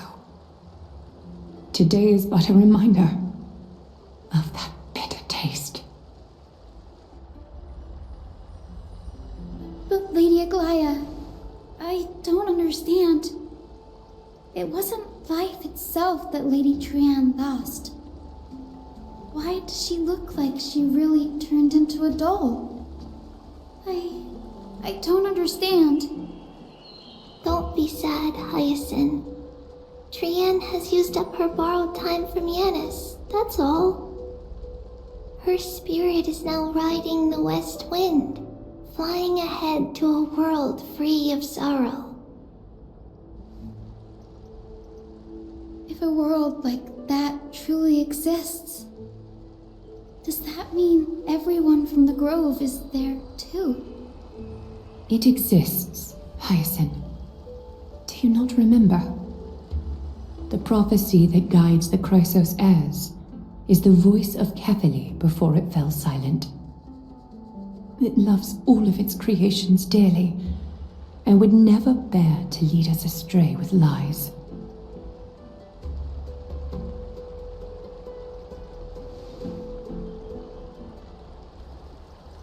What about the Crimnoan veteran? How is he doing?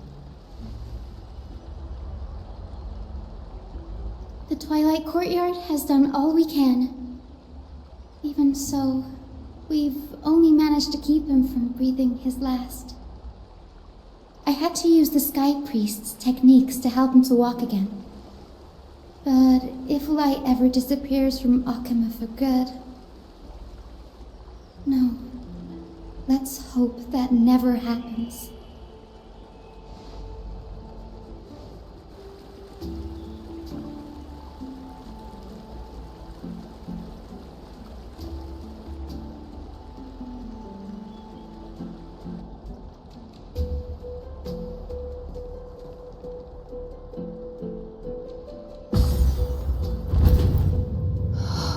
The parting hour is upon us.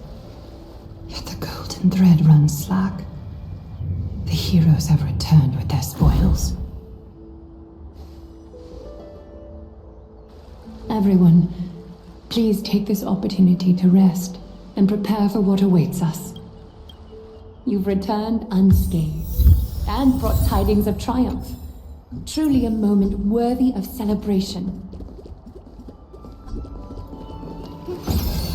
It's incredible to think that we returned Nikador's core flame not so long ago.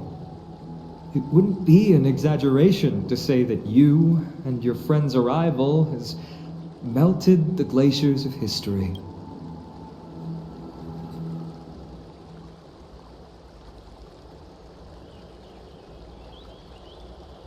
You could say this is the true face of history.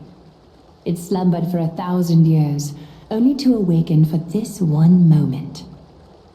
Alas, now is not the time for a study of history. I do not see a Naxa around. Was this under your instructions, Finan? Yes. It just seems much more efficient than letting you two go at it endlessly. A rash decision. After all, he still bears a core flame with him. I do concur with your assessment of efficiency, though. Now, let us table the issue concerning him for the moment. The more urgent matter is the core flame of Orynyx. The Chrysos heirs had initially crafted a plan regarding the order to return the core flames. For titans like Orynyx and Circes, who harbor no intentions of harming humanity, our strategy entailed assuming their divinity only at the very end. But this unforeseen turn of events has thrown everything into disarray. If we don't return the core flames to the vortex of Genesis, and we leave the Titan's divine positions vacant, We can't even begin to imagine the disaster that would follow. But the most pressing issue at hand is that we haven't found the Chrysos heir capable of bearing Orynyx's divinity. Finan, Castrus, Mighty, and Hyacinth. Treeby and I devoted a millennium scouring the world, only to find these few people. Only a chosen few possess the capacity to assume divinity. The elite among the Chrysos heirs. We would never hastily extend our invitation without first verifying their potential to bear such power. Yet we cannot compel anyone into divinity, as it would be no different from sentencing them to the gallows. Truly a dilemma. Yeah. How about letting her give it a try?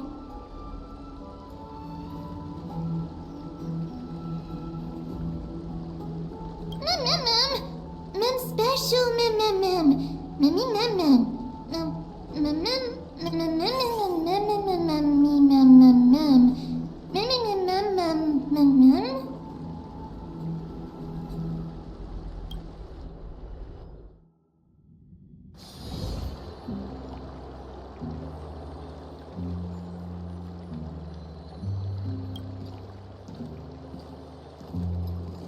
I see the Reaper has forsaken you too, teacher.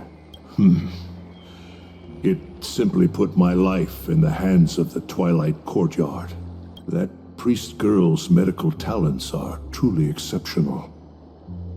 She might be far from the ordinary girl we envisioned, but this isn't about me, Mighty Mos. I saw it. You finally decided to embrace your own fate. Power of Strife is stirring a tempest within me as we speak.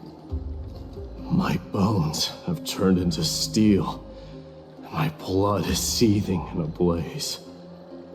Past rulers of Krenos could only aspire to this might, yet I have merged with it. I've made history, and henceforth divinity and kingship shall coexist as one. Indeed. You've realized the aspirations of every former king of Kremnos, and now you can at last bring our people home and reforge the glory of Kremnos. Unfortunately, I harbor no such desire. What? What do you mean by that? Over 2 millennia past, devotees of Nikador's might banded together beneath their feet and erected a city of their own.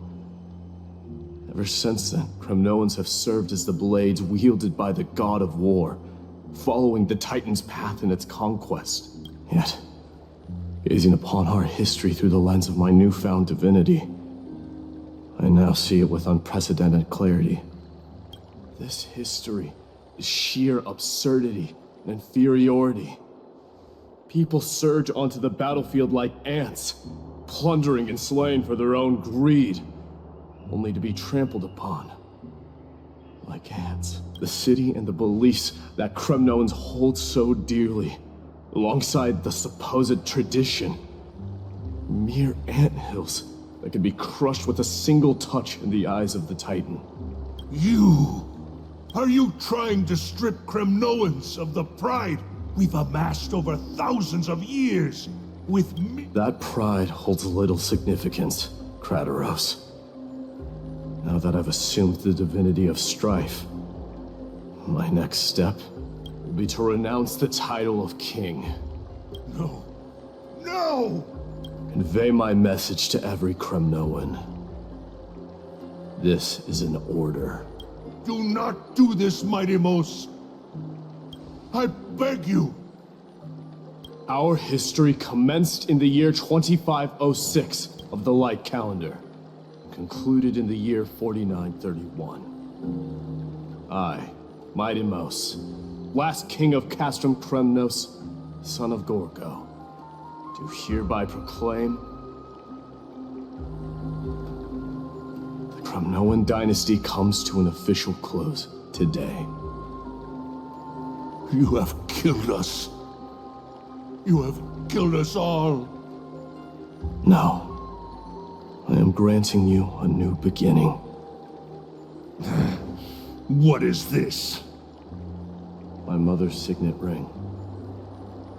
It served as a symbol of kingship.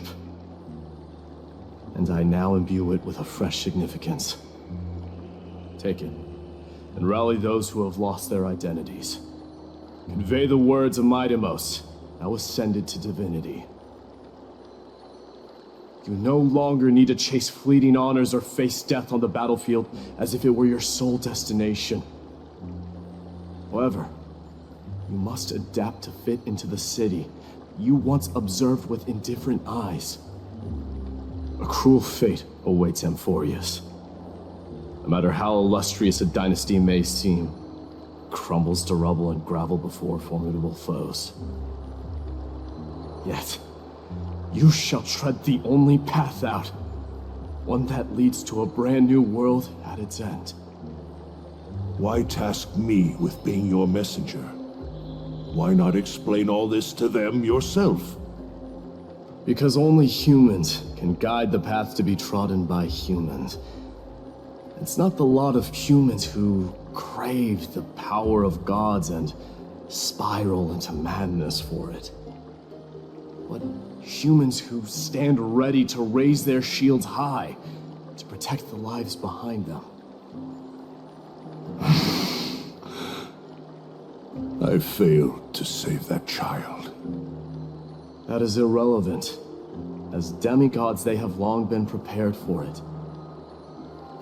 What truly matters is that you showed up there and shielded her. The one who persuaded Aglaya to set me free that night. Was that you, Midamos? Yes. She's not one to easily make a concession. What did you offer her? I staked my mother's name to guarantee the integrity of your soul to her. And I promised her that I would dedicate all I have to the Flame Chase journey. And what is next, Midamos? Where will you be headed now? To the place where I belong, to fulfill my promise. The madness that has plagued Nikador and the darkness that has consumed Amphorious. It's now my turn to fight against it. You're here, Midamos. It seems that you are prepared. Yes. You aided Akama through yet another trying ordeal, and my gratitude knows no bounds. Isn't that exactly what you wanted? Not everything unfolds according to my plan. In the current state of the world, I can only proceed one step at a time. Furthermore, you are ready to dedicate all that you have, regardless of the promise you made to me, aren't you? Throughout my time in the Holy City, I've gleaned valuable lessons from you. Strategy, leadership, adaptability to change. Yet, it's only recently that I've come to realize the truly remarkable quality you possess. And what is it? It's the magnetic allure in your presence. It draws people to gather around you willingly, to seek your guidance. They strive not to disappoint you, not due to fear of repercussions, but out of sincere alignment with your ideals. That is precisely what every ruler of Castrum Kremnos has been missing. I am truly honored to hear that. And now, Midamos, you have risen as the most powerful demigod in the world. How do you intend to wield this newfound power? I shall see Nikador's aborted mission through to completion, and become the strongest bulwark for Amphorious to defend against the Black Tide. I will secure enough time for the Flame Chase journey, until you manage to lead everyone to reach the miracle of Genesis.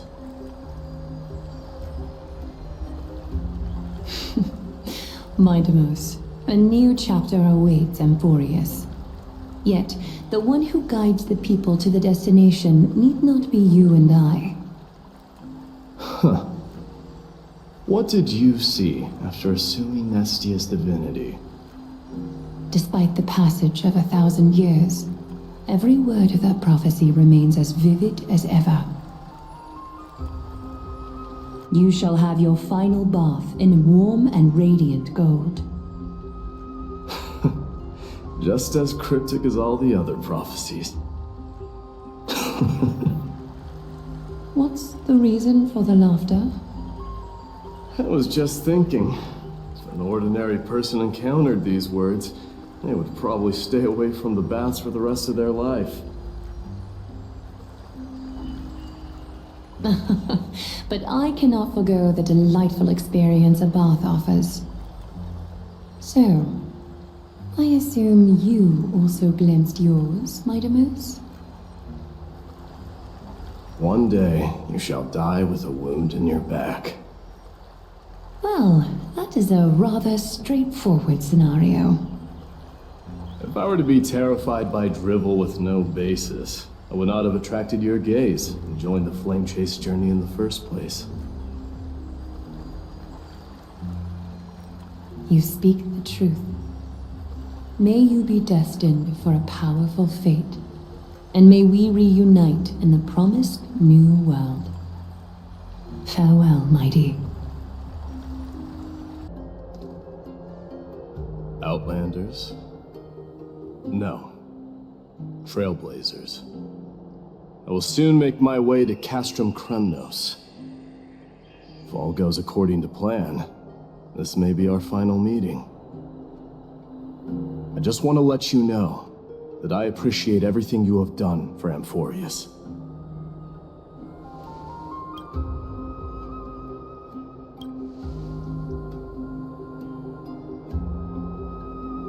That means a lot to me. May success accompany your trailblazing wherever it leads.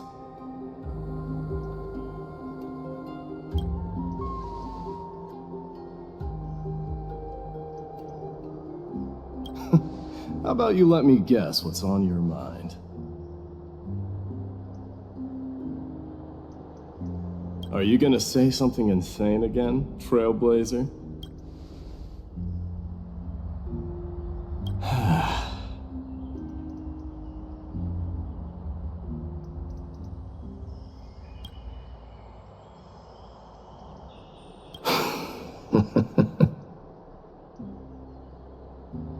Now that I bear the divine within me, I can get the vague feeling that you have a great significance for the future of Amphorious.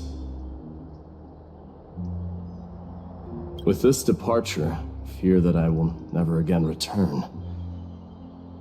Can I entrust you both to watch my back, and to continue supporting the Flame Chase journey in my absence?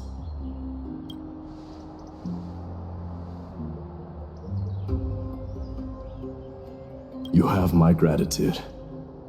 Then, farewell. Yes?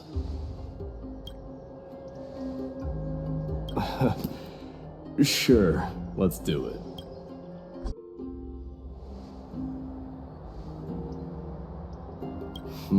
Well, feels peculiar, I suppose. I'm not talking about your photographic skills. It's just with this one. It's pretty good. I wish the same for you during your time in Amphorious. Is Lady Trebios not here? Lord Mighty! Hyacinth. So you are the physician Krateros spoke of. It's no wonder then that he was pulled back from the brink of death. You have my gratitude. I can take that as a compliment, right? I've heard about what happened at the Grove. I'm deeply sorry for your loss. I've heard far too much about death and grief recently. To quote Lady Treeby, we should all focus on tomorrow, shouldn't we? That's a valid point. You have always been the most optimistic one among us. Well, I must say, it feels quite incredible to see a new demigod standing right before me.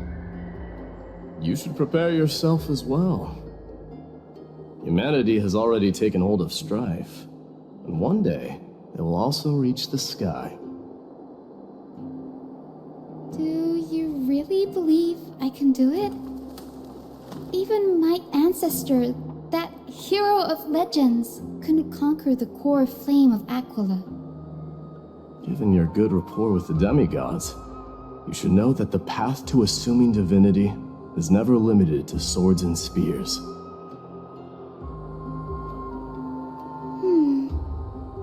You've always been so perceptive, Lord Mighty. Rest assured, if fate has truly selected me, I'll be ready. Right. You are here looking for Lady Treeby and Lady Trina, no? They're not around at the moment. Is there a message you'd like me to pass on to them? No need.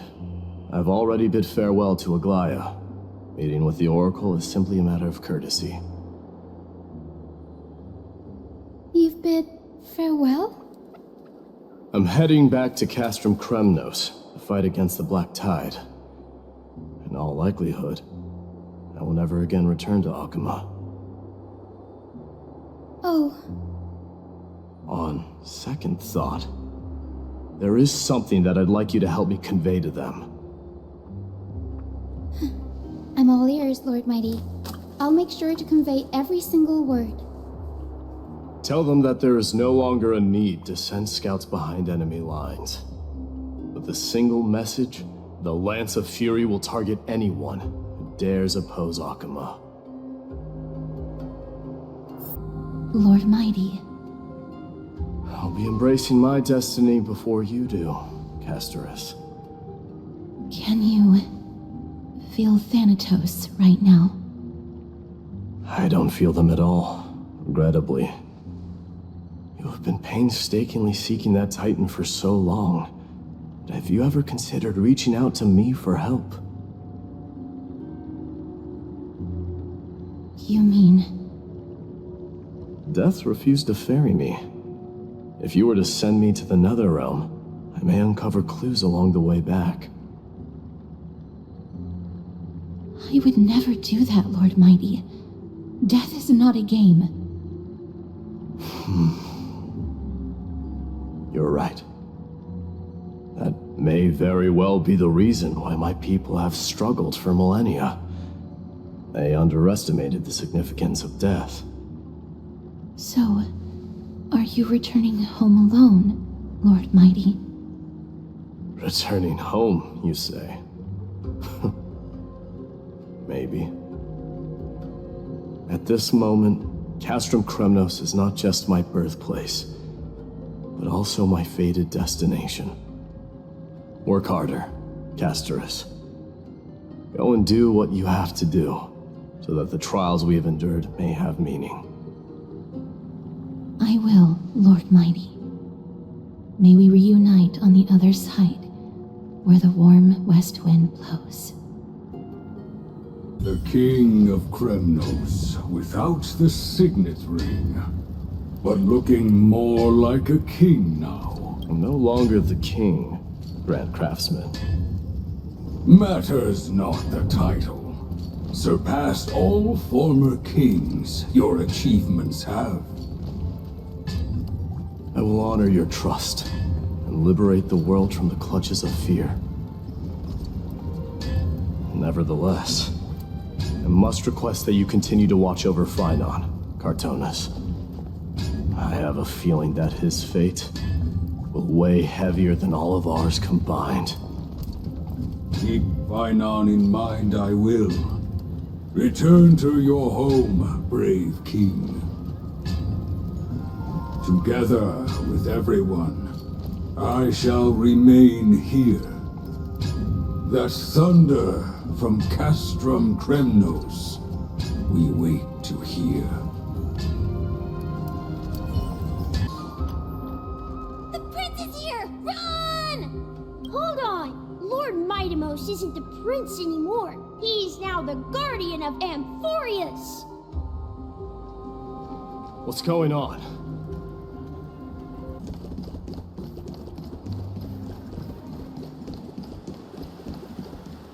We salute the Guardian of Amphorious.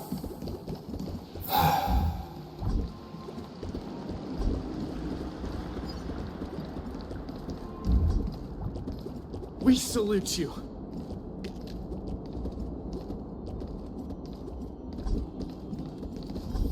It's been a while, Guardian. I should have known you were the mastermind behind this. Hey, don't go pointing fingers without cause. I swear I'm innocent this time. See those kids over there? They're the ones who brought everyone together. I admit, that took me by surprise. Were you seriously just going to sneak off without a word with me? Well, I was actually on my way to bid farewell to you, but ended up running into this. Oh, that's quite an honor, I suppose. We better not leave them waiting too long, don't you think? The road to Castrum Kremnos from here is long. Perhaps it wouldn't be a bad idea to take a moment and etch their faces in my memory one last time.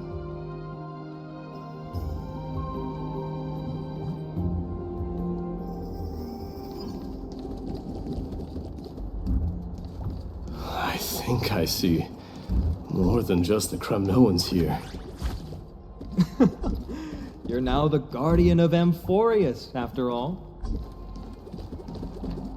I'm thinking maybe it's about time the god of Strife gets a new name. How about the god of solidarity or preservation? Dong Hung mentioned that one to me. All right. It's about time for us to part ways. Any final goodbyes you want to share? This might be your last chance.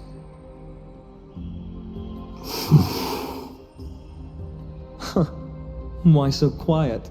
I thought divinity would wash away some of your sentiments. Do you truly feel as carefree as you seem? Or is this just a facade you wear? You know what? You sound just like a Glaya at this moment. But you're not off the mark. I just thought that putting on a nonchalant front for this occasion might help us preserve some dignity. I can see through your deception, even without the power of mind reading. Am I really that terrible at controlling my facial expressions? Well, with that said, thank you for aiding me in defeating my archenemy, Mightimos. No need to thank me. This triumph brings no delight, nor does it signify closure. You understand that more than me. Indeed. In the end, I still haven't unraveled the mystery behind that black-robed swordmaster. And I can't even ascertain their demise. Maybe I've never managed to cut off my destiny. But that matters not.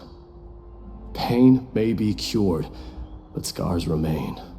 And this should not be effaced.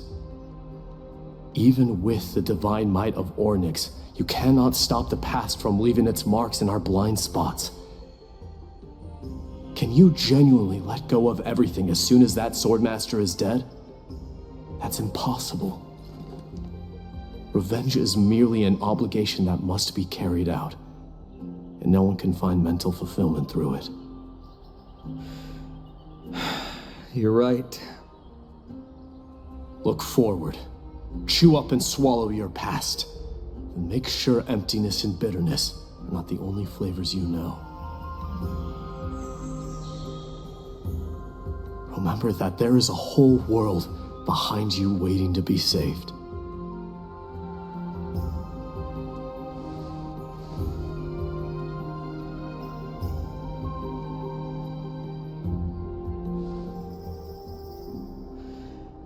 keep that in mind.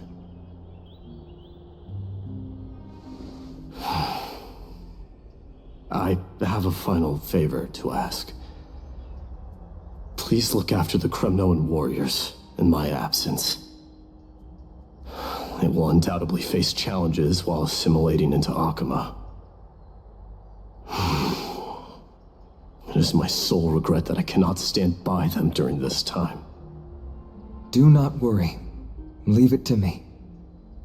And, while I'm at it, I'm going to find out if the Kremnoan language is really missing that many words. The Kremnoan philosophy can never be encapsulated in a mere dictionary. But if there's a chance in the next life, you should come visit my library.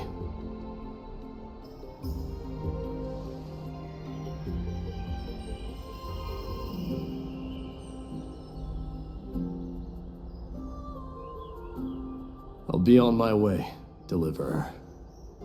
Remember to stay alive till the final act. Yes. Same goes for you. Don't die too easily. May triumph always be yours, Midamos.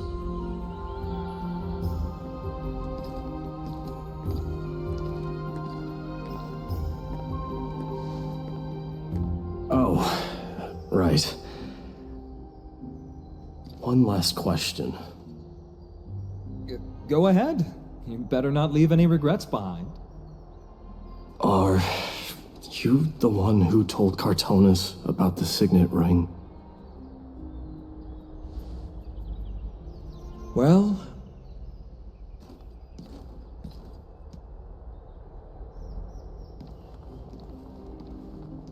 who knows?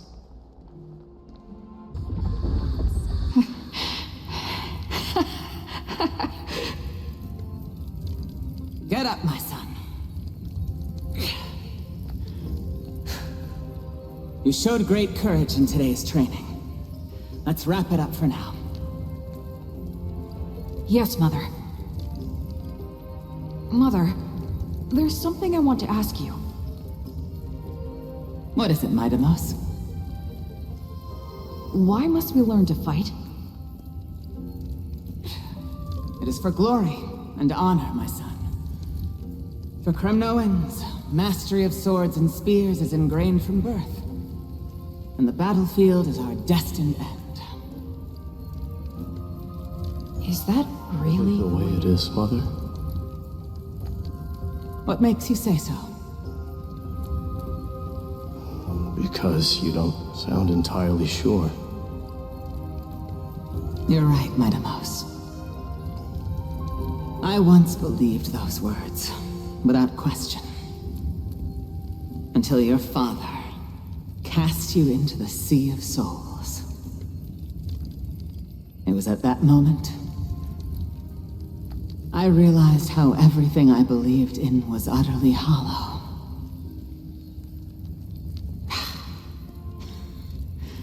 Perhaps the spirit of Kremnos had once existed. But as greed bloomed in the hearts of humanity over the years, such spirit had long faded alongside our glory. I no longer put my faith in any oath or doctrine. Now I have just one role. That of your mother, Midamos. Your guardian.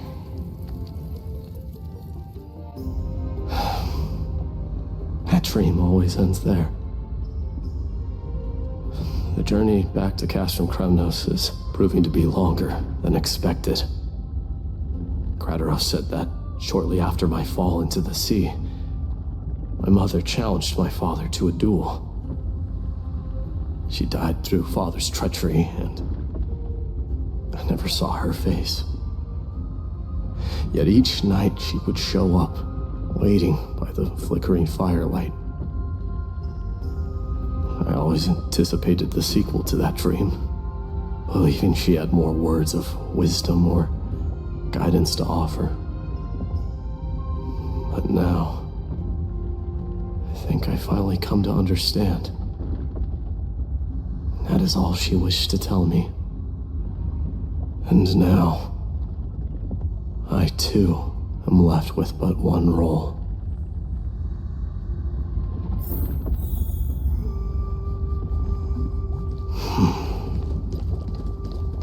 It is time for this journey to reach its end. Look! Midamos is back!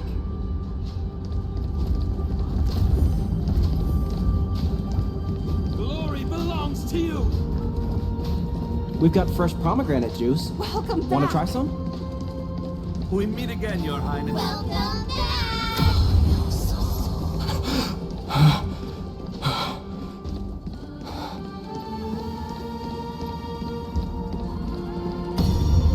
How was your training? Ooh, say, come and check out what I just well. wrote. Midamos, did you just come back from training? May Nikador defend you. It's I'm gonna beat been a you while. at the festival. Welcome home, Midamos. Have you found something?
We smell sunlight and the wind of Akama. This was your favorite spot, wasn't it, Trianne? Lady Trianne, why did it have to end up like this? Take it easy, Cass. Departure is a part of life. It's just that ours isn't as tumultuous as it is for ordinary folks. When we started our journey, Yanis had already provided their prophecy. Just like how that Titan divided themselves to create the countless passages in the world. It's only natural for us to follow the same path since we inherited their destiny.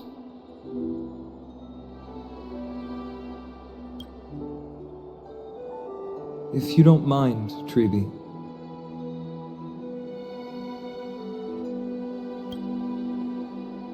Are you still willing to unveil that past for us? The past regarding the prophecy?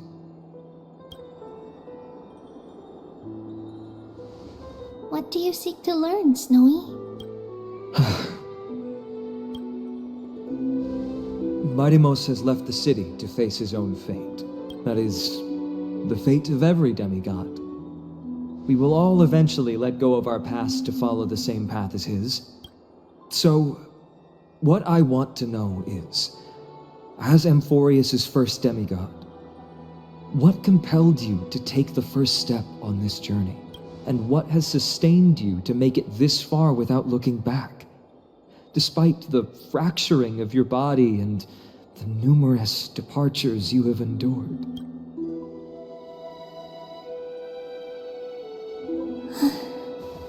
All right. Teacher, are you sure about this? is already doing what he has to do. What reason do we have to keep it from them? Let's go, everyone.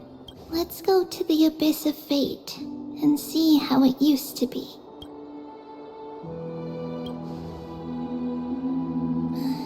Then I will leave it to you. Trinan, would you mind? Tribi, are you not coming with us? I want to stay here with Trian for a bit longer. I see. We'll be off then. Take care. Since you have made your decision, then let's proceed as you wish. See you later, teacher. Cass, are you not going with them? No. I'd prefer to remain here to accompany Lady Trian. She hated being alone. What's this? A little gift that I had hoped to deliver to her personally. Though fate had other plans. Oh. So you saw us arguing that day? Yes. I figured Lady Trian would like it a lot. So... I see. Cass... You know, I recognized it immediately that day. It truly is an authentic piece from Yanisopolis. Then why? It's just that Trian had forgotten far more things than I. For example, she forgot that this glass object meant something unfortunate according to the traditions of our homeland. I'm sorry, Lady Tribi. Should I... No need to apologize, Cass. At that time, I simply didn't want her to be trapped by our past, especially considering how much time had passed since we left home. But now... it might just be the perfect gift for... All shall bid farewell to one, and that person alone will witness the miracle. While you and I have long accepted this absurd fate, they remain fresh and inexperienced. Teacher, don't let the weight of that cruel prophecy crush their spines. But it would be even more cruel if we allow them to ignorantly fall before the gates of the new world. They will eventually need to know the truth. We just need the right opportunity. This, to me, feels like the right opportunity.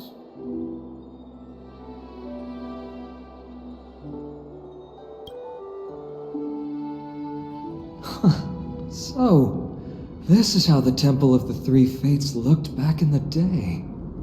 At this point, Yanisopolis still resides under Aquila's protection, yet it is already fated for decline, and only contains a beautiful facade. Is it because Amphorious has entered Era Bellica? Yes.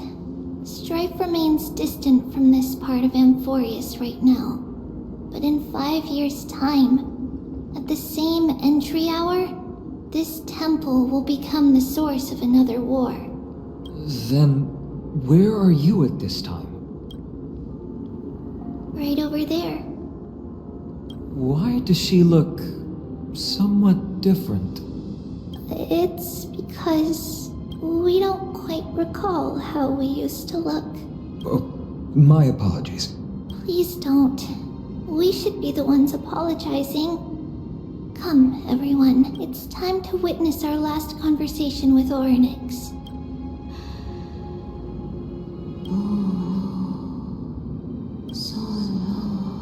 You're here, Orynyx. This is our memory. So your senses are also aligned with the Tribios of that moment. False prophecy, huh? So you still think that way?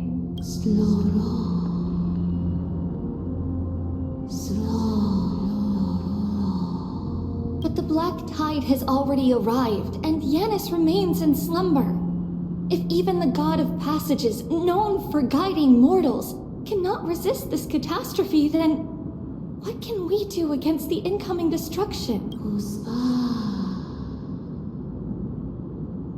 Those chosen by fate would never have their family taken from them, and And how can I alone remain safe and secure while watching the entire world crumble before my eyes? This might be our last conversation, Orynyx. I will do everything I can to protect you from the Black Tide. The family she just mentioned. It's our mother. She fell from the spot into the valley a long time ago. It was during a grand ceremony held to seek Yanis's guidance, but things took an unexpected turn. It was Kefali who responded instead. Did something go wrong with the ceremony? Yes, but those two occurrences were in fact unrelated. Kefali's response was simply a coincidence on that frosty night with treachery abound. As the Holy Maiden of Yanisopolis met her demise, the world-bearing Titan also fell in another corner of the world. Let's keep up with her. This story, she should be the one to tell it. That thing ahead. It's the altar of Talantin. But that's not our destination. We're heading to the left. This place used to be passable. I never thought there would be such a hidden space in the abyss. This is the Archive of Prophecies, an important ceremonial site back then. Is this Yanis's maze that Trinon used for divination in the past? Not only that, it also serves as a lock.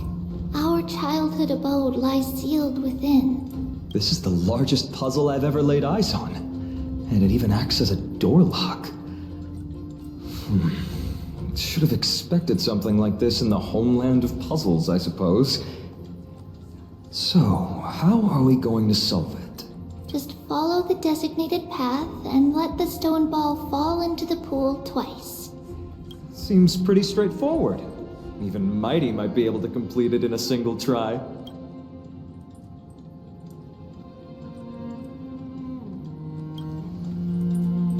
You still don't know him well enough, then. He might not even need a first try. He just punched the door open. Mighty. If he were still here, we'd probably take a lot fewer detours to solve our issues.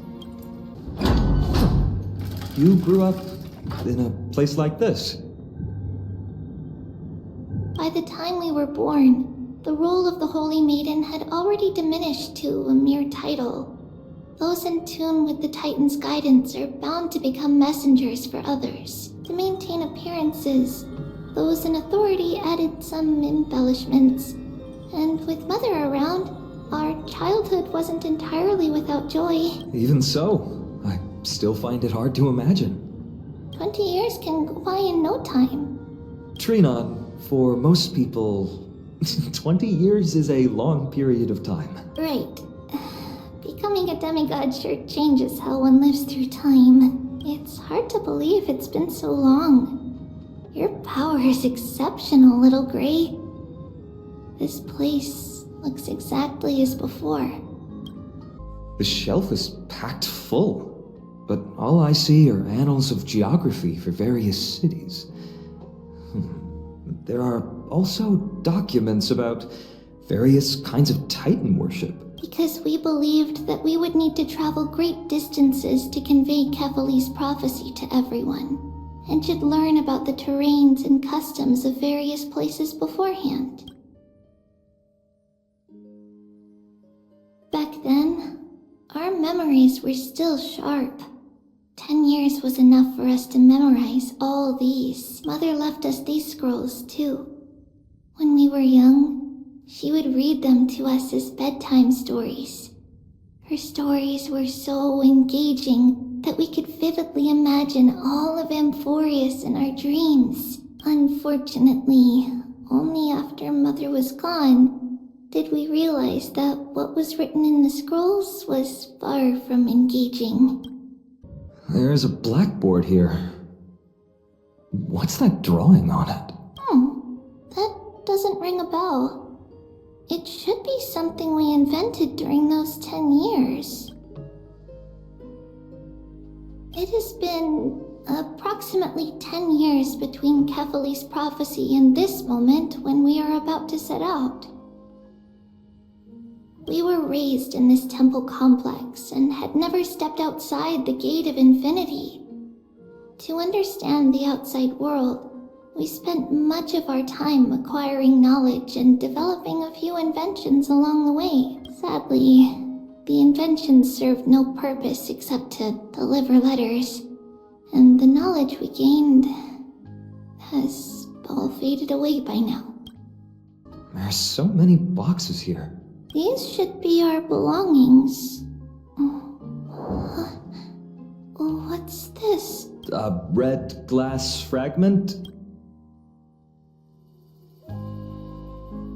We were still very young the first time we saw it. Mother came back with a beautiful glass piece, but her face was streaked with tears. She simply placed it on the table. It looked so sparkly that we couldn't resist playing with it, but we ended up breaking it by accident. Mother didn't get angry.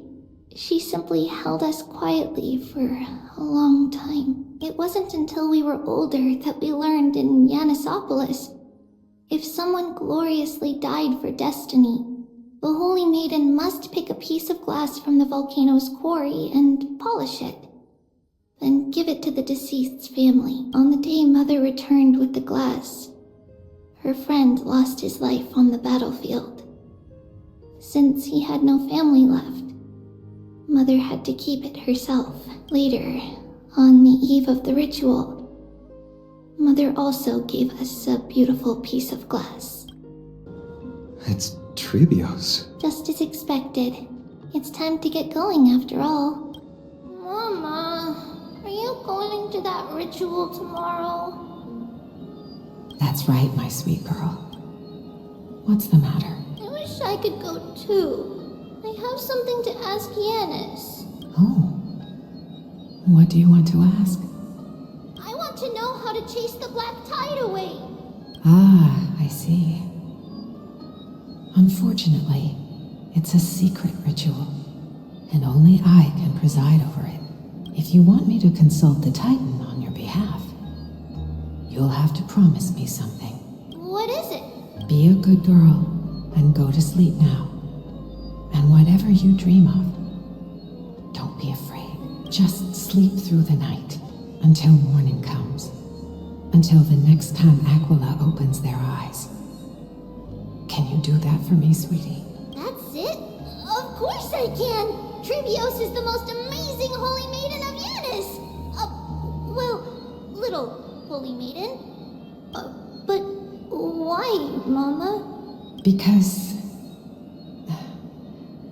this ritual might take a long time. How long? Tomorrow, my sweet child. I'll be back tomorrow. If not tomorrow, then the next tomorrow. If not, the tomorrow after that. But if I still haven't returned for a very long time, that means the ritual has succeeded. It means I found a way to chase away the black tide and reach the new world on the other side. But for various reasons, I can't return to bring my sweet girl with me. But I'll be waiting for you there. As long as you stay brave and kind, we'll meet again in that new world. It's the end of the west wind, the black tide's other shore. A radiant sea of flowers, blessed and protected by the gods. In the rosy horizon, you'll see a silver-white shoal. It marks the end of your voyage. A haven, free from storms, cold, and heavy rains. No sorrow can linger there. That is where I'll be, waiting for you. Wow, that sounds just like the island from my dream. Oh, I know. I'll turn the moon into a ship and the stars into sails to go find Mama. Pinky promise? Pinky promise. As long as you sail toward tomorrow. As long as the sun will rise for the next day. Our wishes will come true together. If the final murmurs of the Titan are true, if such a place really exists on the shore beyond the Black Tide at the end of Genesis, then our promise still stands. Please, wait for me, Mother.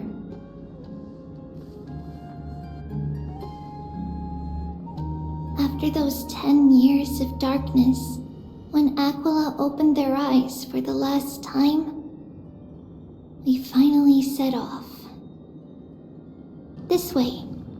Now, we'll go through this shelf. But how? With Yanis's power?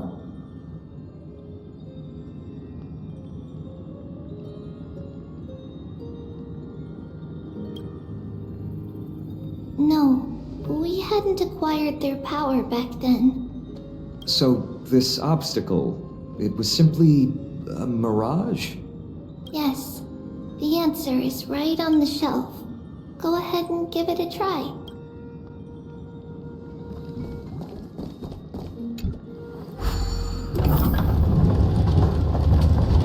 It's a secret passage. It was a secret passage prepared by the Holy Maiden's supporters for Mother and me as a precaution. And now, it has turned into our passage to escape, just as anticipated.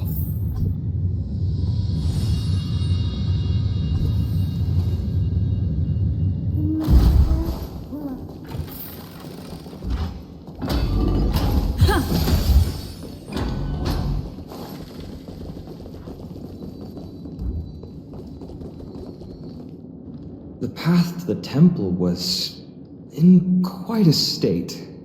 Did someone do it on purpose? No surprise at all. Some people caught on to what we were planning and tried to intercept us, while others were willing to clear the way for the Holy Maiden. I can't move it. I can't climb over it either. Time Titan? Is that you? Just like this. Regardless of our actions, the past will remain unchanged. It was someone else who helped Trebios in the actual events of history.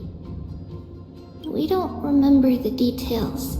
As for why memory recreated the past to be like this, it must be because it's closer to the answer within our heart. The passage is now cleared. Ornaments. Thank you, nameless god.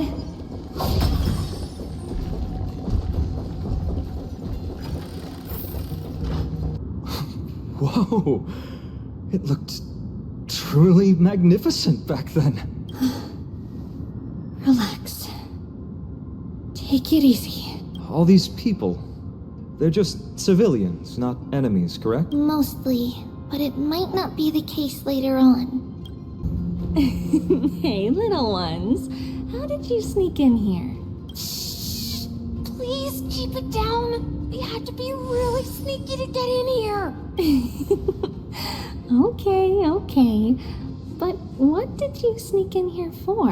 I heard there's a lovely holy maiden living in the temple, and I want to meet her.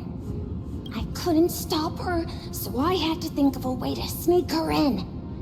Oh, really? I was here to meet the Holy Maiden as well, but the guard said she had to go somewhere far away today. Huh? What a bummer. Mommy even asked me to bring her gift to the Holy Maiden. It's getting late. We couldn't go home now, okay? Okay then. We'll come back next time. Thank you. By the way they are dressed, the siblings look like civilians living outside the temple. Mother mentioned that when she was a holy maiden, she caught a girl sneaking into the temple to steal the tributes. Stealing from the temple was punishable by death. But that poor girl had no family and just wanted something to eat. So Mother took her outside and even gave her some food. Perhaps these two children are the descendants of that girl from back then. Lady Maiden, you need to dress warmer. It's pretty cold out. Let me get you a blanket. No need to trouble yourself. I'm just going for a quick walk. All right, but please take care of yourself. Your mother made us promise to look after you before she left. It's been a while since I last saw you. I just realized you've grown into such a beauty, just like your mother. Oh, here, have some of my sweet pastries. She used to enjoy them, so maybe you'll like them too. What's wrong, Lady Maiden? I'm fine. It tastes really good. This lady is Mother's old friend. When we were little, we sometimes got to eat the sweet pastries she brought back. We've always remembered the familiar taste, and only now do we learn where it came from. Apologies, Lady Maiden, but the Yanis vault is under maintenance today. Perfect. That way, no one will disturb me while I'm talking to Mother. All right then. May Yanis guide your path. The Yanis vault? It's where Yanis's heart lies and the core flame is kept. Just enter on the left. It's also the place where Trebios was born. Trebios? What does that name actually mean? The one with 3 lives. Mother believed our birth was blessed by the 3 titans of fate. She named us thus to express her gratitude. Looking at how things have unfolded, fate might have had a role in it.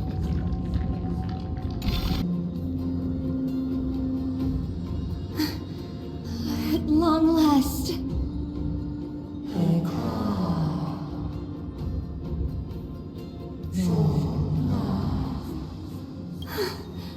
I knew there was some sanity left in you, Yanis.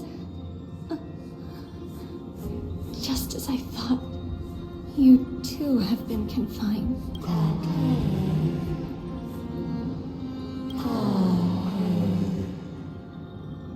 No, Yanis. I've come here to take on your fate.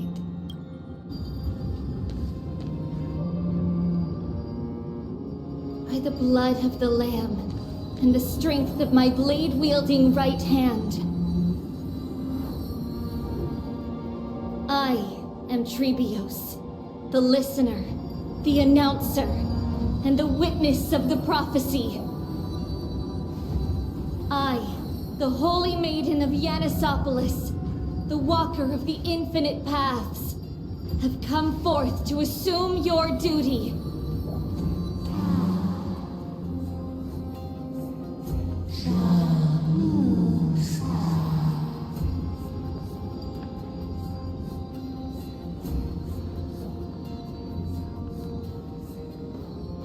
Just as I wished. This journey promises to be a long one, with 1,000 selves to accompany me. I'll never be lonely.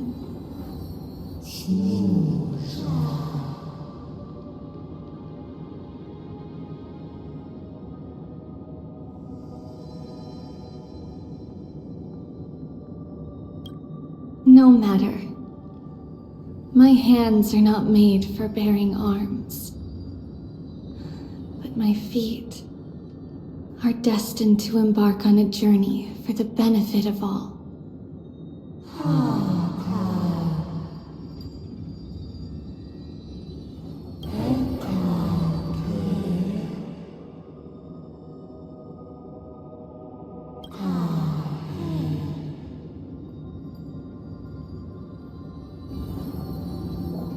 Without a doubt, Titan. Let the prophecy shatter me, so that I may open a myriad of paths for this imperiled world.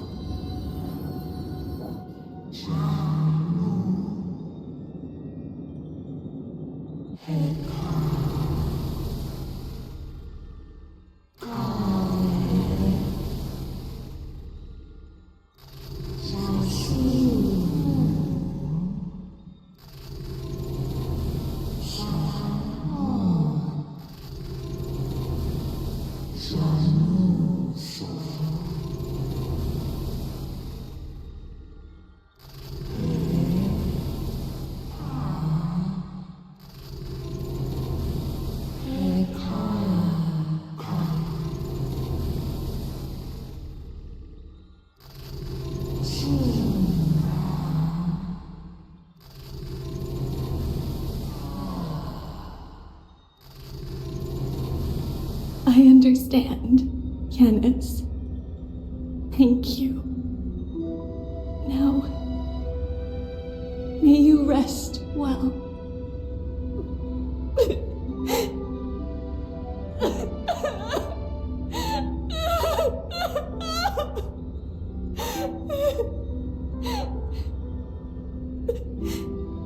Mother,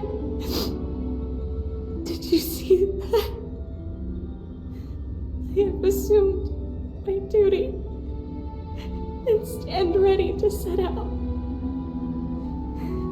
We will step over the gods' corpses and wander among humanity, and thus we shall sweep apart Amphorious' pitch-dark fog.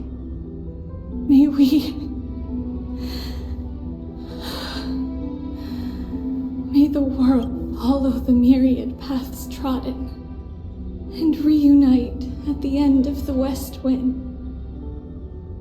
where flowers bloom in spring. Mother, I shall see you tomorrow. Who dares lay hands on the core flame? Drop your weapon and surrender at once! I knew this would come. What's happening here? Lady Maiden, where's the thief who stole the core flame? Look at what she's holding, you buffoon! She is the thief! Take your positions and ready your arms! We're taking back the core flame! Bring it on! What? Come forth, loyal guards. At least do it properly. Pierce me in the chest. What are you scheming? This is your last chance. If anyone wants to earn a promotion and rise through the ranks, I'm right here. You all know who I am. Go ahead. However, if there's still any loyalty within you, step aside for the Holy Maiden. Otherwise, by the decree of the Holy City's Codex, anyone who dares to harm the Holy Maiden shall face execution! Captain, what should we do? Do it. Kill her! If any of you want to get rich, then come with me. Take this traitor's head and wealth will be ours! We can't just stand by and do nothing. Let's move, partner. How's that possible? Could the Titan actually be on her side? Get her! That woman is the traitor! I should go. Let's keep up. The main path is likely well guarded. What do I do?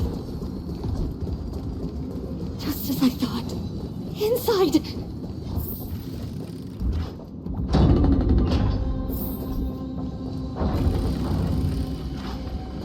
There are guards here too.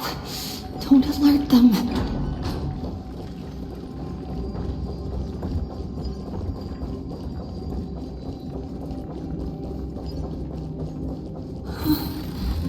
Long last.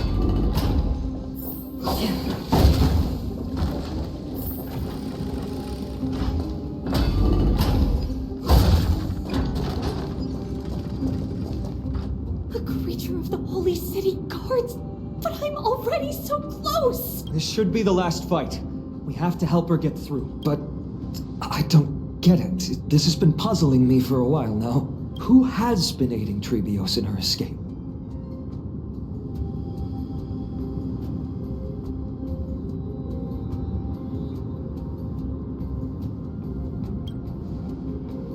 While history might be blurred by memories, seeing how the whole city is hunting her down, she clearly had no allies. If she pulled it off alone, were we two involved in this process? Trebios had been on her own since she entered the vault. But what did we truly mean to her?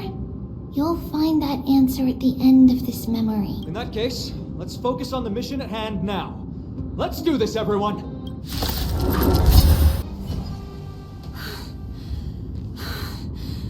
Finally, beyond this gate awaits a boundless world. This is where my journey begins.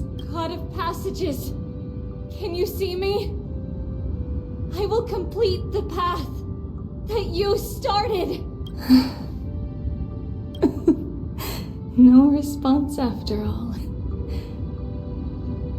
Yanis, may you have a good dream. I can't stay here much longer.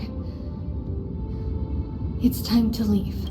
Well, looks like this is the end of the memory. Not yet. The question that has been puzzling you. She's about to reveal the answer. But nothing happened. What was making her or you hesitate at this moment? If she had known this flame chase journey would proceed as the Titan foretold, bringing about great suffering and fatalities, including her own, would she still have chosen to walk through the gate and start her journey? I think the answer is already within you. And you've made your own decision. What? You can hear us? Not really. She can neither see nor hear us. Yet she knew that one day, someone would return to unveil this dust-covered memory. We can never know for sure who helped us back then. But that kindness was forever engraved in our hearts, motivating us to move forward. Time has modified this memory into a special letter, so that we do not forget our original intent. It's a letter written by Trebios of the past and sent to her future self. In this memory, it is Trebios of the future who overcomes all difficulties for her and sends her on a long journey toward the tomorrow where we are. Yes, you'll remember it all. And then find your way back to the gate where everything began. Here, I will set sail toward the distant horizon. Here, you have traveled far on your way home. Such is the maxim that unveils Trebios' fate. You shall shatter into 1,000 fragments and wither on the soil of foreign lands. So, if you ever feel lost, return to this place. I'll keep this memory here for you. Worry not. The loss is something we've grown used to. Our resolve and our pledge are what Trebios will never forget. Each one of us has never failed to remember. Losses are a constant on the flame chase journey, among which even life itself holds little value. The hot blood of the sacrificial lamb will not be spilled in vain, like my mother and I. The libations poured are guaranteed to bear fruit, just as my blade-wielding right hand is not a hollow formality.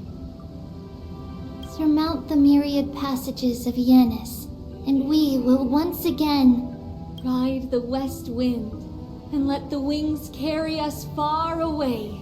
So, this is your answer? That's right. In the name of the three fates, I stand by my answer with no regrets. Now, with or without the god's blessing, I run towards the world's agony. If I can truly pierce through the utter darkness, we will meet again at the end of the west wind, where flowers bloom in spring.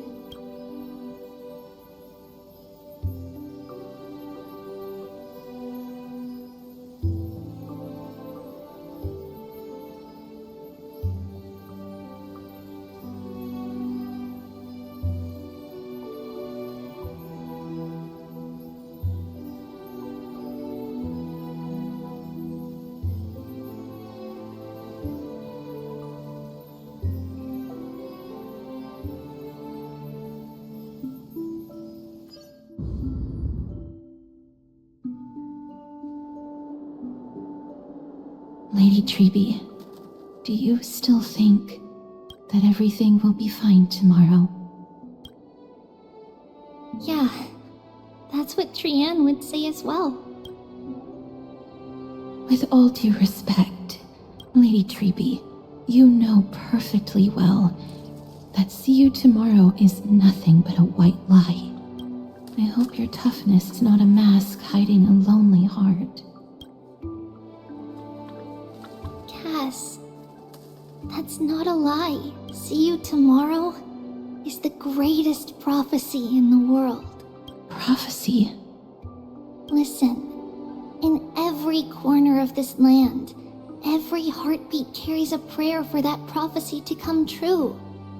It may be that only a few heroes will bring tomorrow to the new world, but the prophecy of leading everyone to tomorrow belongs to all in Amphorious.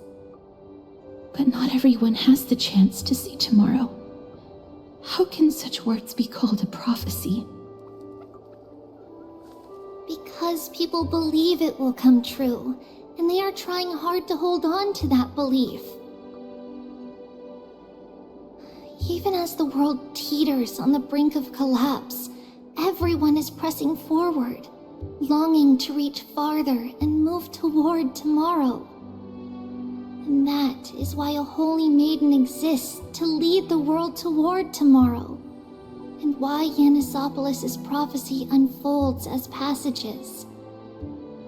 Fate is not about the outcome, but the journey. It's not the flowers that bloom at the end of the road, but rather the paths that lead beyond the gate, where people tread toward the sea of flowers.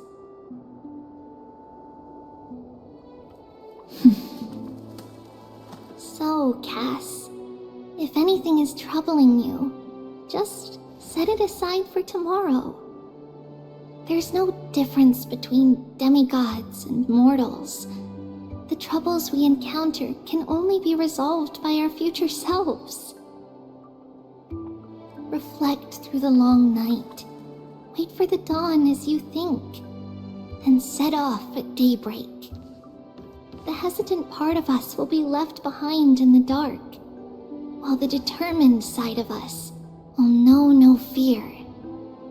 Because that's how Tribios has journeyed so far to spread the prophecy.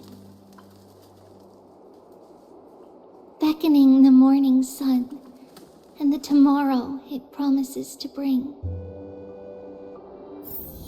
We will now continue the journey and face our destiny.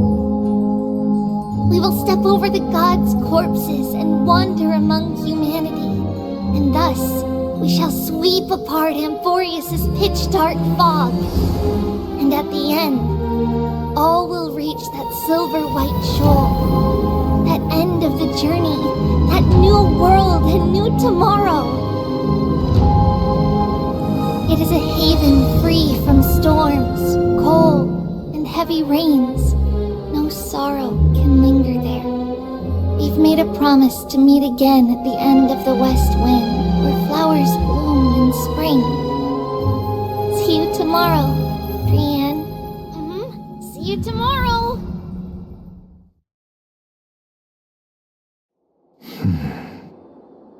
Child of humanity, surely you are not waiting for the arrival of night.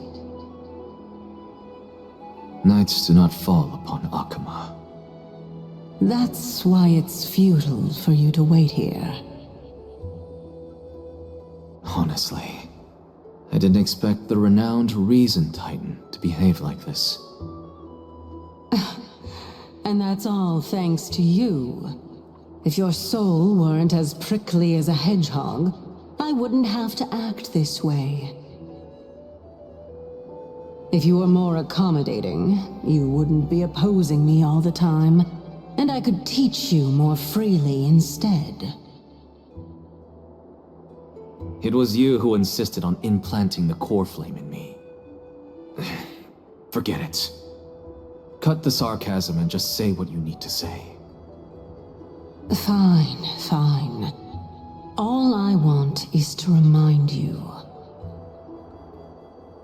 There There's not much left in your soul.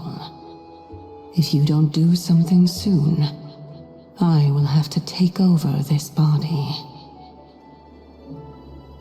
If I'm not worried, why should you be? I know what you're planning. You just want my help answering the question. What exactly are we? Correct? It's good that you remember. Thus, equivalent exchange. It's only fair. Then rest easy. The answer will soon be revealed, and you'll have to return my body shortly. Is that true? Certainly. I initially thought this extremely frail state would hinder me from getting my body back. But I didn't expect the answer to be right within it.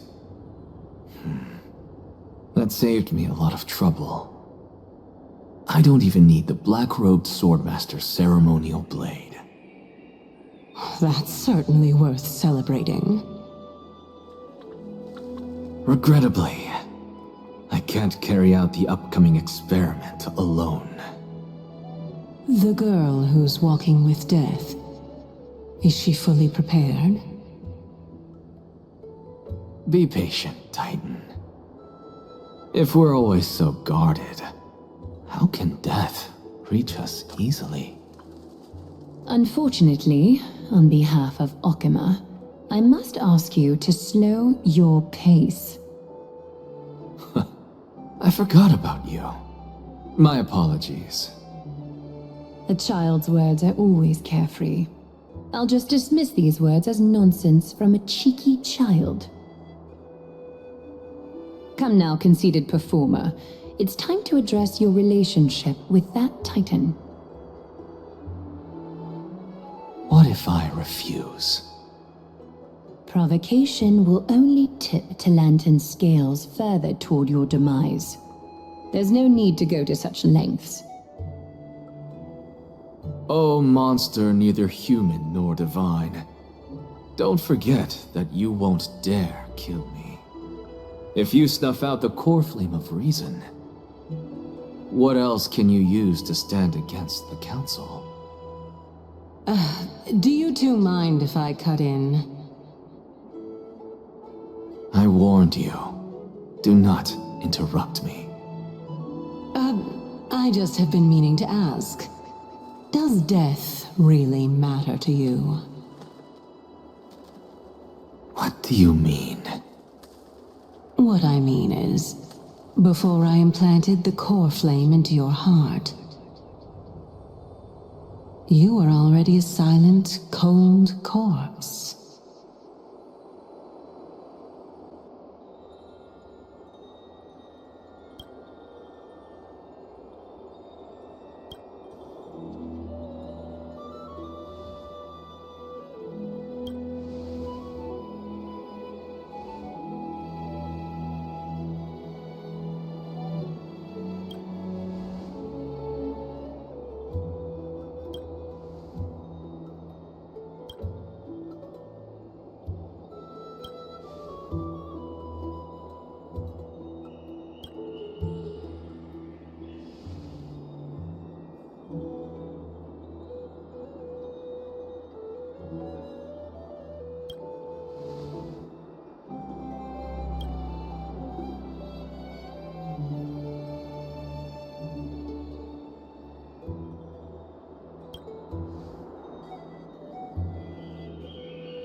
And so, this long day passed for Akama. Some people arrived, and some left forever.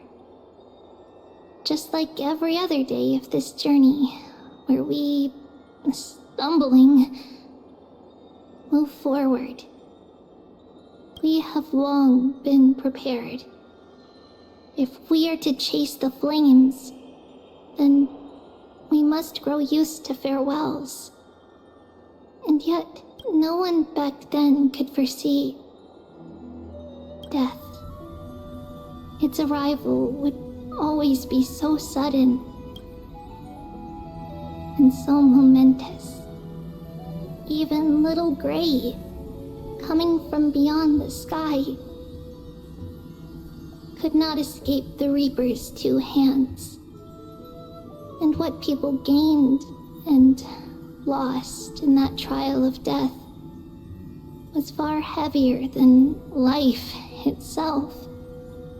Just like the destiny that the prophecy revealed for Cass. At the end of the Sea of Flowers, the souls of the living shall warm thy fingertips.